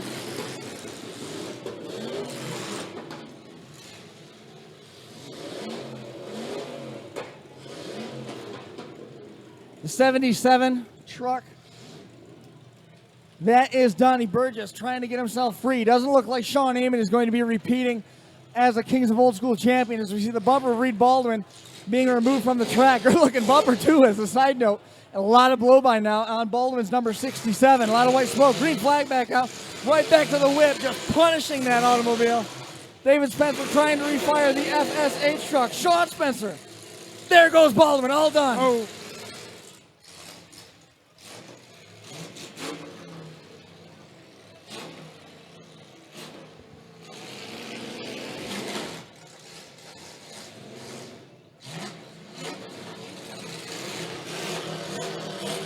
Here comes David Spencer in the FSU car.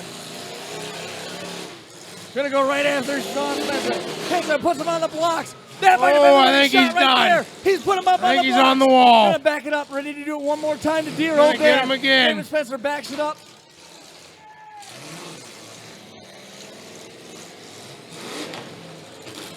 Oh, he's and off. Sean Spencer gets free. Transmission coming apart in the number 101. FSH turns it up, ready to follow him in. Look at the shot on the bedside. Wow.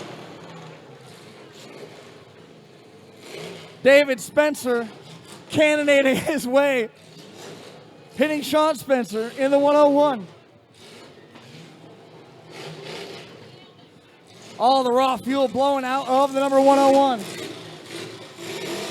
Motor mounts broken in the number 101 of David Spencer. I don't know how that Sean 101's Spencer. still going, Chris. David Spencer trying to keep this one going. It's about it. Taking the helmet loose. That's going to do it. Throws in the towel. Stick officially broken off. Your winner in a thrilling truck feature, the number FSU of David Spencer. What a run for David Spencer. Yeah, that was awesome. Huge piece of hardware going out to David Spencer. Love seeing this too. Look over the window. Team Martin on top of the door. There he is out of the car. Give a round of applause, ladies and gentlemen. Yeah. And here comes Sean Spencer. Chased him up there. That's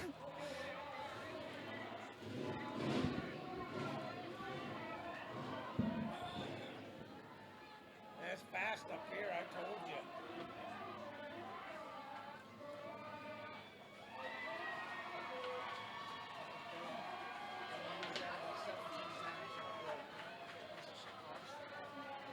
I'm going to say 80 bucks.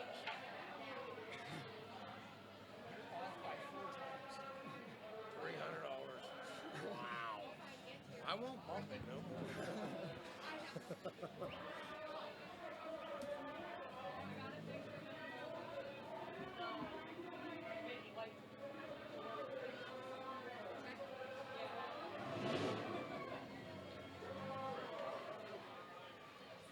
Hey, well, we got a minute. It's 300.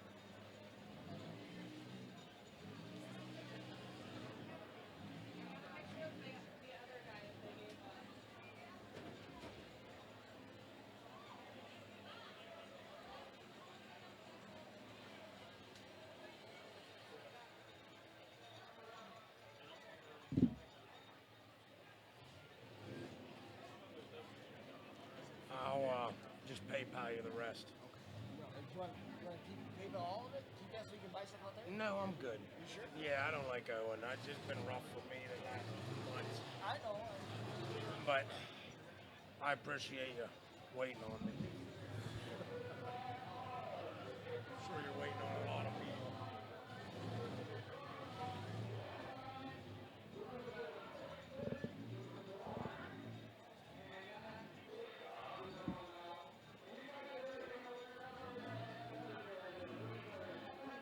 Well, what we're going to do is take a quick break here. We'll be right back after this.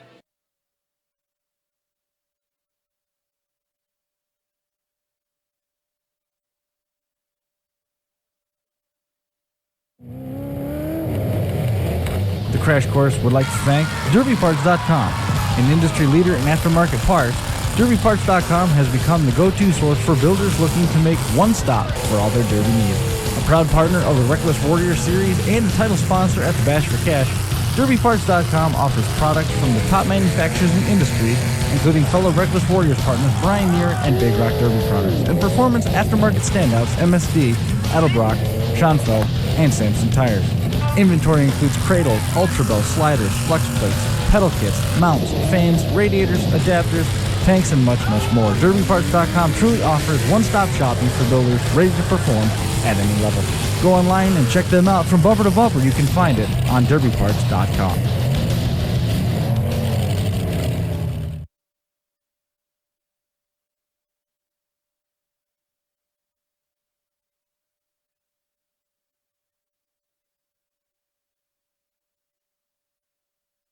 Don't worry about it, man. Don't worry about it. Got distracted a little bit there during our quick commercial break. Got to make a quick note here. We're going to do a couple more drawings here. First off, on the list, Jeremy Elliott winning some, donating some Chevy headers, as we lost that camera now. Joanne Groff winning the headers. And let's see, the Go Team Martin sign, that ticket. Keith Shea winning that one. Munch winning the Derby Parts, AA Derby Parts Mopar Cradle. DJ Hartman winning the Power Wheels. Nice prize right there. Lodge's Hotel stay goes to Nicole Green. And the final prize, correct? This is the last one. A pile of shirts, Jason Rouse. And that's it for that leg of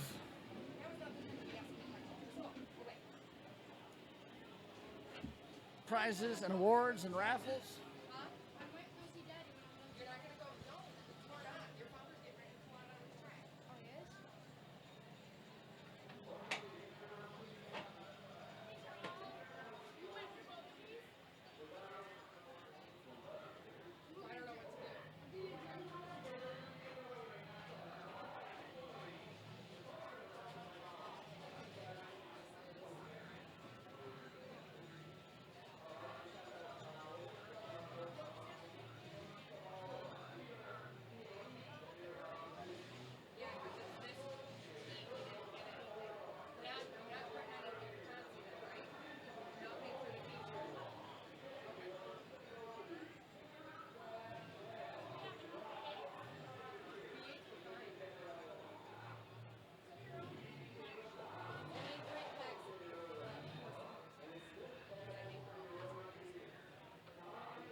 250. Which means that probably it's probably close to 700. I wish you had turned it. That was the only way I kept it. I got one that wasn't turned. I'll get with the trophy. Running out of steam. So what'd you think of that? Trucks, man. Trucks are rough to ride in. Man, that was awesome. I told my buddy here, I said, I guarantee you these trucks are going to be good. You got a chance to run the truck there on Friday night at Stoneboro. How was that? I think I'll just stick with cars. Was it a little rough? Yeah, it was. I mean, it was more, you know, I'm used to running stock cars. It was more like a pro mod car running that truck. I mean, I'm almost 40. I guess I'm not too old, but I feel old, so I'll Do you stick like the with the pro stock mods? cars. I mean, do you like the pro mods? Do you enjoy watching pro or driving in pro mods? I mean, I'm not putting anybody down, you know, or to each their own, but I'm a stock guy. I'd rather watch cars bend, and I like to go look at them after they're junked and see where they bend and why they bent there and what you can do to fix it and whatnot. But I've always been a stock guy. Never really got into the pro mods much. On a track like this, though, where it's hard and fast, they are entertaining to watch, that's for sure. I'm kind of in the same boat with you. I like watching cars that get turned inside out at the end of the night. These trucks right here, that was a violent feature. They were sending stuff for sure. So Just look at them leaving. I mean, they're all junk.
Yeah, I know. I told you I'd make you famous. That second part. I already have the picture that I'm going to put on the okay. Here. 'Cause I was going to make sure that I got them. Yeah, Mike. Did you get any sleep? I have slept 11 hours since Tuesday morning. It's about 3 hours, 4 hours a night. Say that to Connor. I want good chocolate. I have to get individual chocolate because I'm running out on the track. That's not enough. and I mean, this is the first full week back to school.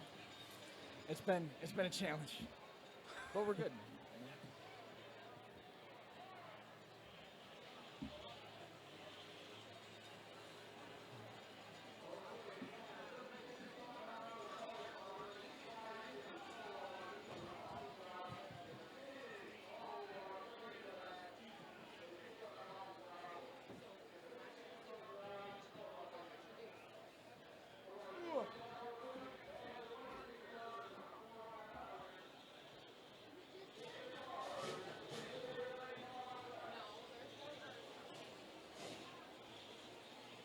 Oh, here's the kicker class coming up.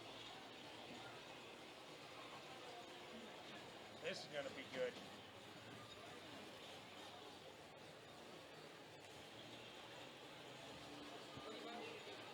I'm going to go down on a limb and say Demovac. Demo Derby Master starting lineup for the kicker class. Corey Rayleigh in the DTA cars, first in line coming out onto the track. Team Martin boldly painted on the firewall of that two-door Ford. Matt Tice is going to be number 81. Mike McNett aboard number 113. Jeremy Gully going to be in car number 686. Chris Morgan in the 39. Rich Predmore is going to be in the number 44. We'll talk about that car momentarily. Jeff Goodsell will be in car number 13. Josh DeBevick is going to be in car number 18.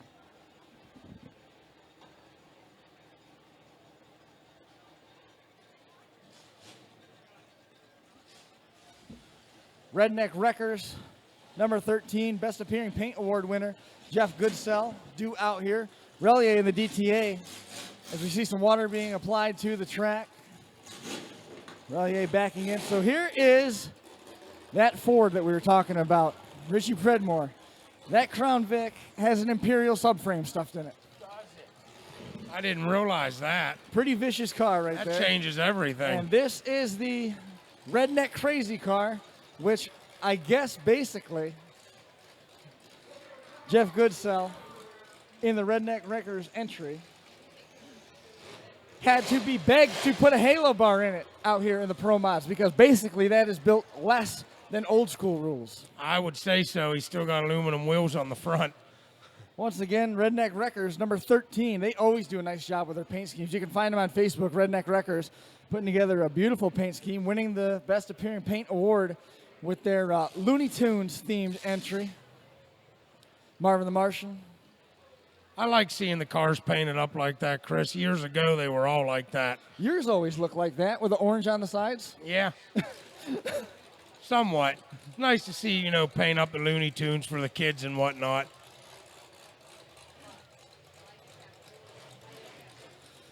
So once again, that is your Demo Derby Master starting lineup. Corey Relier in the DTA, Matt Tice the 81, Mike McNett in the 113, Jeremy Gully in the 686 in the Double D Motorsports entry, Chris Morgan in the 39, Rich Predmore in the 44, Jeff Goodsell in the 13, and Josh DeBevick riding it out in the number 18. DeBevick is driving his Riviera that he drove at the Keystone Nationals back in July. The temperamental number 113 of Mike McNett pulling out on. That's a Crown Vic. That's a Crown Vic. That's a Crown Vic. 4 Crown Vic so far. 81 of Matt Tice is also backed into the order as we see Gully coming out, and I think he basically checked the oil in this car since June when he ran this the first time. Remarkable build. What a front bumper.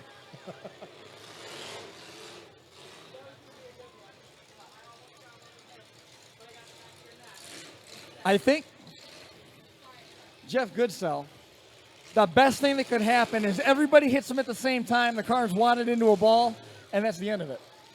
Probably. There are definitely some mean cars out here. 39 of Chris Morgan, one of the last cars pulling into the field. Jeremy Gully, plate after plate after plate. You get a look at him as he pulls into the order. The elevator number 39 is Chris Morgan.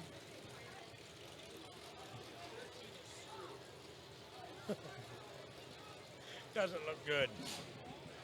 But he's got a nice paint job.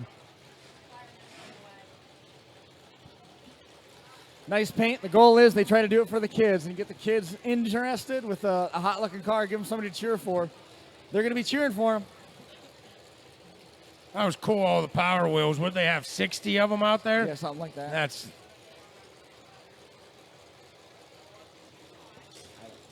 Looks like we're all set to go. Around the track, ready to go. Flags are up. Ladies and gentlemen, help me if you would. Start with 5, 4, 3, 2, 1, and go.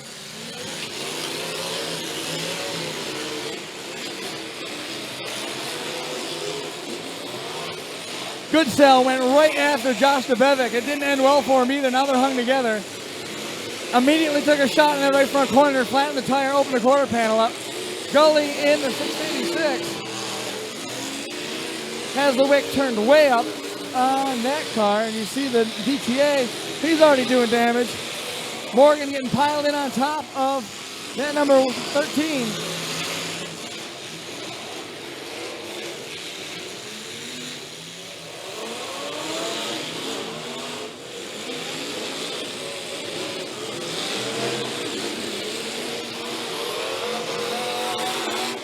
Listen to Richie Predmore's 44. Man, what a motor.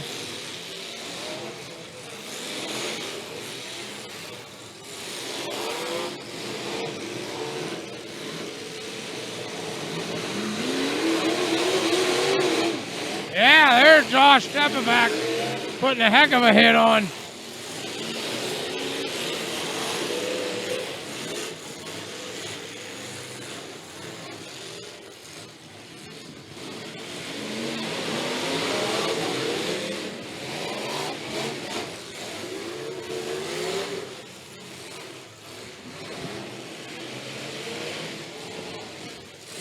Chris Morgan takes his stick down. We lost the 13 first and of Goodsell, and now the number 39 of Chris Morgan.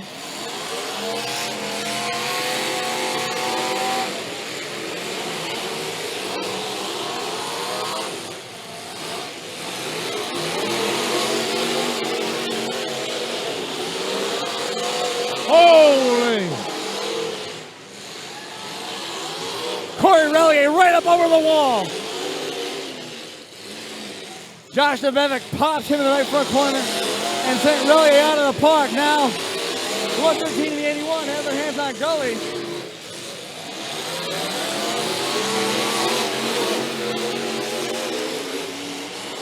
Nevevic just stacking them up on the blocks. Gully now trying to finish the order.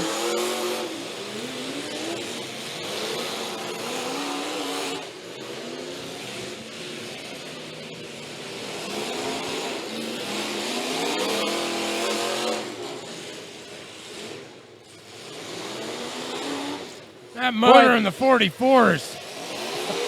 Unbelievable, isn't it? I think what's even more impressive is the transmission. Hold up to all that. Here comes Nevevic. Get your eyes up. Target acquired. Crosshairs are locked on. Here comes Nevevic. Here comes Nevevic. Boy, I don't know about that. Josh Nevevic had a great shot lined up and chose not to take it.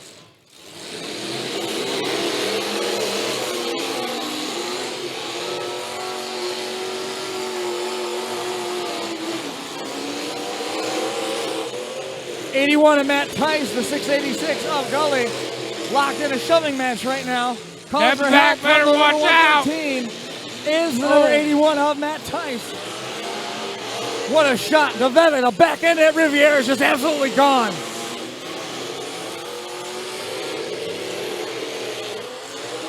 You called Nevevic, not a bad choice, but how good is that 113 right now? Man, he looks good.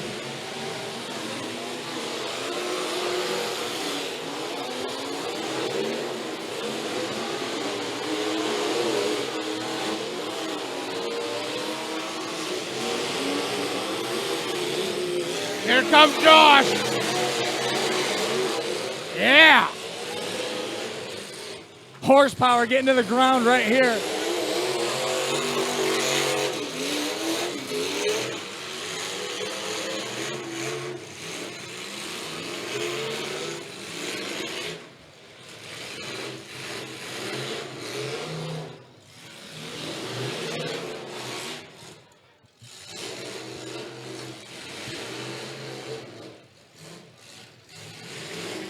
Looks like it's down to Nevevic and the 113. Down to our last two already. Rich Predmore looks like he's down for the count over there in the corner. We lost Jeremy Gully and Matt Tice as well. So your winner of the kicker class is going to be either Josh Nevevic, as you called Mike DeFricia, or the number 113 of Mike McNett. Mike McNett right now, back bumper to the blocks. Nevevic just trying to wear him out right now.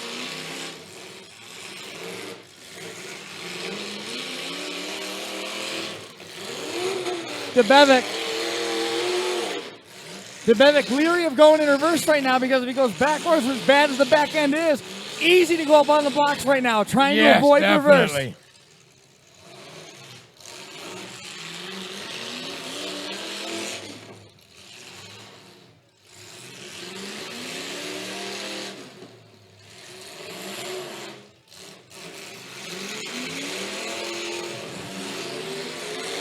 Look at Nevevic looking around, trying to keep an eye on what else is out there, trying to assess if he's down to the nitty-gritty and how close he is to those walls. It is down to the final two. Josh Nevevic in his Keystone Nationals Reckless Warriors Tour, event number 3, Riviera, head-to-head with the number 113 of Mike McNett.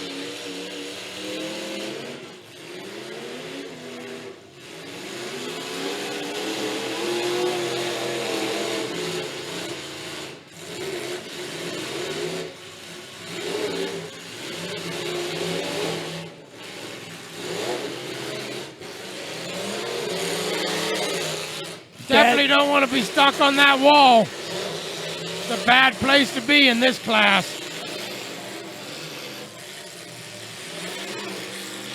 And Nevevic is no slouch driver either.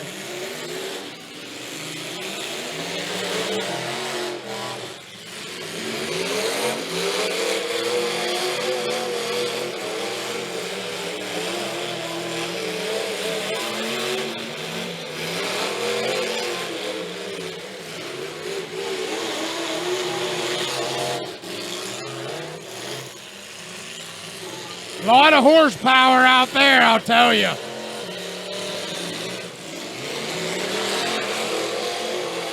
I think maybe 113 may have lost his steering. Oh, yeah, absolutely. Because he's, well, maybe. Maybe not. Might be hanging on by a thread.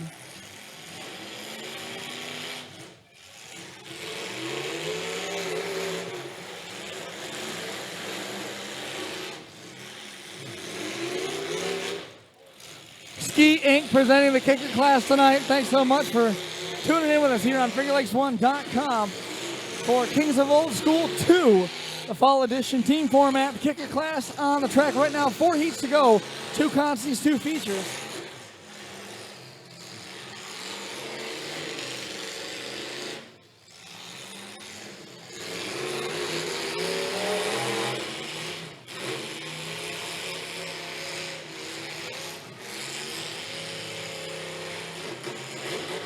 Look at the 18 of DeBevick. Just a little bit of water every now and again. Just pushing a little. Not even steaming yet.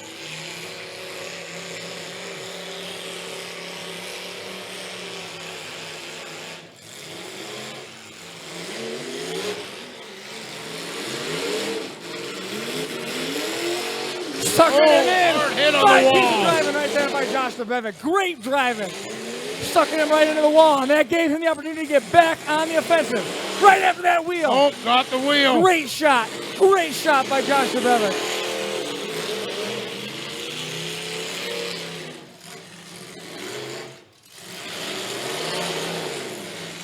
DeBevick, obviously the more mobile of the two. Riviera versus the Ford. Yeah, that red line of Josh's sounds pretty good.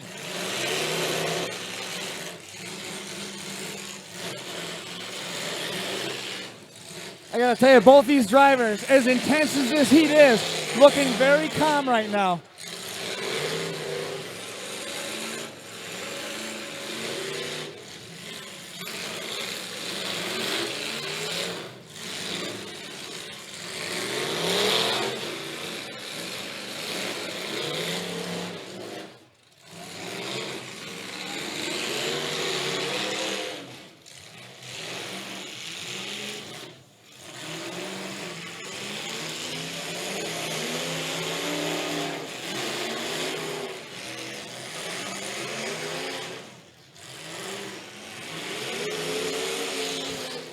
Did you hear that? Hear them hits up here. Oh man! I mean, You not even almost a hit, feel a it. reverberation. Yeah. It was like a firework when you feel the impact.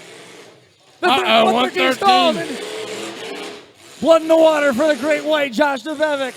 Steam pouring from under the hood of the number 113. Could be the final moments of the kicker class feature. DeBevick going after him still. Steam pouring from under the hood now of the number 113. Oh, I think Debevac just broke an axle. DeBevick just broke an axle. He made the winning shot. Now the 113 has to make one shot and to come away with this one. Could be the difference right there. What a turn Oh, of man. fortune.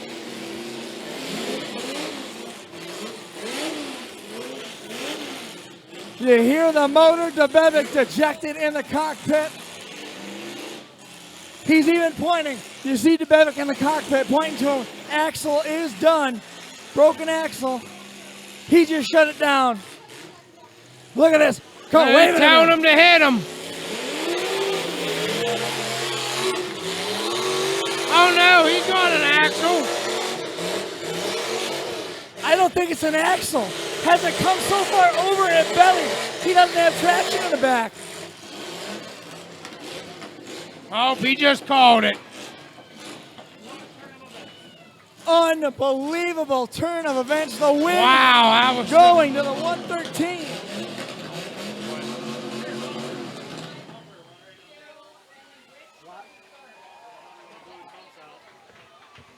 Wow, was that awesome, Chris? All right, so the way that acted, I thought for sure. did too. I seen that was a the broken ass axle. The end way drop. that it sunk. The back bumper broke off of the number 18 of DeBevick. He backed over it. The bumper stuck underneath it, which got the rear wheels in the air high enough where he didn't have traction. That's why he was calling the 113 in. Hit me again, knock me off this bumper. Bumper Heck stayed yeah. put. They flagged it. Josh Decker. No, Josh had a couple. He wanted to catch a couple words with our kicker class winners. Josh, do you want it now? Down to Josh.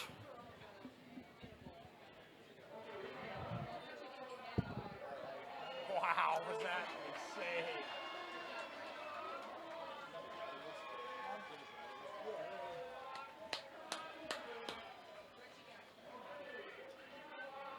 He won. Matt.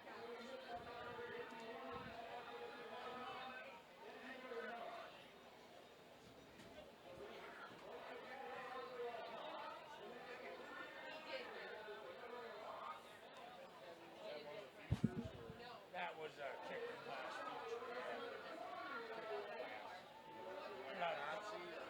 No. You're allowed to put pipe from your dashboard down to your frames. They call it. Man, that was hard hit. Yeah. I had a feeling Debevac was going to do good.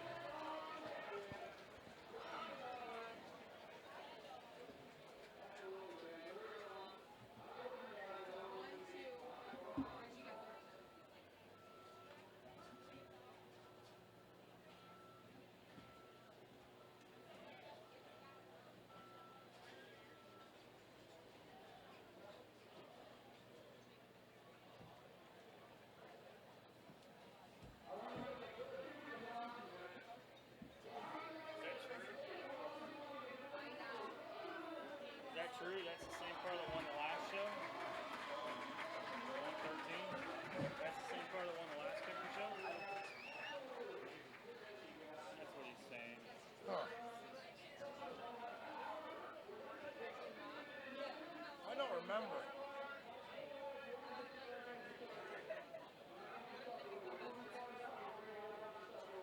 I think 13 was a kind of a favor. he stopped right there. He had his fun.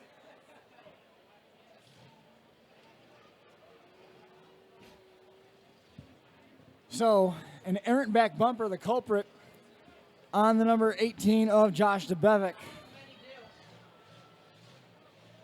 Yeah, it's kind of hard to take that as a driver when something like that happens. I think he was probably feeling like he had it won there in the end. The 113 car stalled. He made the last hit. Then that bumper right up underneath the rear end just shows you how quick something can happen out there. Turn of events. The way that acted, the way that the motor was just revving like crazy, the one wheel was just digging like mad, but it wasn't going anywhere. Had that chatter, it sure looked like a broken axle to me. But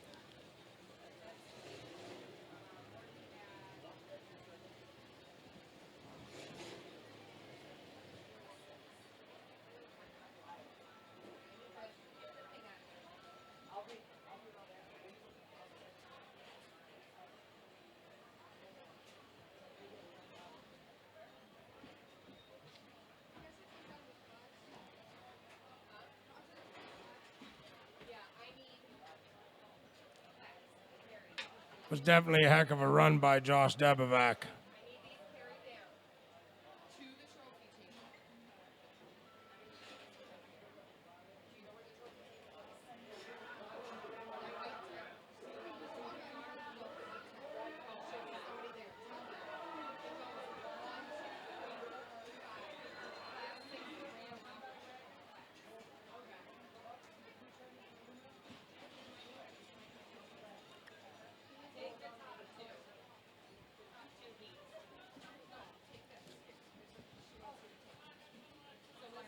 and so the dance continues. I guess so. I still don't know how you do it, Chris. Every time I feel like I have too much going on around the shop, I just think of you, buddy.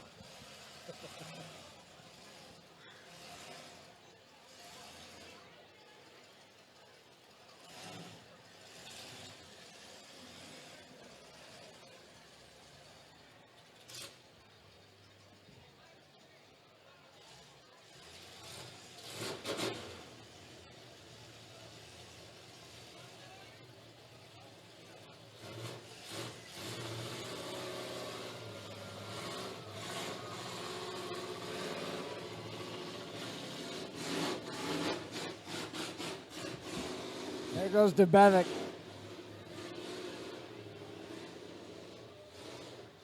And there goes his bumper, I believe.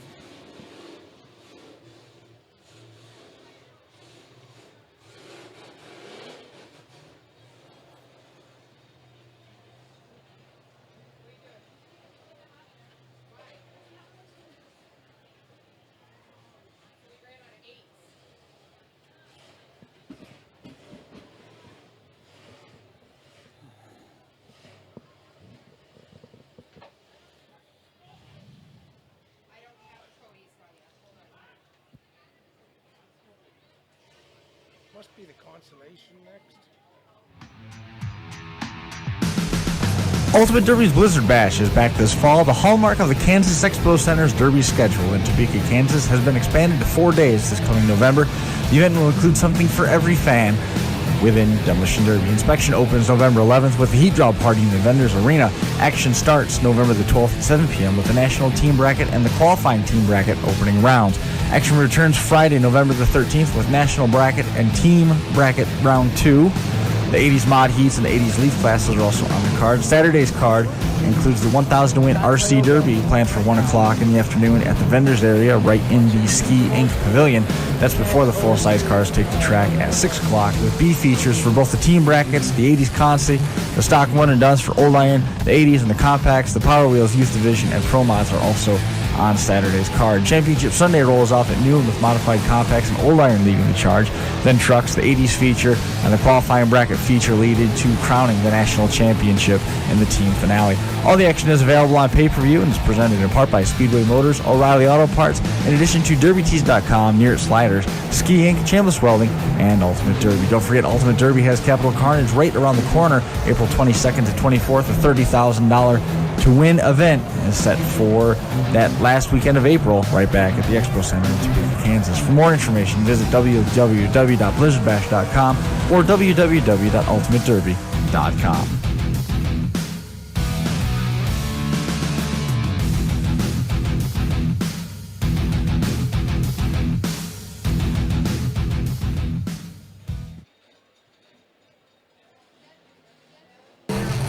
The Crash Course Podcast is proud to thank Overkill Derby Products for their continued support. Overkill is one of the original Derby-specific vendors to jump up as the sport was exploding, and like their equipment, they're still standing. Overkill specializes in engine cradles, mounts, shifters, and gas pedals.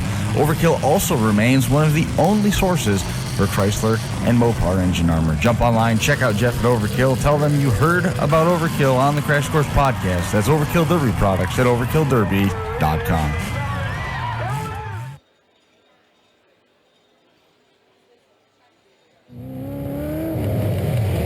The Crash Course would like to thank DerbyParts.com, an industry leader in aftermarket parts. DerbyParts.com has become the go-to source for builders looking to make one stop for all their derby needs. A proud partner of the Reckless Warrior Series and a title sponsor at the Bash for Cash, DerbyParts.com offers products from the top manufacturers in the industry, including fellow Reckless Warriors partners Brian Muir and Big Rock Derby Products, and performance aftermarket standouts MSD, Edelbrock, Schonfeld, and Samson Tires. Inventory includes cradles, ultra-bell sliders, flex plates, pedal kits, mounts, fans, radiators, adapters, tanks, and much, much more. DerbyParts.com truly offers one-stop shopping for builders ready to perform at any level. Go online and check them out from bumper to bumper. You can find it on DerbyParts.com.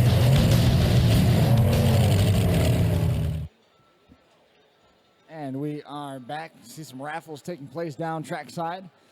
Ready to give away some bikes. Also, going to try and give away one of our raffle cars going into the features.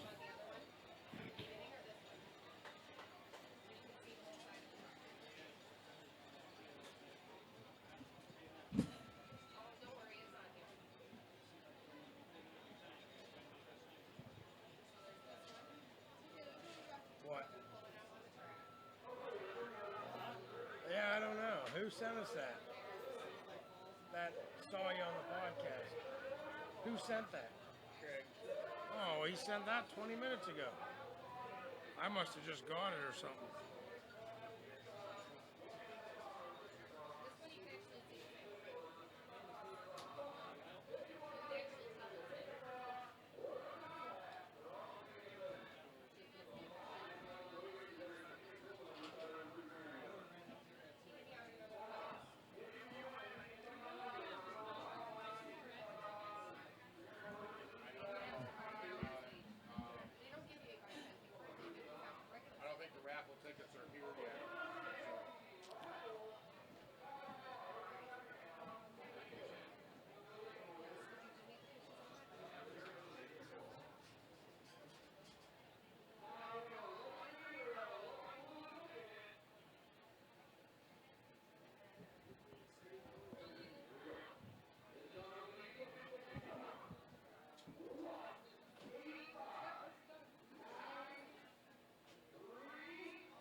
stop and eat, Chris. You know. People are bitching for it. It's too what? Can't hear Josh.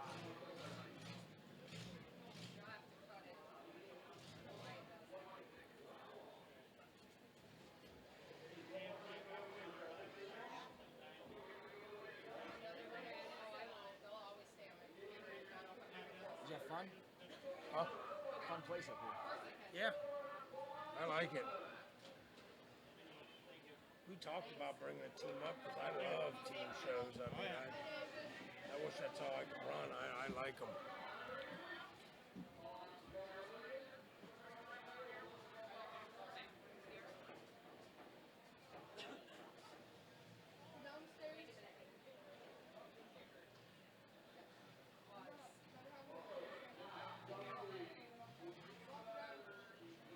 We probably wouldn't have been very welcome in 380s Fords, though.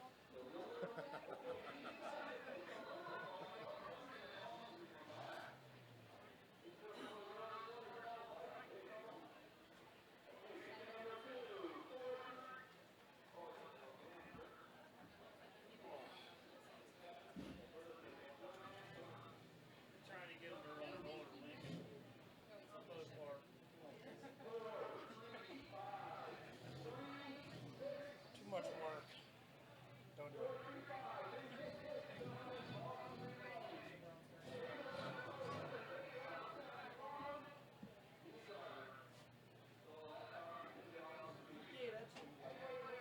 What? Natural? See, that's what I told him. If I run something old, I want it to be like real old, build something.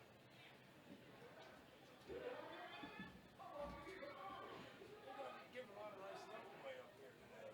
You know, the prizes, the donated, the bikes.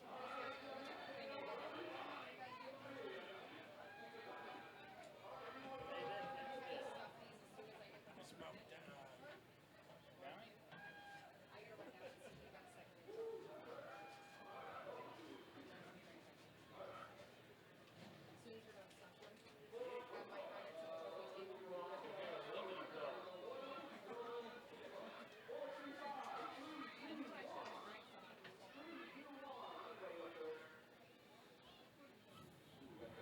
Rifling off a couple bikes here trackside.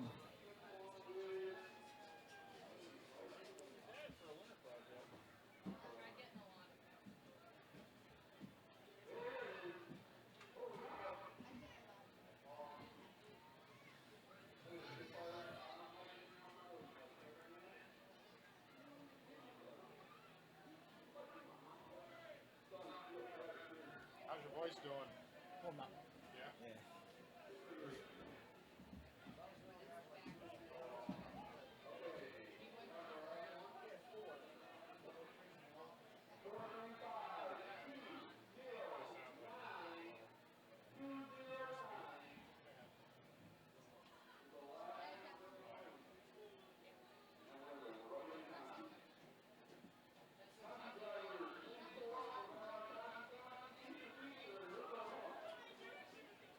Goncy, feature.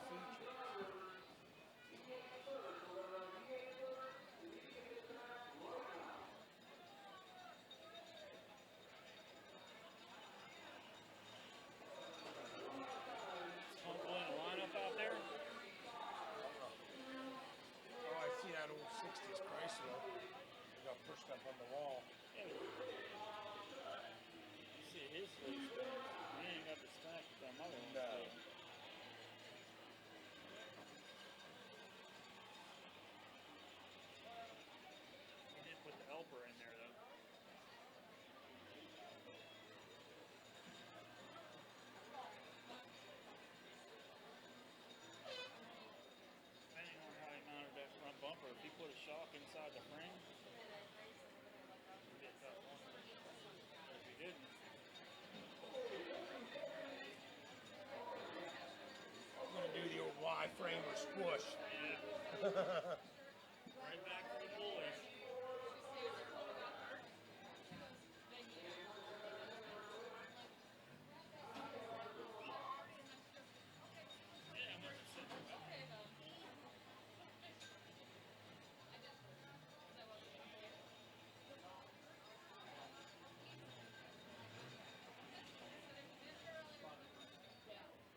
That's Josh's car. No, that's the one that Josh ran at Keystone Nationals. Yeah, pretty much. Front never moved. Pete's up fishing. New York, wherever. Oh, we're in New York. Catching that fish about that big. I can't believe I gotta miss Yankee Lake for that stupid shit. I'm a derbier, not a fisherman, you know. Trying to explain that to the woman, but I gotta make sure I got all. So take you through what's coming up next, what's going on the track. A little bit of maintenance being done up there, waiting for the 8-cylinder consolation round cars to come up to the line. We're going to do the 8-cylinder consi, then the 4-cylinder consi. Again, going to be a team for.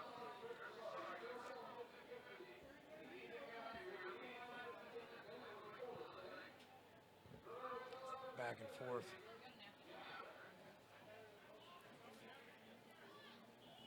Then the 4-cylinder consi.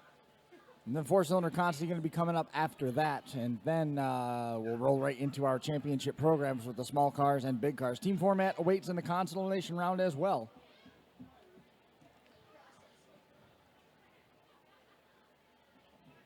Might slow the pace down a little bit, get more cars out there on the track for the feature anyhow.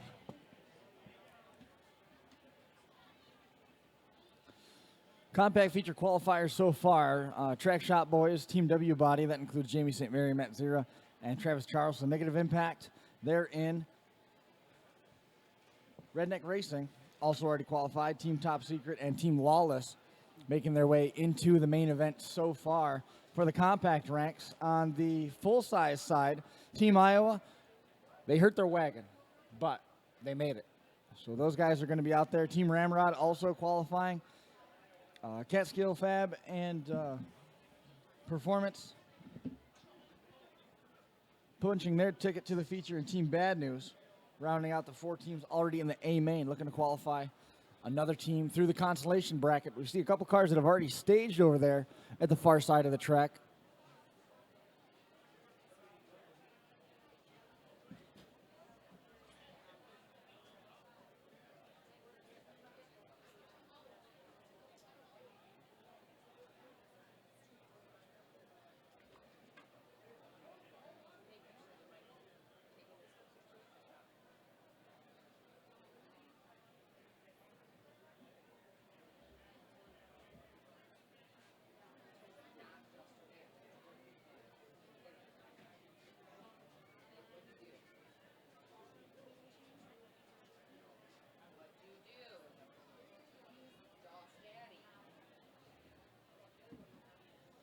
Hear the hollow rumble of 8-cylinder motors. Sounds like one of the teams is ready to come out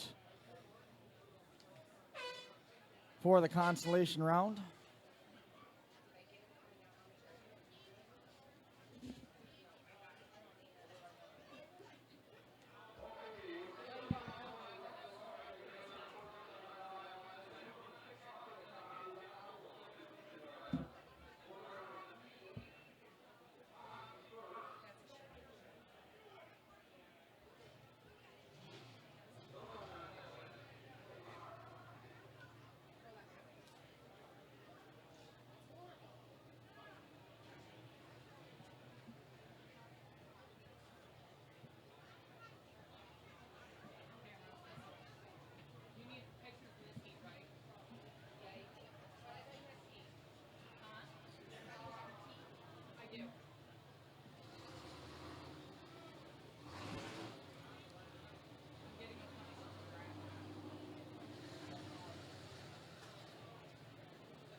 Rough Riders taking the track now.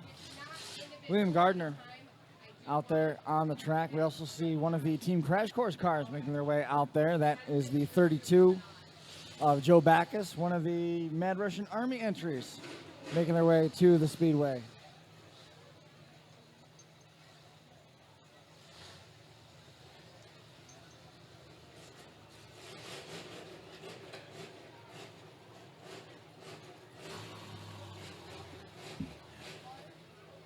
One of the Team Mopar cars as well. That's Eric Weiss in the Triple X car, backing into position now. Joe Backus again electing to go with the nose into the wall, back end exposed. Here comes Adrian Gilbert in a very fresh Lincoln.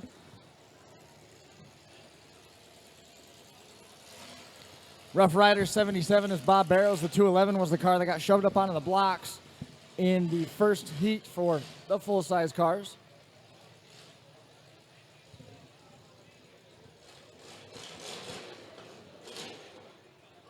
And then the Mopar, I believe that's Sam Wood that's out there in the Cordova. Track is closed. Sorry. Thought we would have got a few more cars. I guess everything was pretty junk after the heat.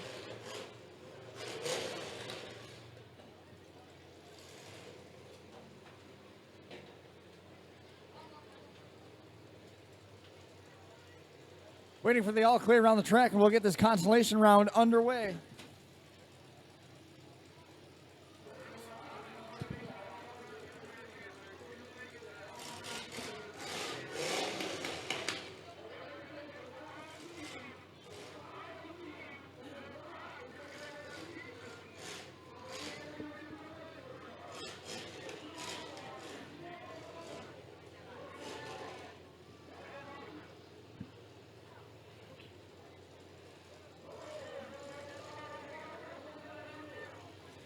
All right, looking for the sticks up around the track. I see one, looking for a few more. Give us the indication that you guys are ready to turn them loose here trackside.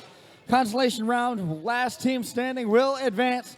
Officials up on the wall. Looks like we are all set to go. Help me out if you would, please. Let's start with 5, 4, 3, 2, 1, and go. Eric Weiss looking a little patient. Oh boy, Adrian here we Gilbert go. does not. Look at that, what a shot. Ho! Open the back end of that Cordova right up. Gilbert throwing a haymaker at the start.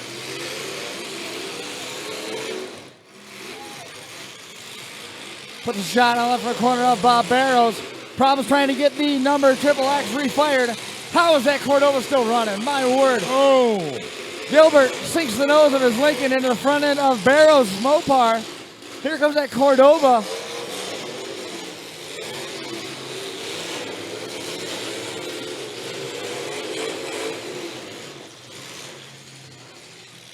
Boy, that Mopar bent a funny way. Look at the left front tire. Bent right under.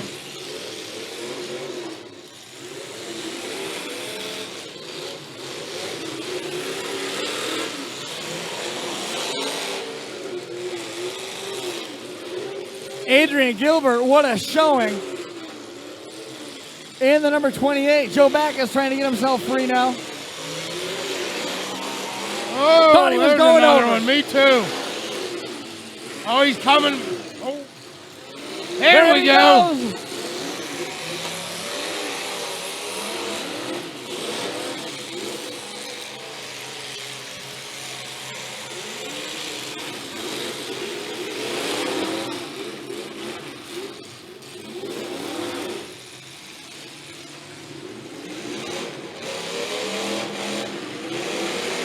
Oh, there's a shot. The 211.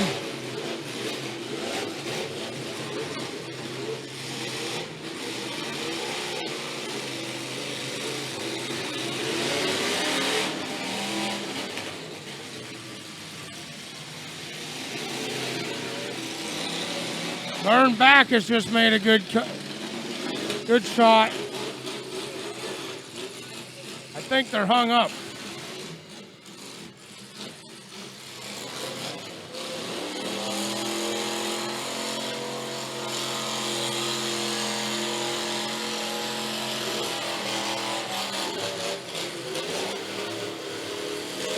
He's gonna pull himself free. He's got free.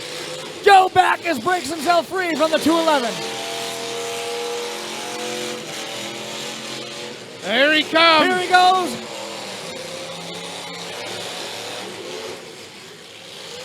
Here comes Wood and Sam Wood in the Mopar. Look at the back end go. Oh.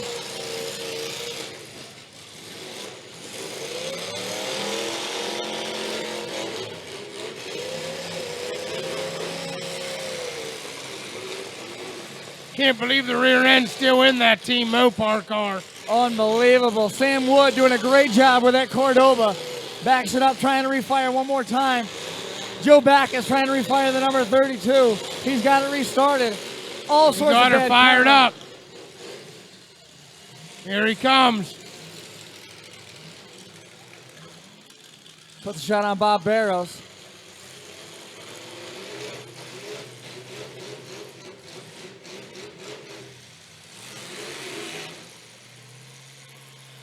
Look at the Lee Shackle just hanging loose behind that Team Mopar car. Adrian Gilbert trying to refire. The 32 of Joe Backus likewise trying to get refired. The team, he has done so. Team Mopar car now. Sam Wood is refired.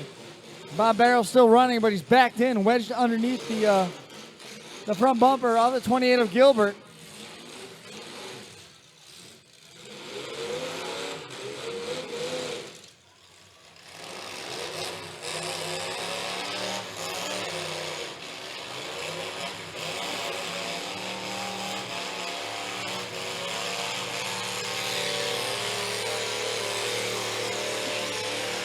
Oh, Adrian Gilbert got unhooked.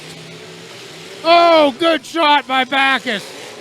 Backus, well-timed opportunity right there.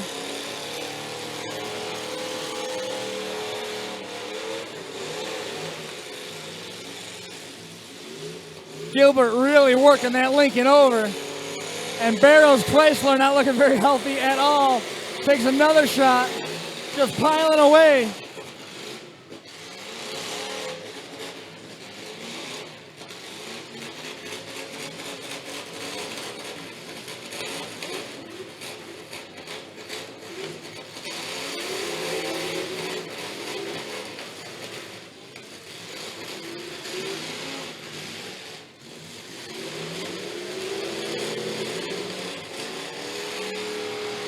They both get free. And that's going to do it.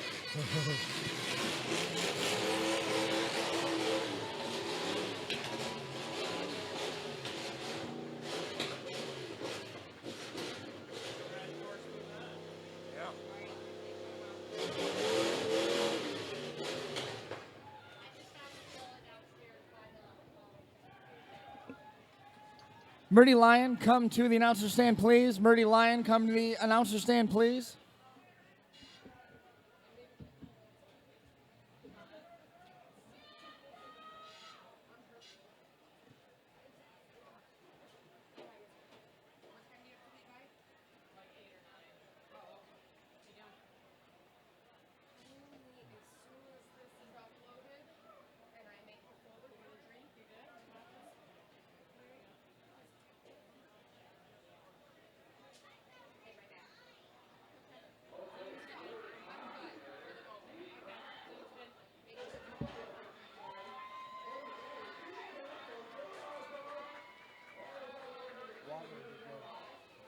I'm good, thank you, though. Thank you.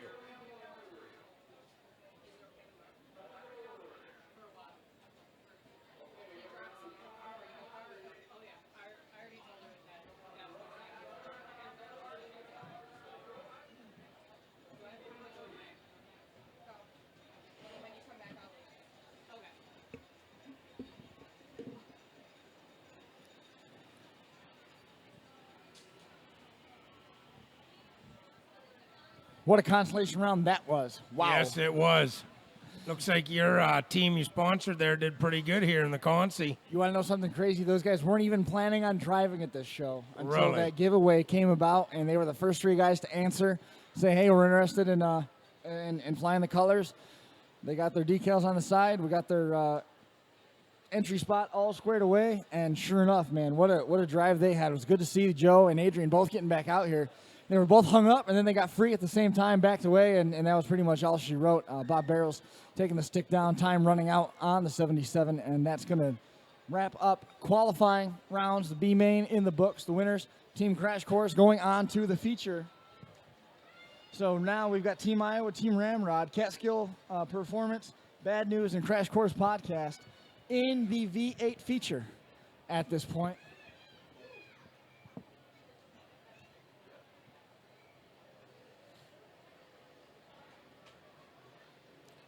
I like to see Backus in an 80s car out there. That was an 80s car. What was that? That was an 80s car. Yeah, it was. Looks like a compact 80s car now, but hey, he won the Consi. If So. I remember right, that was an 84 Diplomat. Yeah. And I'm sure you're talking about more along the lines of like a kicker class car, limited weld style rules, right? Yeah. Like Bash for Cash, 80s rules. Yeah. We got some guys back home that run those dippies with us, even in the stock classes, and they do pretty good with them. Mobile, and they can get some ground cover in a hurry. Yes.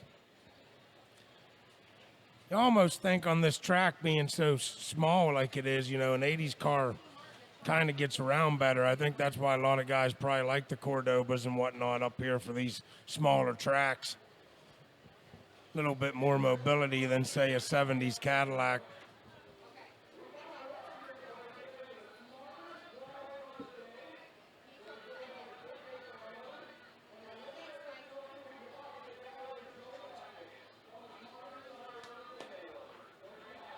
Heck yeah.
I've never seen a front end go under like that on Bob Barrow's car. The way that tire buckled at the bottom. Yeah, when I think it was Adrian Gilbert came in and hit him, it's like his front wheels hit a hole there in the track or something. I seen it go down low, and it did bend it weird. Very weird. And then Yeah, it almost resulted underneath in him it. rolling over. Yeah, he was kind of susceptible to being rolled over with that wheel bent the way it was. I'm kind of surprised there was only the one rollover today, actually, with as hard as the hits have been. It was close. Yeah, I think there was about 6 or 7 that were real close.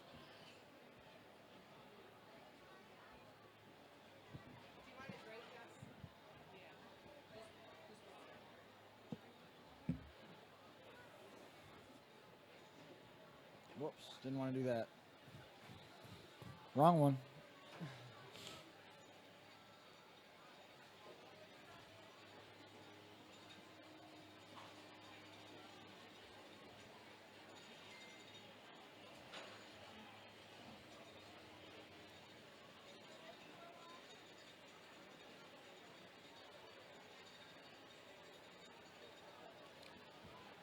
Those Mad Dog trophies they got down there are pretty sweet, I'll tell you that.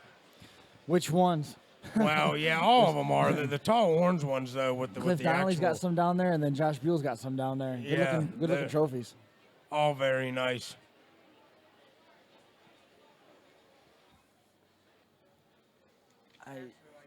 Hand-built trophies better myself. Just they seem to last longer, and somebody put a little bit of time into it.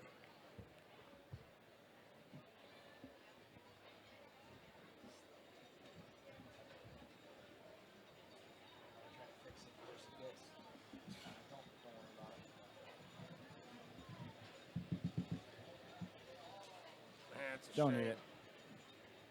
Oh well. Easy come, easy go. So Consi Cars, you're due up next for the 4-cylinder compact ranks. Team Compact Consi Cars. Let's start getting them up to the line. Excellent.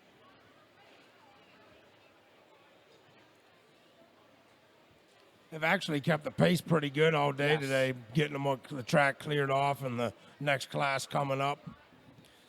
Really, I think we were on deck for 17 heats. We've only got 3 to go, and we've been here since the first green flag dropped. I think we've been here for, 4 hours and Yeah, 4.5 hours, something like that. pretty impressive, So they've really. moved them right along. And the rain held off, so that was another bonus. Don't do that. Don't tempt that.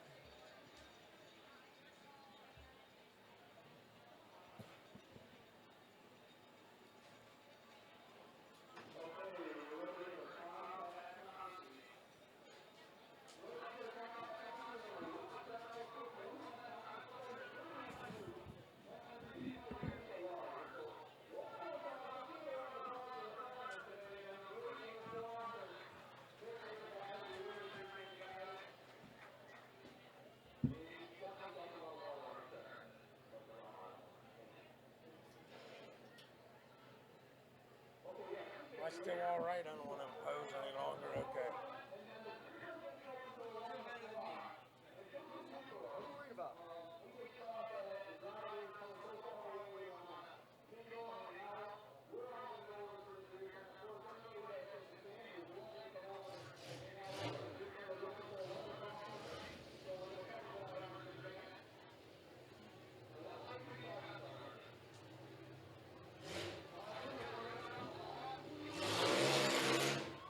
Rage Car, that is Charlie Bossert coming out onto the track. Rage Car, Charlie Bossert making his way onto the track with Team Rage. Orange and black colors. Following him is the Deviate car, Devin Schaff.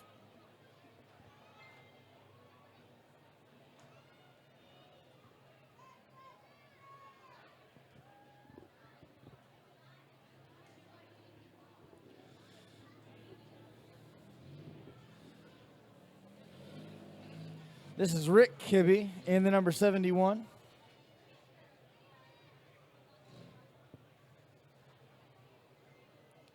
And following him out is going to be Jacob Shear in that number 88. So we got 2 teams out here so far.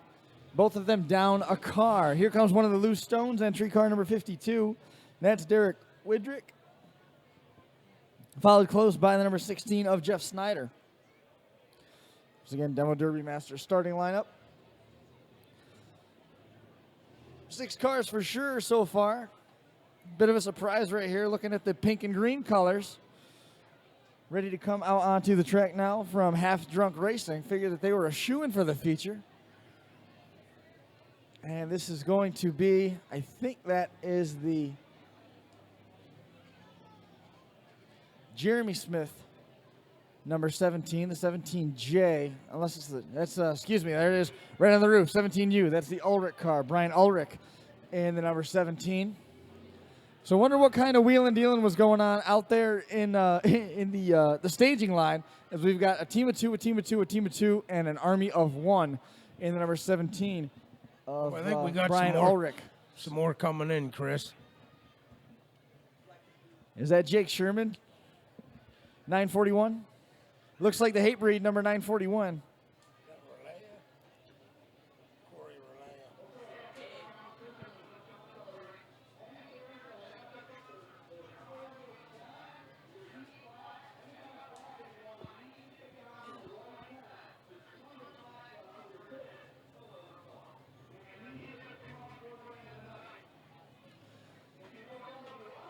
And that is the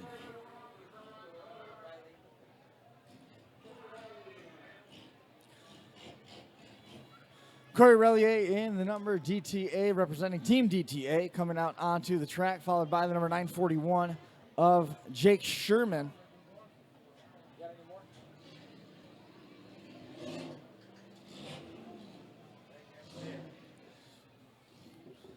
Looks like that's going to round out the order.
Once again, Murdy Lyon from Newark Valley. Please come to the announcer stand if you could, please.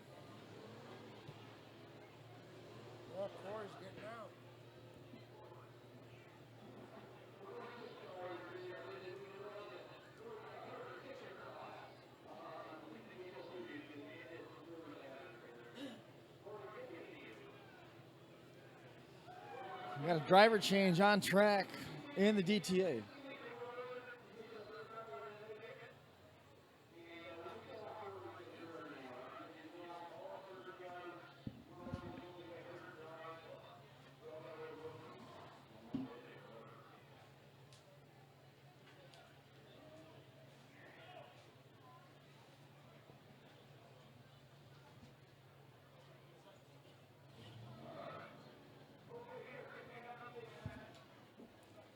So we got our driver change complete. Sticks are up all the way around the track already. Looks like we are all set to go. Winning team advances. Send them off. Start with 5, 4, 3, 2, 1, and go.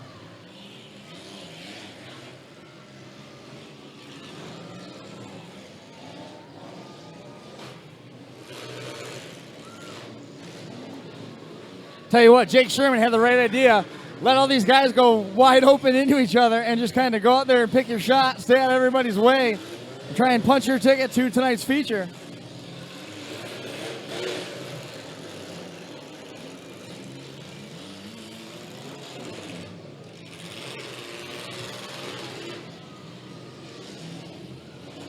Oh, a hard shot.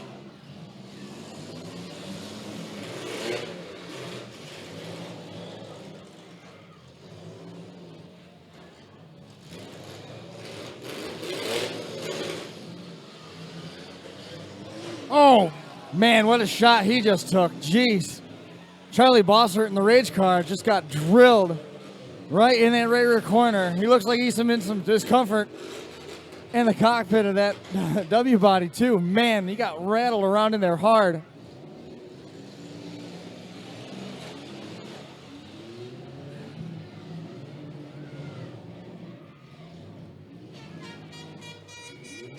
Quick red flag.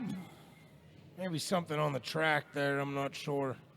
They're taking a look at a potential fuel issue, I believe, doing a lot of work on the passenger side floor. Might be a battery coming apart in that number 17U of Ulrich.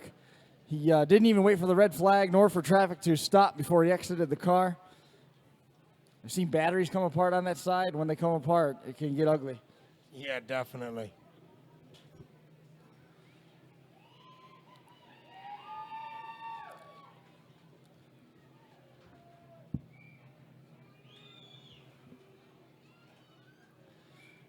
Charlie Bossert out of the Rage car.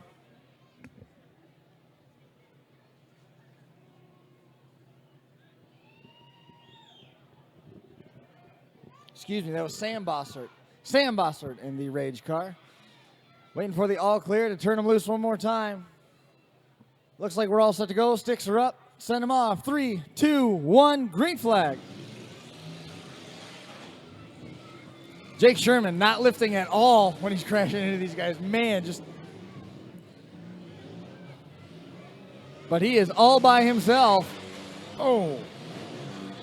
2 rough shots right there at the same time. And that opened up the radiator on the number 52 of Wiedrich. Sherman being very patient in the number 941. Calculating with his shots. He's a pretty aware driver. You know, you look around, you see 2 green and blue cars, you see 2 green cars and 1 orange and black car. You just got to try and mind your P's and Q's and isolate one shot at a time so you don't open yourself up to some team abuse. Sherman trying to get that 941 refired, and he does so. Chases down the number 16. One of the loose stone entries, Jeff Snyder. Oh, here's one over the wall. Sherman right over the wall.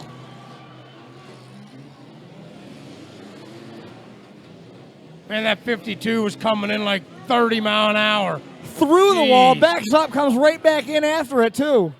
Wow.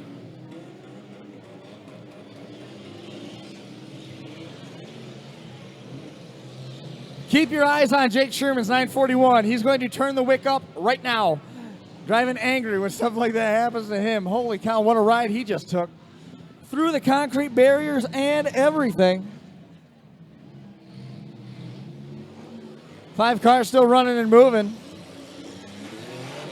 As we've got 2 ASAP cars and 2 Lucone cars, 1 DTA car. Jake Sherman in the 941 with DTA. Good shot right there. Opened himself up for a blow from Jacob Shears, number 88. Number 52 of Weidrich pinned on the wall right now. As we see Sherman now turn his attention to the 88.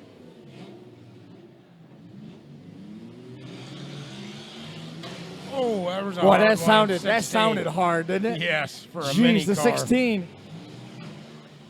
The Loose Stones entry, Jeff Snyder just went nose to nose hard with the 941 of Sherman. Looks like we might have also lost the number 71 of Kibbe going on the shot clock now.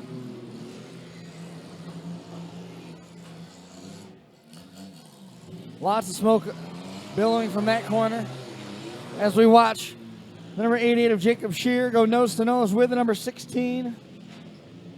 Jeff Snyder rides the wall for a moment as Kibbe desperately trying to get to the rest of the field and make a qualifying shot. All a matter of time now. We see Sherman parking on the left rear corner of the 88, trying to bide his time and find his way and get DTA into the feature.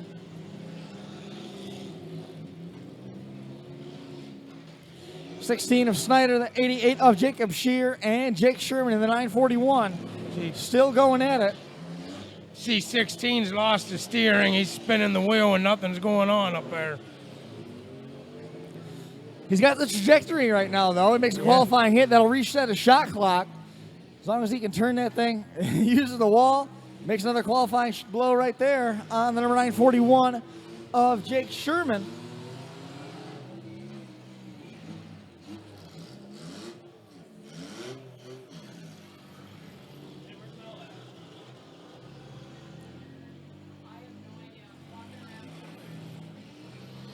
Sherman right now solely focused on the number 88 of Jacob Shear. Looks like they may have gotten stuck together as now Shear puts a shot on the number 16 of Snyder. Again, looking for the last car standing. Championship features here at the Kings of Old School Team Show on deck next.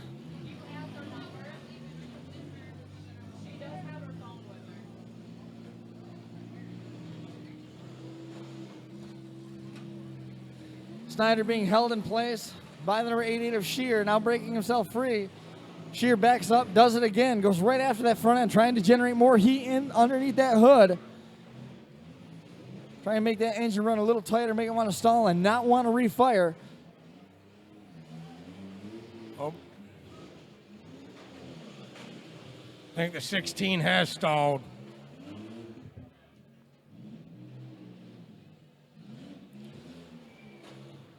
And now Sherman in trouble here. So close. Of the final 5 cars, Sherman was the only one left from his team. Not only that, he was basically 2-on-2 on 1. Made it down to second place so far. Trying everything he can think of as we watch Jacob Shear back it up. Steam pouring from under the hood of Shear's number 88. Jake Sherman not looking real busy inside the cockpit. Tries the key one more time. Stands running thin in the hourglass for Hatebreed, 941. Jake Sherman looks at the officials here trackside. Looks like it might just be a matter of time now for Jake Sherman in that 941.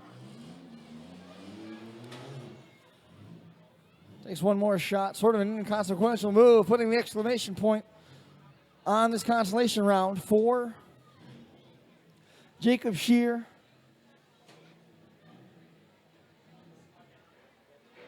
And Team ASAP. Another shot now goes on. Red flag is out. That's going to do it.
for the V8, and looks like 7 for the compact. Hey, Chris. I'm going down with the wife. She's hollering at me. For sure. Thank Thanks you a lot, very much man. for everything. Yeah, man, no problem. And I'll hit you up the next week or two on that other one. Whatever. Not worried about it. Anytime. All right. Anytime. Thank you. Thanks, dude. Thanks for having me on. Yeah. You want to sit down? I gotta tell you. What I do now?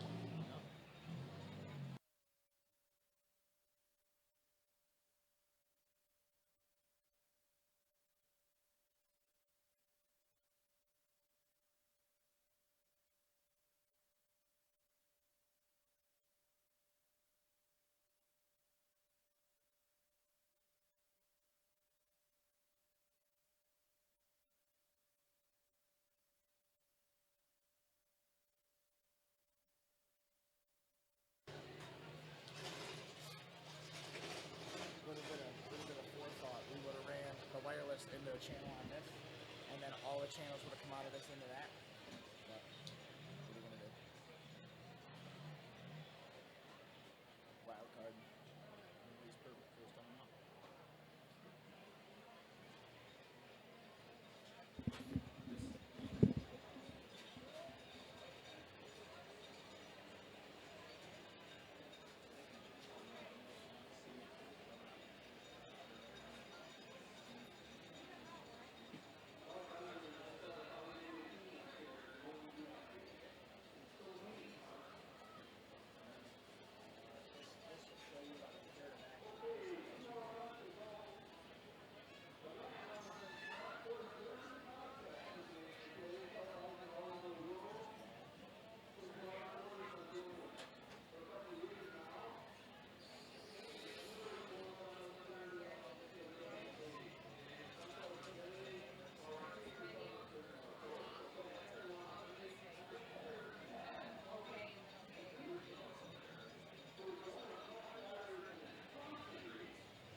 live.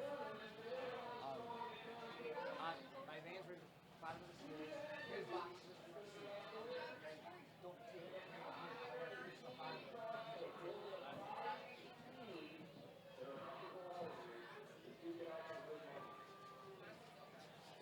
Give him heavier. There you go.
Decker's talking online. When he is talking down in the track, nobody online can hear anything. So relax, everybody. The audio is not messed up with the stream.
Thank you.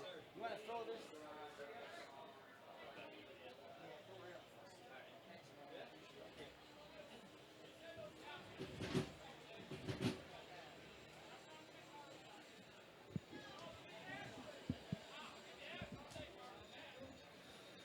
So now that Josh is wrapping things up down on the track, about ready to get underway with our features program, looking for a couple of these feature cars to start making their way out onto.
So once again, now that Josh has concluded down that track side, we can get back underway with everything here, running through the starting lineup for what we anticipate on the track for the V8 division. Team Iowa making the trip all the way in 22 hours. Ben Plate, Michael Leninger, Ryan Oldham, the purple, brown, and green cars. Their wagon's a little bit hurt, but nonetheless, they are still going to try and get their cars back out here. Also scheduled to appear Team Ramrod.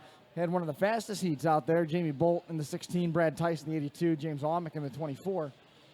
Catskill Performance, Nick Champlin, Brent Reed, and Lyman Reed got their Lincolns through, taking out the Crash Course team. Team Crash Course rallied, and Adrian Gilbert and Joe Backus were able to answer the bell for the Consi, punching their ticket into the main. And the final team qualifying out of the heat was Team Bad News, Corey Relia, Jim Beatty, and Jamie St. Mary. Jamie St. Mary was an absolute weapon out there in the final qualifying heat on the track.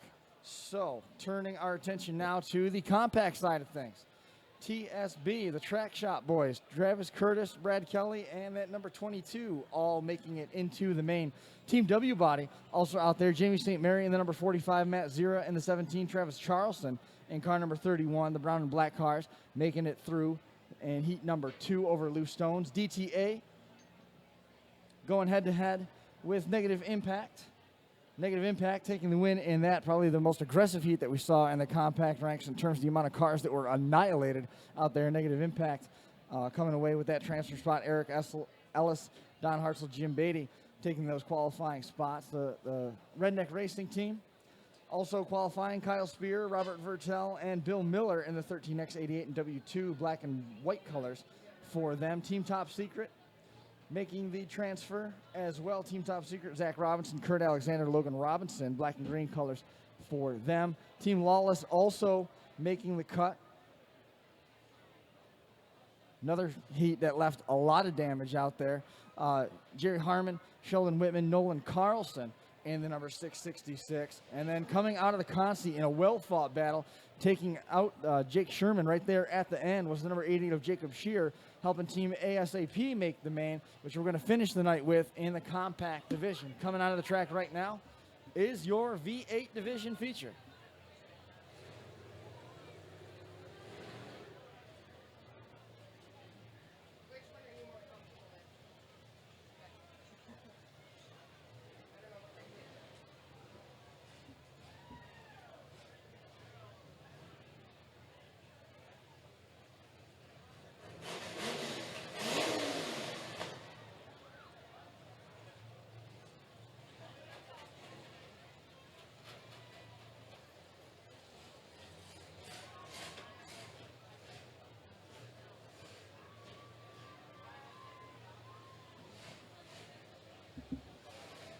So, Demo Duber Remaster starting lineup. We see Joe Backus out here for the third time with the Team Crash Course colors. Next to him is Jim Beatty in the Autism Awareness Team Bad News car.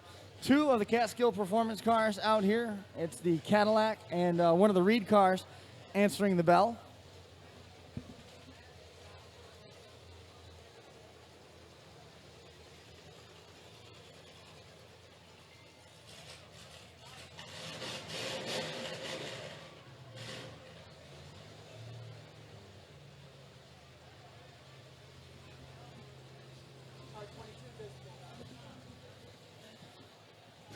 Yep, that is car 28, Adrian Gilbert out there with the Team Crash Course colors. Looks like we've also got, the Malibu's back out here too. Cliff Donnelly able to get back out here in car number 69. So the whole team on the track now.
Jamie St. Mary answering the bell, and here comes Team Iowa's wagon. That is the number 11, Michael Lenger. A lot of cars coming out for the feature. Wow, a lot of these guys getting their stuff put back together.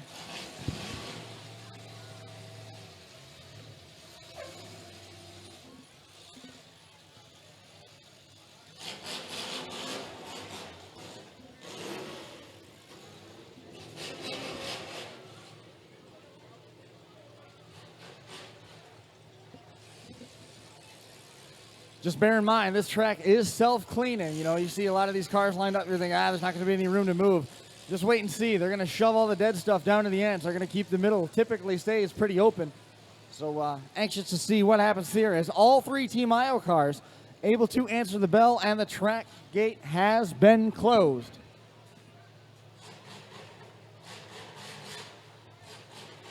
Once again, that concludes our Demo Derby Master starting lineup. He's going to... Ryan Oldham, Ben Plate, both able to make it back out.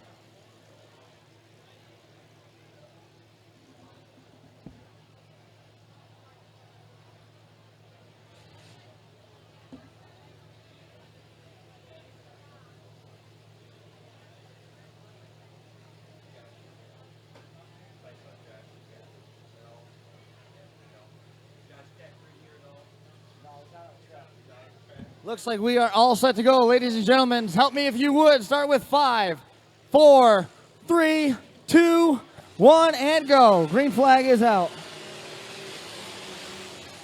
Cliff Donnelly right down the track, barrels into the back of that number 11.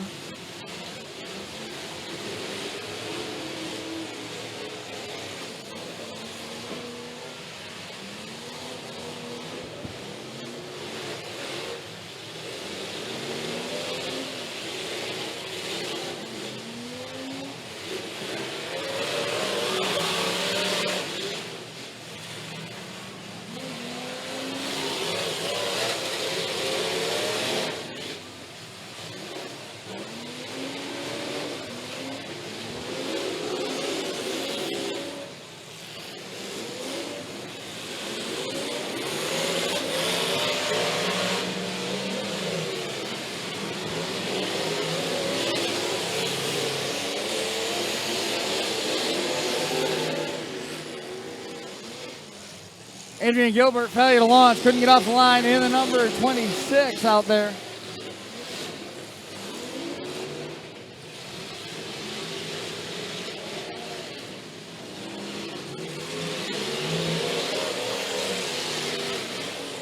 As you can see in the middle of the track, still staying nice and clear.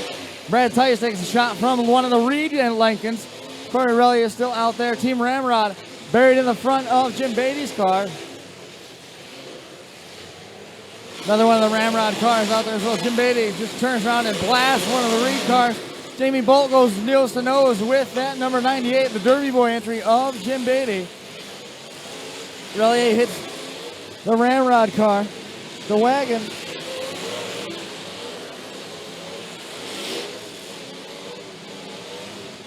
James Almec.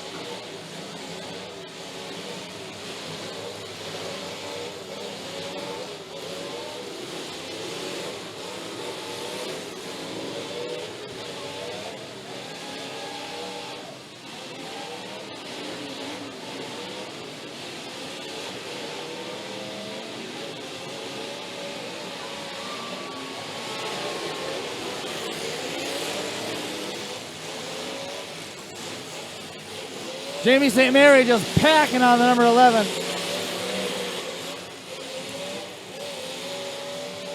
See right here in the middle, the pace has slowed a little bit. We've seen a very high attrition rate, and Ledger gets free.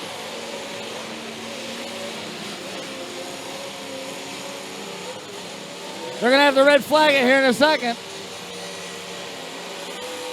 Ledger not interested at all in shutting it off. Red flag is out. Jamie St. Mary ready to exit his car now. Here as they move through the feature here, Lenger was hot and ready to go after it. St. Mary likewise ready to get out. They've been telling him for a while that he had to shut it down. Not interested in hearing that whatsoever. St. Mary Still gesturing out the window. Mary is hot with the number 11 of Michael Lenger.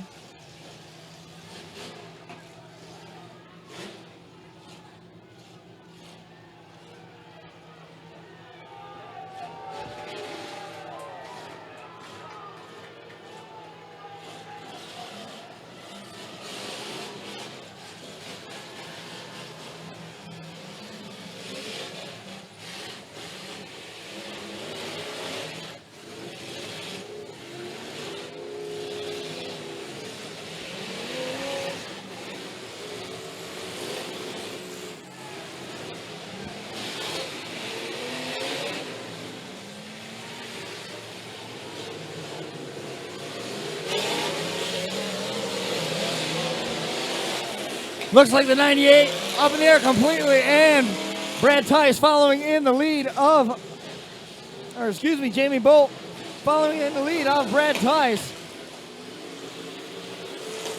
Jim Beatty basically totally up in the air right now. Team Ramrod still has all 3 cars running and moving.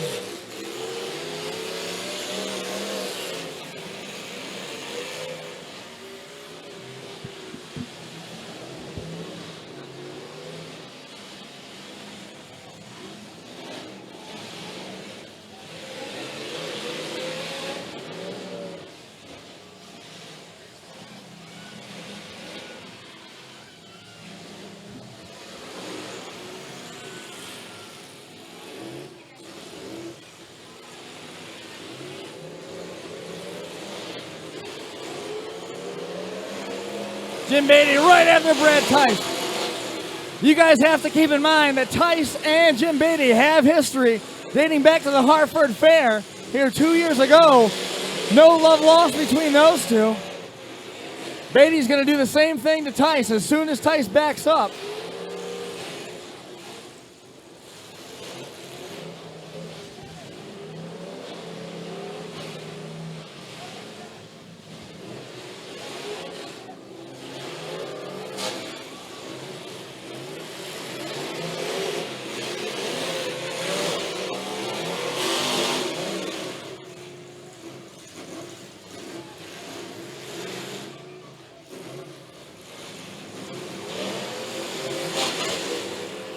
What a battle this is turning into between Jim Beatty and the number 82 of Tice. Behind Beatty now is Bolt and the number 16.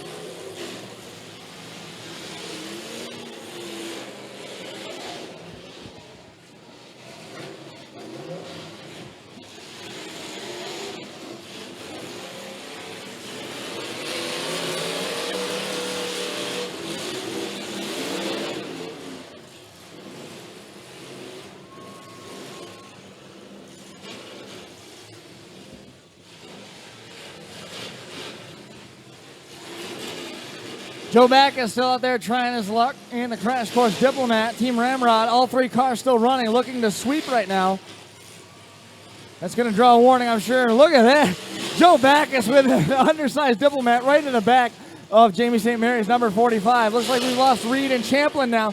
Corey Aurelia dead in the middle as that Derby boy number 98 getting a lot of attention. His teammate can't even get to him.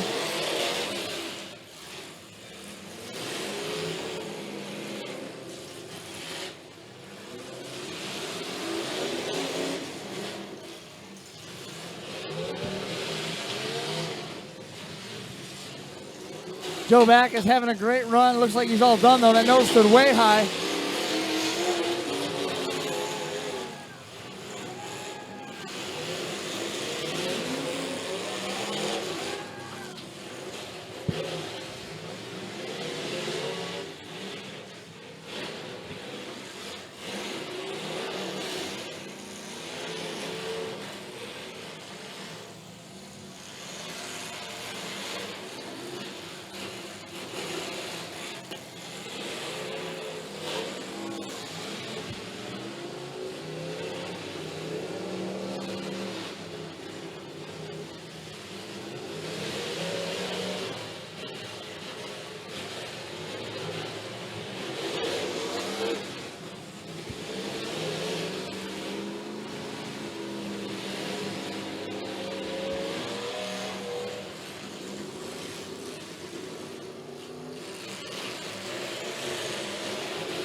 So we've lost Team Iowa at this point. Officially, it looks like Team Crash Course is out as well. We are down to Team Bad News and Team Ramrod. 3 Ramrod cars,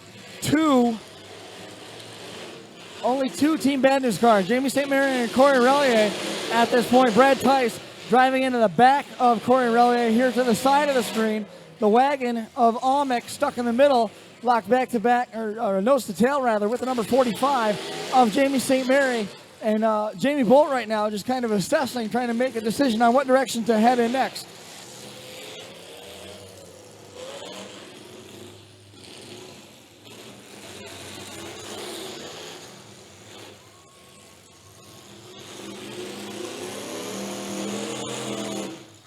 Jamie St. Mary trying to pack in the wagon now. Looks like he's even the numbers if he can get that wagon wedged in. Jamie St. Mary being pretty methodical here. As we see the number 82 and 16 trying to finish off Corey Relier up at the top of the track. You can see Jamie St. Mary backing into your screen.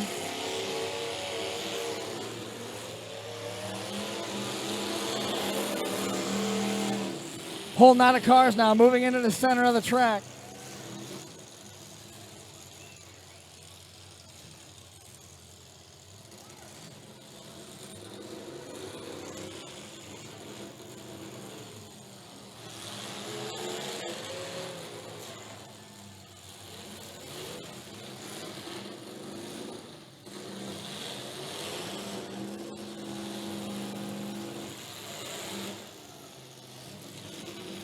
So Jamie St. Mary now stuck nose to nose with Brad Tyson at number 82. He is getting worked on now from the left side by Almec's wagon. Relier trying to keep that car fired. Here comes Jamie Bolt, your kicker class winner from here in the spring, piling into the left front corner of the Relier entry. Bolt now hung on Relier's car. Looks like Jamie St. Mary has stalled. He takes a hard lick from that Mopar wagon of Almec. St. Mary gets it refired again, has broken free. See, Relier takes another good shot in the back end of that Cadillac from Almec. St. Mary trying to get some room to work with. He just drove up on the back of the Champlin car. He is stuck. Tice taking the opportunity to shove him further down the track and out of the way. Jamie St. Mary completely hung up.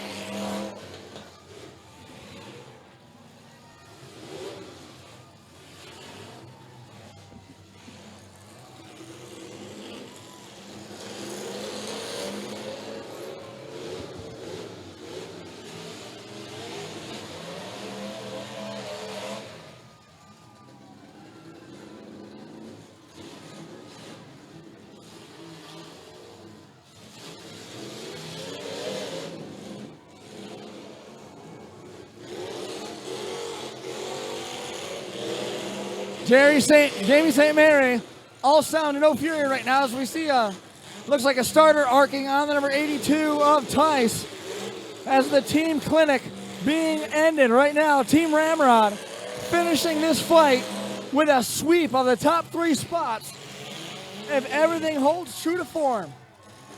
Jamie Bolt, Brad Tice, and Almec in the number 24, James Almec, just about putting this one to bed right now. Shot clock is on.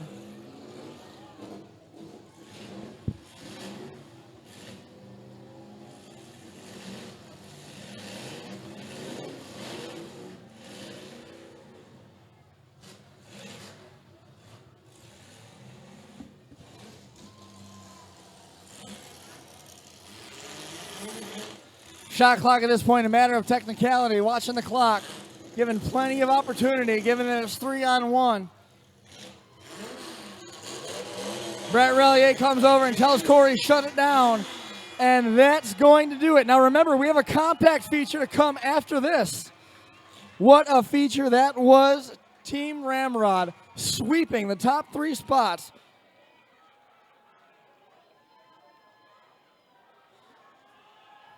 Excellent run. James Almec, Brad Tice, Jamie Bolt. Jamie Bolt now has 2 Kings of Old School trophies, picking up both of them in about a 6-month span. He won the kicker class back in June when we were here for Kings of Old School 1. And what a run that Team Ramrod just had when all 3 of those cars came out as fast as they made work in their feature, or rather their heat. They turned around and delivered in the feature. We're going to turn to track side, so you probably won't be able to hear anything for a few moments. If you're home listening online, we'll be right back with you in a moment.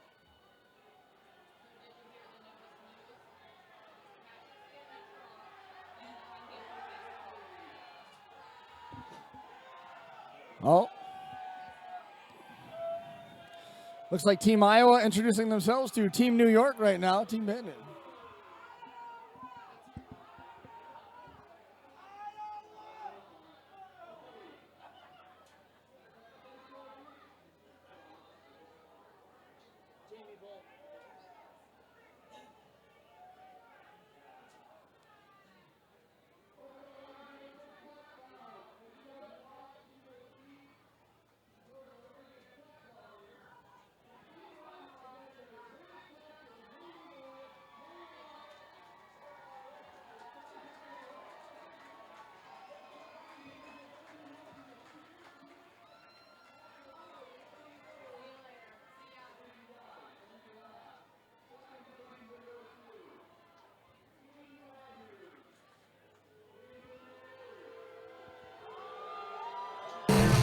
The Crash Course Podcast is proud to thank Overkill Derby Products for their continued support. Overkill is one of the original Derby-specific vendors to jump up as the sport was exploding, and like their equipment, they're still standing. Overkill specializes in engine cradles, mounts, shifters, and gas pedals. Overkill also remains one of the only sources for Chrysler and Mopar engine armor. Jump online, check out Jeff at Overkill, tell them you heard about Overkill on the Crash Course Podcast. That's Overkill Derby Products at overkillderby.com.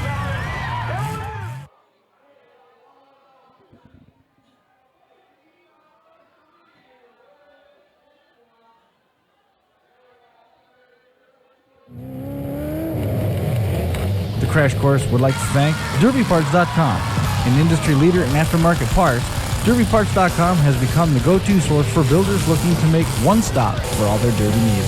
A proud partner of the Reckless Warrior Series and a title sponsor at the Bash for Cash, DerbyParts.com offers products from the top manufacturers in the industry, including fellow Reckless Warriors partners Brian Muir and Big Rock Derby Products, and performance aftermarket standouts MSD, Edelbrock, Schonfeld, and Samson Tires. Inventory includes cradles, ultra-bell sliders, flex plates, pedal kits, mounts, fans, radiators, adapters, tanks, and much, much more. DerbyParts.com truly offers one-stop shopping for builders ready to perform at any level. Go online and check them out from bumper to bumper. You can find it on DerbyParts.com.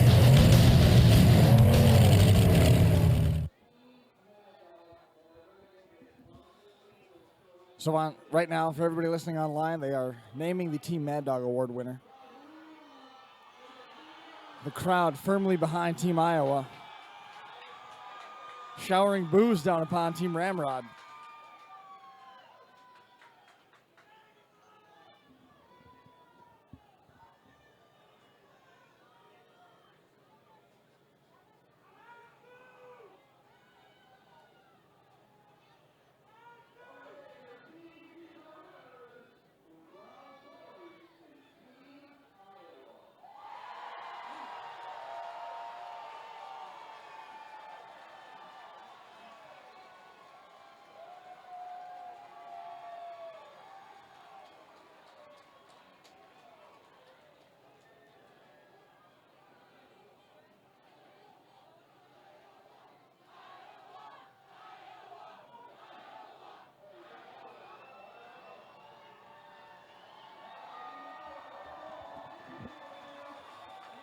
And you see here, Team Iowa triumphantly lifting the Team Mad Dog Awards from Buell-Built Trophies. Those bright orange trophies going on the hoods of Team Iowa. Well done, Team Iowa, driving all the way in and bringing some huge hardware home. Winning the Team Mad Dog Award. Not too bad.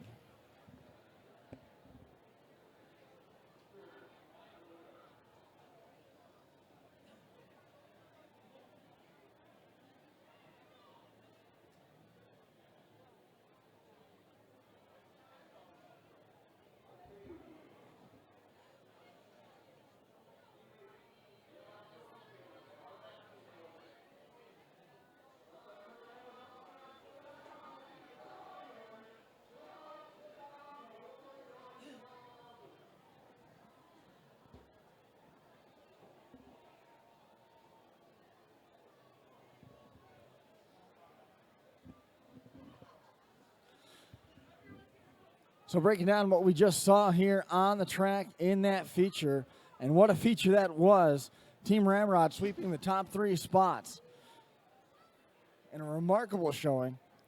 DTA was driven by Corey Relier from Team Bad News. He comes away with a 4th place finish overall in his Cadillac. The number 45 of Jamie St. Mary, having driven up on the disabled Chambliss car, coming home with 4th for Team Bad News. So that's going to give them 2nd overall. The number 32 of Joe Backus unofficially looks like he's going to go into the record book as 6th in the order, but it was awful close on the stopwatch between the number 98 and the number 32. So waiting for official word from trackside on the finish order, 6th to 7th of the 32 of Joe Backus and the 98 of Jim Beatty. One of the Reed cars, and then the other Reed car, and then the actually all 3, looking back at that roster, all 3 of the Catskill Performance cars, Nick Champlin, Brett Reed, Lyman Reed, all going out in sequence. Unofficially, again, 8th, 9th, 10th overall. And then credited with, unofficially, again, 11th, will be car number 11 of Michael Lenger. And he had a pretty good run for himself as well, showing all the way out here. And nice work on their part from Team Iowa, coming away with the Team Mad Dog Award.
So you hear some noise over there. We're still waiting on the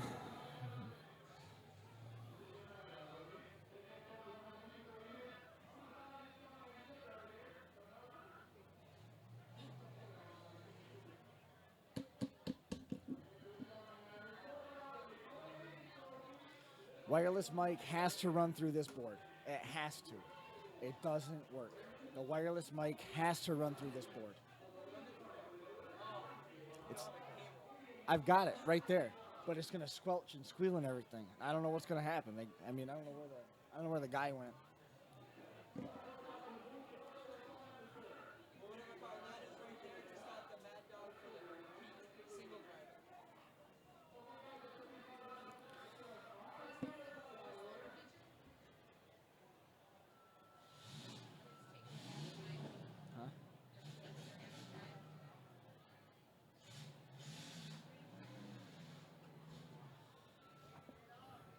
So I'm seeing some more hardware being handed out, some accolades being bestowed from their heat efforts on Joe Backus. Interesting to watch how that played out. Interesting the way that the thing ended. You know, a couple of those guys had stalled, but you've got a shot clock. If those guys have been counted out, you know, it's one of those things. It is a team derby. There's some team element. Hitting and holding is part of the equation. So Team Ramrod coming away with the win. They did their fair share of hitting and holding, played the strategy the right way. Hey. Biggest fan of the week right here. Hey, buddy. I bought that shirt from you today. You want another green one? Put out all the marker on it? Well, sit down. Take a chat, Landon. To run the show, man. Sit with the guy that runs the show here. What are you doing? Oh, jeez. This guy right here. This guy runs. You moving? You gotta sign his shirt. You gotta sign the shirt. You want him to sign it first? Yeah. How do you know me? I know you. I watched you.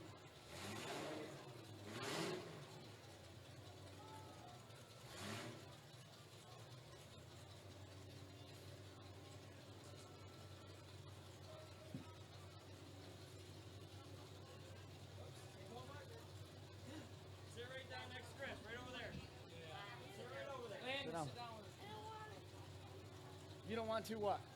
You're not talking to anybody. No one's going to see you. You're good. That's not true at all.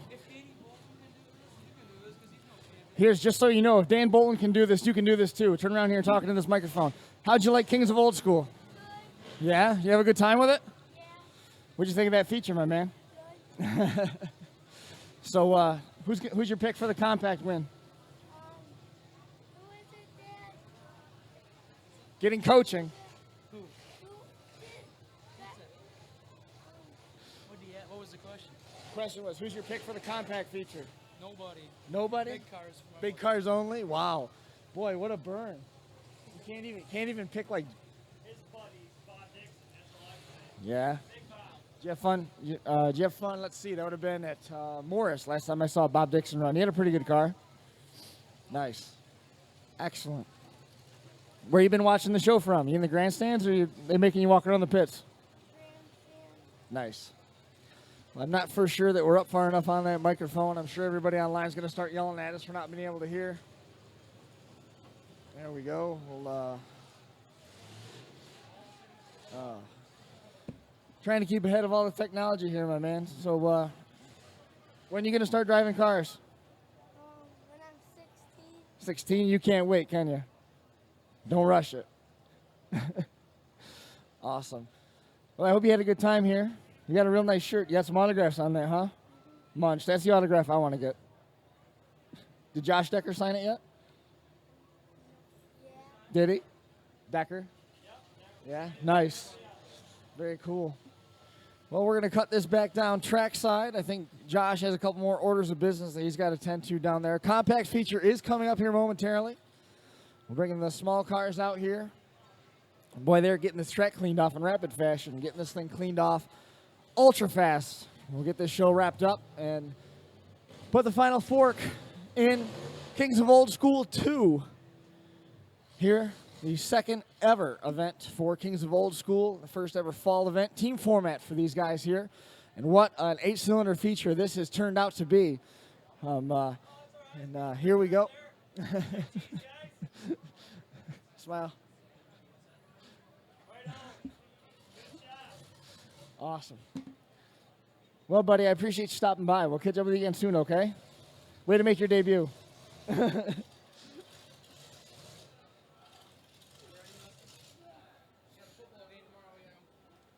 Football game tomorrow, too? Wow.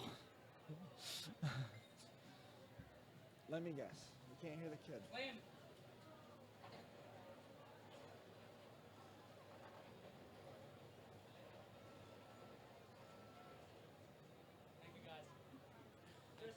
Oh, yeah. You didn't sign No, I didn't.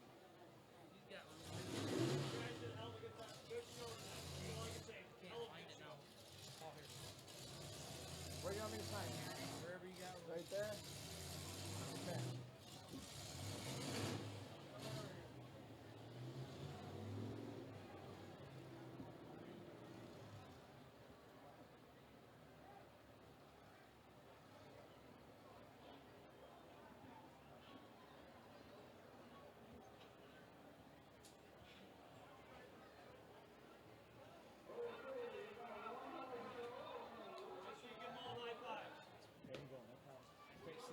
No problem, buddy. See you later. Hey, thanks a lot. When's that showdown in West Virginia? December 5. December 5. Yeah, I will. Yep, sure will. I can't believe all the traffic that's on the crash course and the all the traffic on the crash course and Kings of Old School pages. It's remarkable.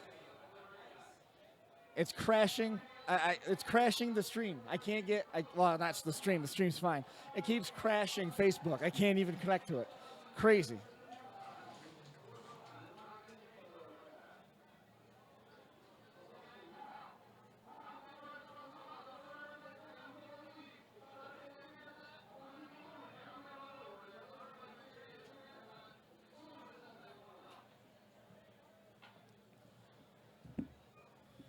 Just a little ways away from that compact feature. Officials, giving direction to put a little bit more water down on the surface before we get everybody out here.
Yes.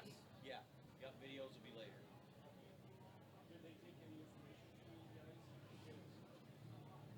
They were trying to take names and addresses for people who, I mean, yeah, because all the keep on asking us down there for it, really. Yeah, all videos are going to be later. By, you know, a few days we'll have them ready.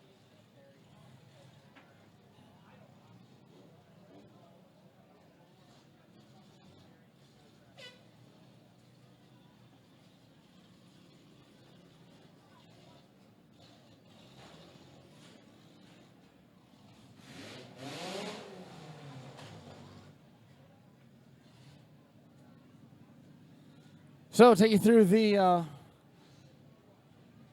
Demo Derby Masters starting lineup here as we get some cars out there. Scheduled to appear Travis Curtis and Brad Kelly joining car number 22 in the TSB cars. W Body, Jamie St. Mary, Matt Zira, and Travis Charleston in the 45, 17, and 31. Negative Impact, Eric Ellis, Don Hartzell, Jim Beatty also slated to be on the track. We've got Redneck Racing, 13X.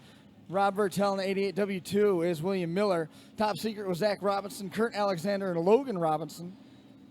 Team Lawless, Jerry Harmon, Sheldon Whitman, and Nolan Carlson. And Team ASAP coming out of the Consti, Rick Kibbe in the 71, Todd Kibbe in the 84, and Jacob Shear in the 88.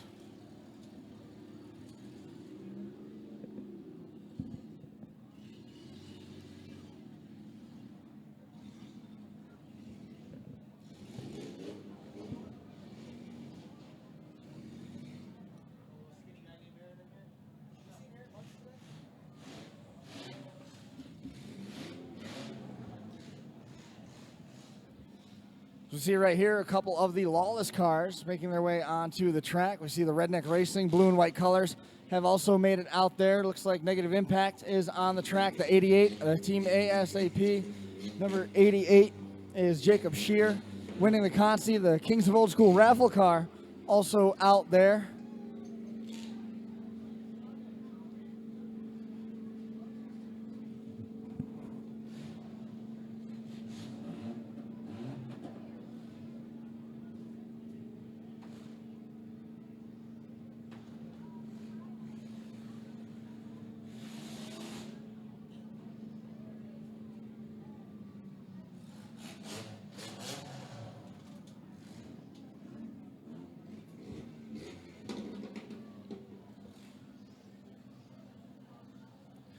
The 17 pulling out of the track right now, part of Team W Body. That is Matt Zira. Behind him, the 31 of Travis Charleston.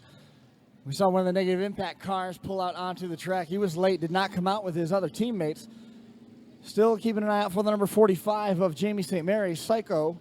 If the two other W Body team cars came out, I assume he'll be out here as well.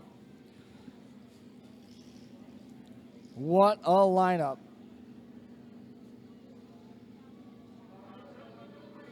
$18 cars so far.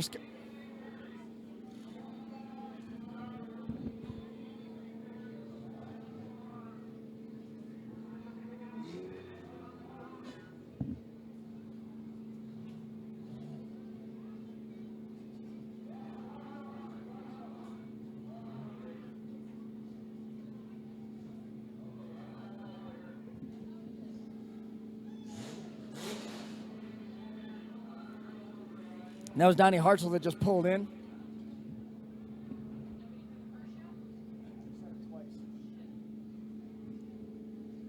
Jamie St. Mary coming out in the number 45. And I think that is everybody that we are going to get.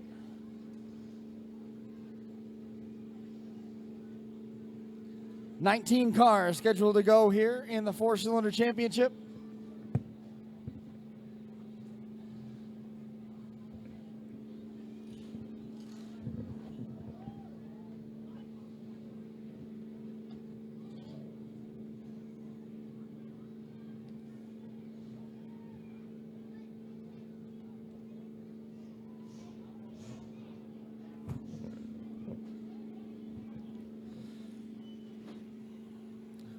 Flashlights on the number 31 of Travis Charleston, checking to see if there's any fluids leaking out from underneath that car.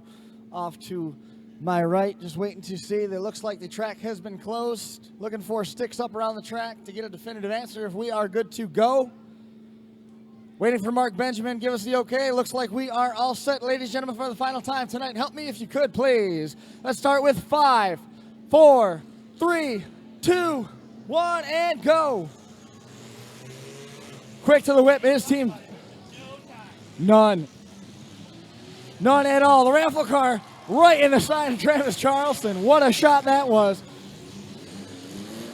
Redneck Racing hits the raffle car as well. There's Sheldon Whitman in the 4MK. We're stacking up junk at each end of the track immediately.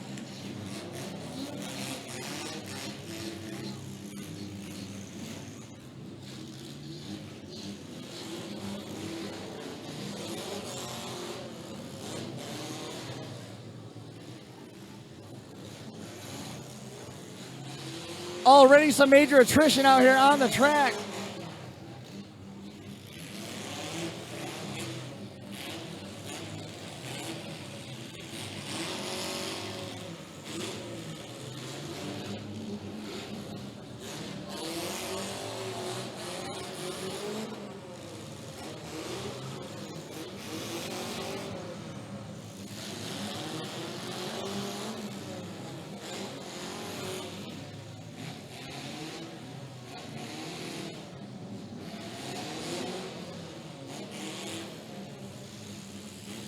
.666X car of Travis Curtis is that wagon that was doing a ton of damage here in the early going. As we said, a high attrition rate already.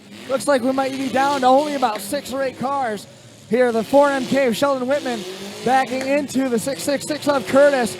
Likewise, the number 45 of Jamie St. Mary into Whitman. The 13X of Kyle Spear over there. Donnie Hartzell over there as well. Looks like that is Jerry Harmon on the track. As we see a couple more negative impact cars. Raffle car is broken free as well. Travis Charleston, some of this knot of traffic off to a right is breaking up. Some cars now getting free.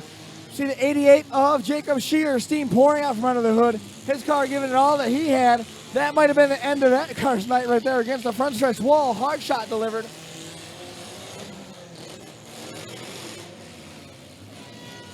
Looks like we've got a red flag being shown over the track. Red flag being shown.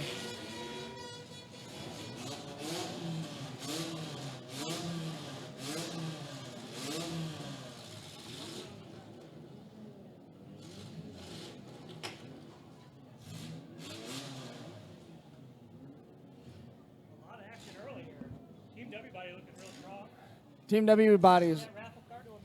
Eric.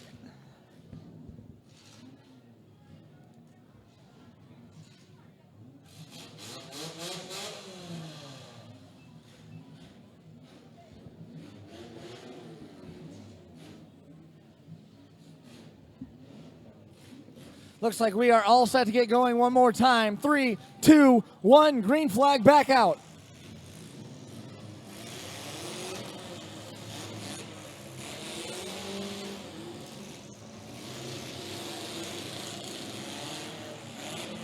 Somewhere around 11 cars still out there running and moving, maybe even more. Once these guys start breaking up from their haunt in the middle of the track, as we see Sheldon Whitman backing up hard in one of the negative impact cars right here dead in front of us.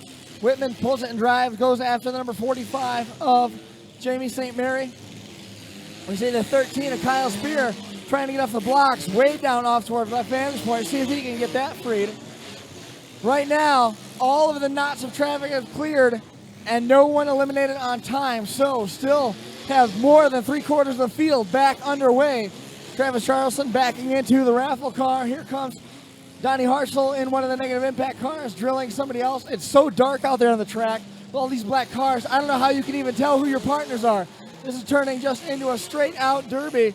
The last man standing taking the win for the overall team effort.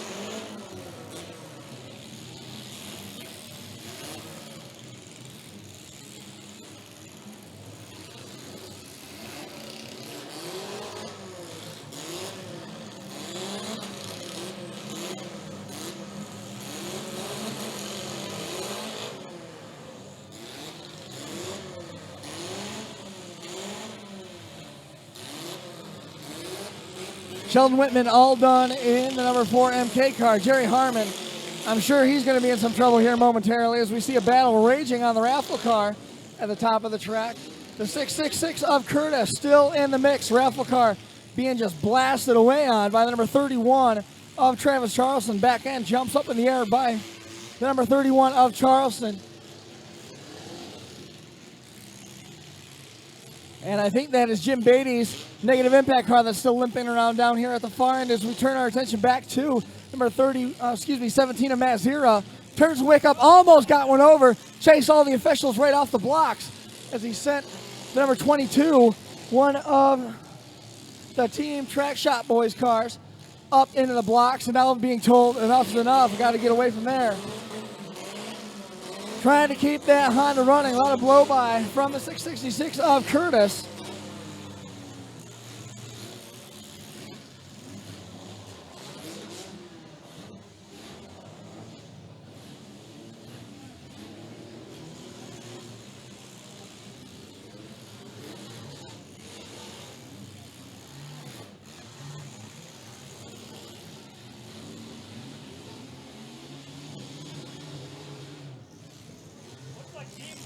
And negative impact working together. Sure seems to be anyway. Look at the W body now. Really starting to.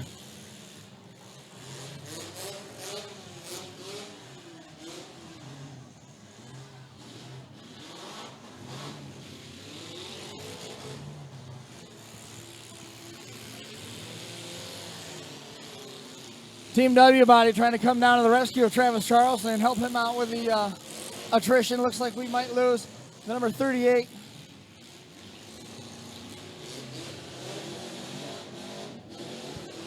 Jerry Harmon in some serious trouble, trying as hard as he can to get that thing running.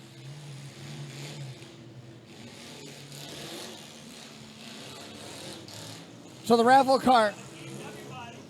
Negative impact in a raffle car.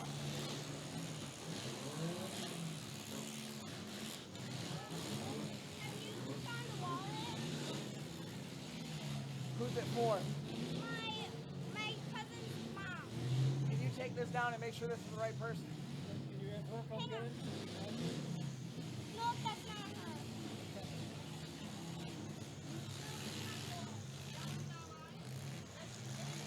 That's my grandmother. This one's mine, right here. Okay. That's me. I'm not going through your wallet. That's all right. I can prove it. I can show you my phone. My name. But it's you in the picture. Found a home for the wallet. Everything is right with the world.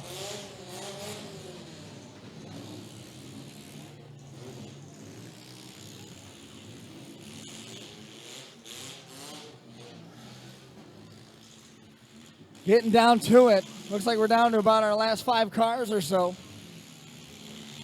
Travis Charleston takes a hard shot from, I think that was our raffle car. Yep, raffle car just popped him, and now negative impact takes a lick. Eric Mears really driving the wheels off that raffle car. Jamie St. Mary still out there in the number 45. Matt Zera in the 17. Team W body looking real strong right now. 1 member left of Team Negative Impact out there still running and moving.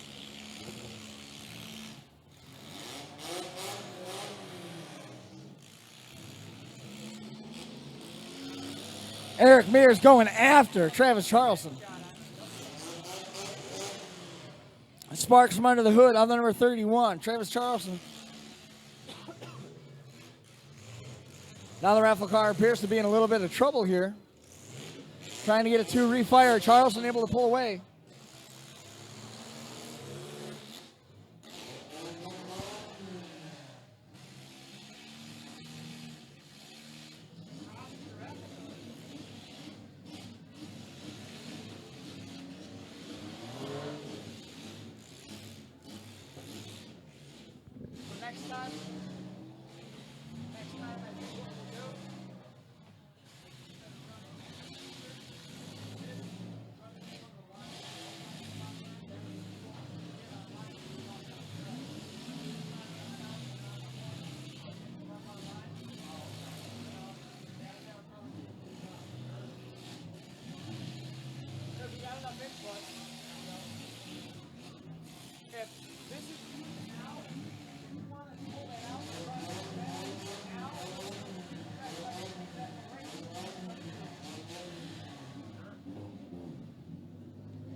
Try and see if that'll work. If we can get it to come through, should be in good shape.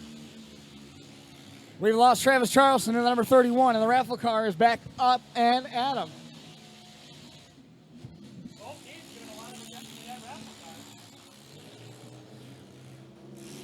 And the raffle car goes over.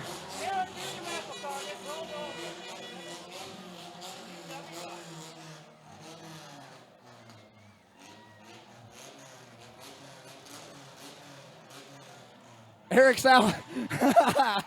Eric's out and Eric's happy. Oh, he's very happy. I do believe as far as teams go, that puts him down in the third. That might be in the money. 13. Get right back in there. Now, if you look at strategizing, that raffle card's pretty hurt. You got Team Negative Impact and the W-body teams obviously working together throughout the night. At some point, they're going to have to start paying attention to each other because if not, Team W-body is still looking good. Hey, Josh.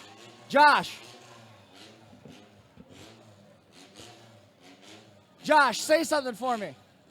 Microphone, say something, Josh. Yeah.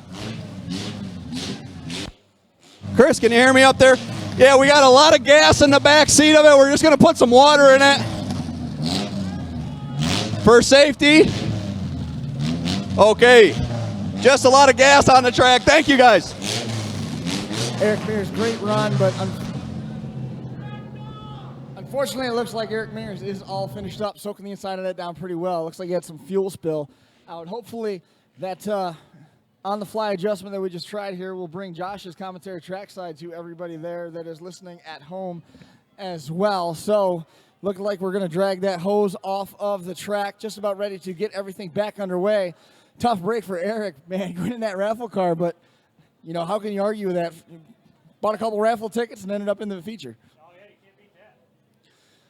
Checking around the perimeter of the track, find out exactly where we are. Looks like we're ready to go. 3, 2, 1, green flag.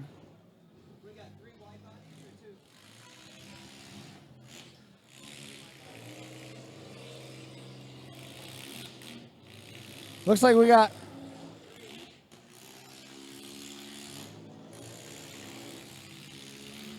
two W body and two negative impact coming down, and they've got a little bit of room to work with there in the middle of the track. Good shot delivered right there. I believe that's Donnie Hartzell in the car with that light orange trim and blue lettering on the side. And might be Eric Ellis in the orange car down here. The 45, clearly labeled 45, is Psycho Jamie St. Mary and Matt Zira in the number 17.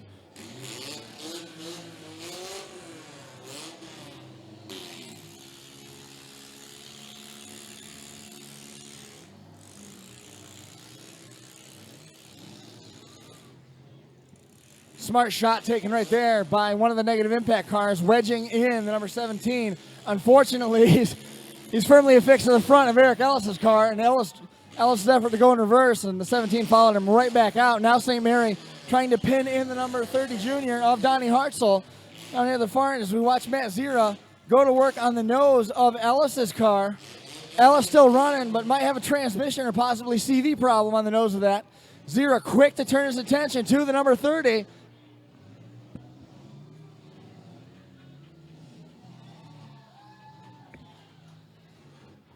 Don Hartzell able to break free in the number 30 junior. But I tell you what, Jake, he's got a long road ahead of him if he's going to take out both those W body cars.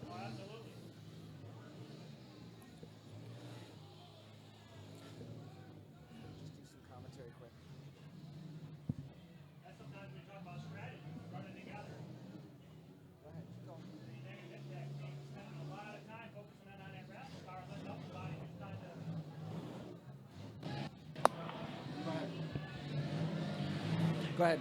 Team W body and Negative Impact, obviously running together. This Negative Impact spent a lot of time focused on that raffle car, and now I wonder if it goes to bite them, because now you got two Team W body cars that are fairly straight and running very well. Yeah, neither one of these cars are laboring right now, and Zira about to deliver a shot. There it is. That might be one of the final nails in the coffin for Team Negative Impact. Jamie St. Mary now biding his time, trying to calculate a shot. As that Matt Zira backs away, there goes St. Mary, and now it's really getting ugly for Donnie Hartzell down there in that Negative Impact car. He's got a hole, actually. If he can wedge himself through, he might be able to get free. Look at Zira using the disabled car to pin him in. Nice move right there. And Zira really opening it up now as he goes after the front, and that might just have done it for Hartzell.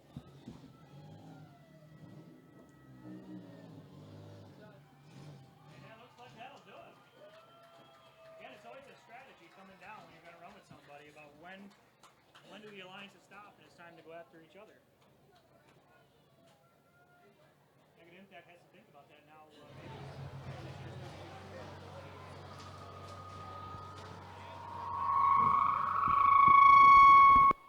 Don't put it that way. We'll go ahead and pull you down. We'll be all right. Sit down. Sit down for a second. So that is going to conclude the features program. Team W body, Jamie St. Mary, Matt Zira, Travis Charleston coming away with the win in the team format compact division here at Kings of Old School in Whitney Point. We'll be turning it down here trackside momentarily for a couple thoughts from Josh Decker. Jake, you had a chance to watch this thing front to back. You're in the car, you're out of the car. What do you think of Kings of Old School 2? Okay, Chris, I hear you down on the track here. We're going to give trophies out to our first place team, Team W body. Let's give a round of applause for our first place team, Team W body. Here comes your trophies. Your big checks are going to follow up right behind Jamie St. Mary, Matt Zira. Charleston, where are you, buddy? Let's give these guys a round of applause. I got to do second and third. Hold on one second. Okay, second place, Team Negative Impact. Donnie Hartzell, Jim Beatty. Okay, second place. Where's Jim Beatty? Donnie Hartzell, second place. How about this bad boy? The champion, Donnie Hartzell. Hold on one second. Ma, these three big checks. Big checks are going to come right over here. Here comes these big checks. Zira's fired up. All right, Jamie St. Mary's right over here. And Charleston's right here. Right here, hon. Absolutely. And these glasses here, you guys, beer on me for a couple times, not all night. I don't know. Thank you, guys. You good on that? Okay, third place is our raffle car. Eric Mears is third place, $900 winner. Eric, where are you? Here he is. Eric, raffle car, what'd you think about it? Tell us a little bit about it. Well, I want to say thank you for putting it together and selling raffle tickets. Thank you. Absolutely. Best $20 I ever spent. Damn right. Hey, I'm glad you came. $900 winner, and you won an awesome trophy. Thanks for being here today. And pull that thing off the track for me.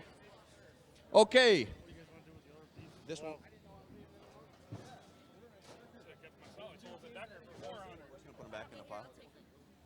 And hard luck of the day in the compact class, given away by Bainbridge Auto, is going to go to none other than Andy Bona with a horrible day he had today. Here's a battery box because it couldn't have got any worse for you. But we all know you're a great driver, great competitor, and thanks for being here, buddy. Okay, I think I got everything given away. Everyone's got money. Mad Dog, I got to give Mad Dog away. Cliff Donnelly going to come right over here. and the Mad Dog Compact Guy. Give us your name, and how did you feel that run went? Travis Curtis, Rockville, Maryland. It felt good. Felt good? Yeah. What's wrong with the car now? Clutch. Blew the clutch out of it. Well, thank you for being here. Thank you for running so hard, and you're going to win this awesome trophy from the DDC and Cliff Donnelly. Thank you, Cliff. He started the day with a two-man team. And this gentleman started the day with a two-man team. Congratulations. Thanks for coming. Jerry Harmon, that car is junk right there, sir. Take it to the junkyard. Okay, everybody, I'll see you in the beer tent. I'm on my way over there. You better make your way over there also. We have a $300 donation from Eric Mears to Jeremy Gully. So if everyone give a round of applause, thank you very much for that. Another great man given to a great family. Thank you.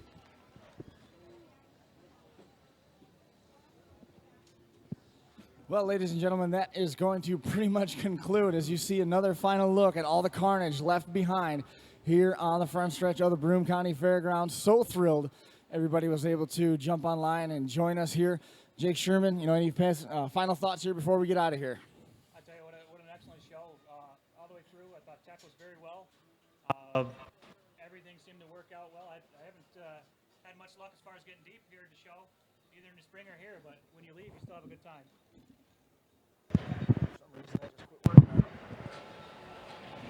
I don't know. Seems like maybe we just lost Jake's microphone there, but been a long night for everything. I think that is pretty much going to give us the opportunity to put a fork in this one for good. Outstanding effort. Thanks so much to Overkill, Demolition Derby Products, DerbyParts.com, Blizzard Bash, Chaos in the Valley. Who did we forget? E2 Demolition Derby Sliders, who was a huge part of the show, front to back. Big Rock Derby Products, Ski Inc., all the guys that helped make this show possible. Week in and week out. Tommy Robinson, you did a great job on the camera tonight. Thank you so much for the help there. Jake Sherman coming through, doing double duty, driving multiple times through the course of the night and coming up here and hanging out with us up here in the booth. Officially, Crash Course, don't want to do that yet. Crash Course Podcast, all finished up for tonight. We're going to be back with you on Monday, talk a little bit more about Kings of Old School and turn our attention to this weekend coming up where we've got Brookfield Wheel Days and Lake Erie Rumble out there in Dunkirk. Depends on where you are and you want to see Imperials. They're on both sides of the state. It's your choice. Thank you so much, everybody that made Kings of Old School possible. We had a ton of people watching online, and of course, thank you so much to that young man who messaged us in the United States Marine Corps watching from Japan. Awesome. Good to hear from you.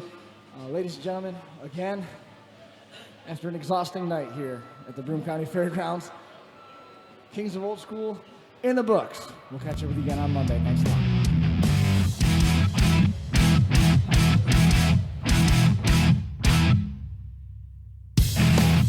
The Crash Course Podcast is brought to you in part by DerbyParts.com, Overkill Derby Products at OverkillDerby.com, Boat Lockwood Motorsports and the 2015 Keystone National, Scioppa Racing and ScioppaRacing.com, Ultimate Derby and Blizzard Bash 2015, Demo Derby Master, Reckless Abandon Derby Apparel at RecklessAbandonGear.com, and Derby Inc. Magazine. Live it, breathe it, be it, Derby Inc. This is the Crash Course Demolition Derby Podcast.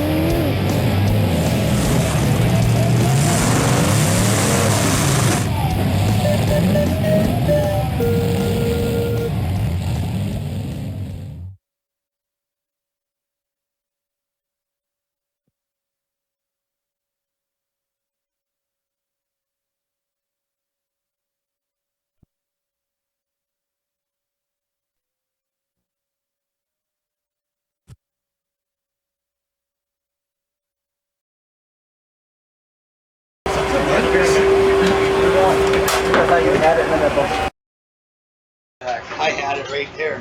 If I had to keep on backing up. It doesn't matter. I come to her phone. Which one's that? That one's mine. Like that. I'll unplug yours. There you go. Got that. Perfect. Pull that one in. There you go. Did you have to do much of that car? I cut out around the things yesterday, around the fenders, threw it on the trailer this morning and chained it down. I got up here, all these guys got kickers, plates welded on the frames. I said, I'm gonna get smoked. Well, that's why I call it the kicker class, man. Oh, I can see just a kicker, but when you got half-inch plates welded and Imperial front ends, I know what you did. Must be they can't drive quite as well, huh? Oh, everything breaks. Oh, I know. You can only reinforce so much, and the next week point breaks. Yep, and then it's the driver. Did you want this rolled up with it? No, you can just set it down. I'll put all this stuff up, man. You don't have to do that. Thank you, though. It's very kind. I appreciate the coming to help. Sure. They are crushing it. I can't get on the Crash Course or the Kings Old School Facebook I page. can't even get on Facebook. Yeah, It's unloaded. they're just destroying it. Who had the drum fire? I don't know what that was.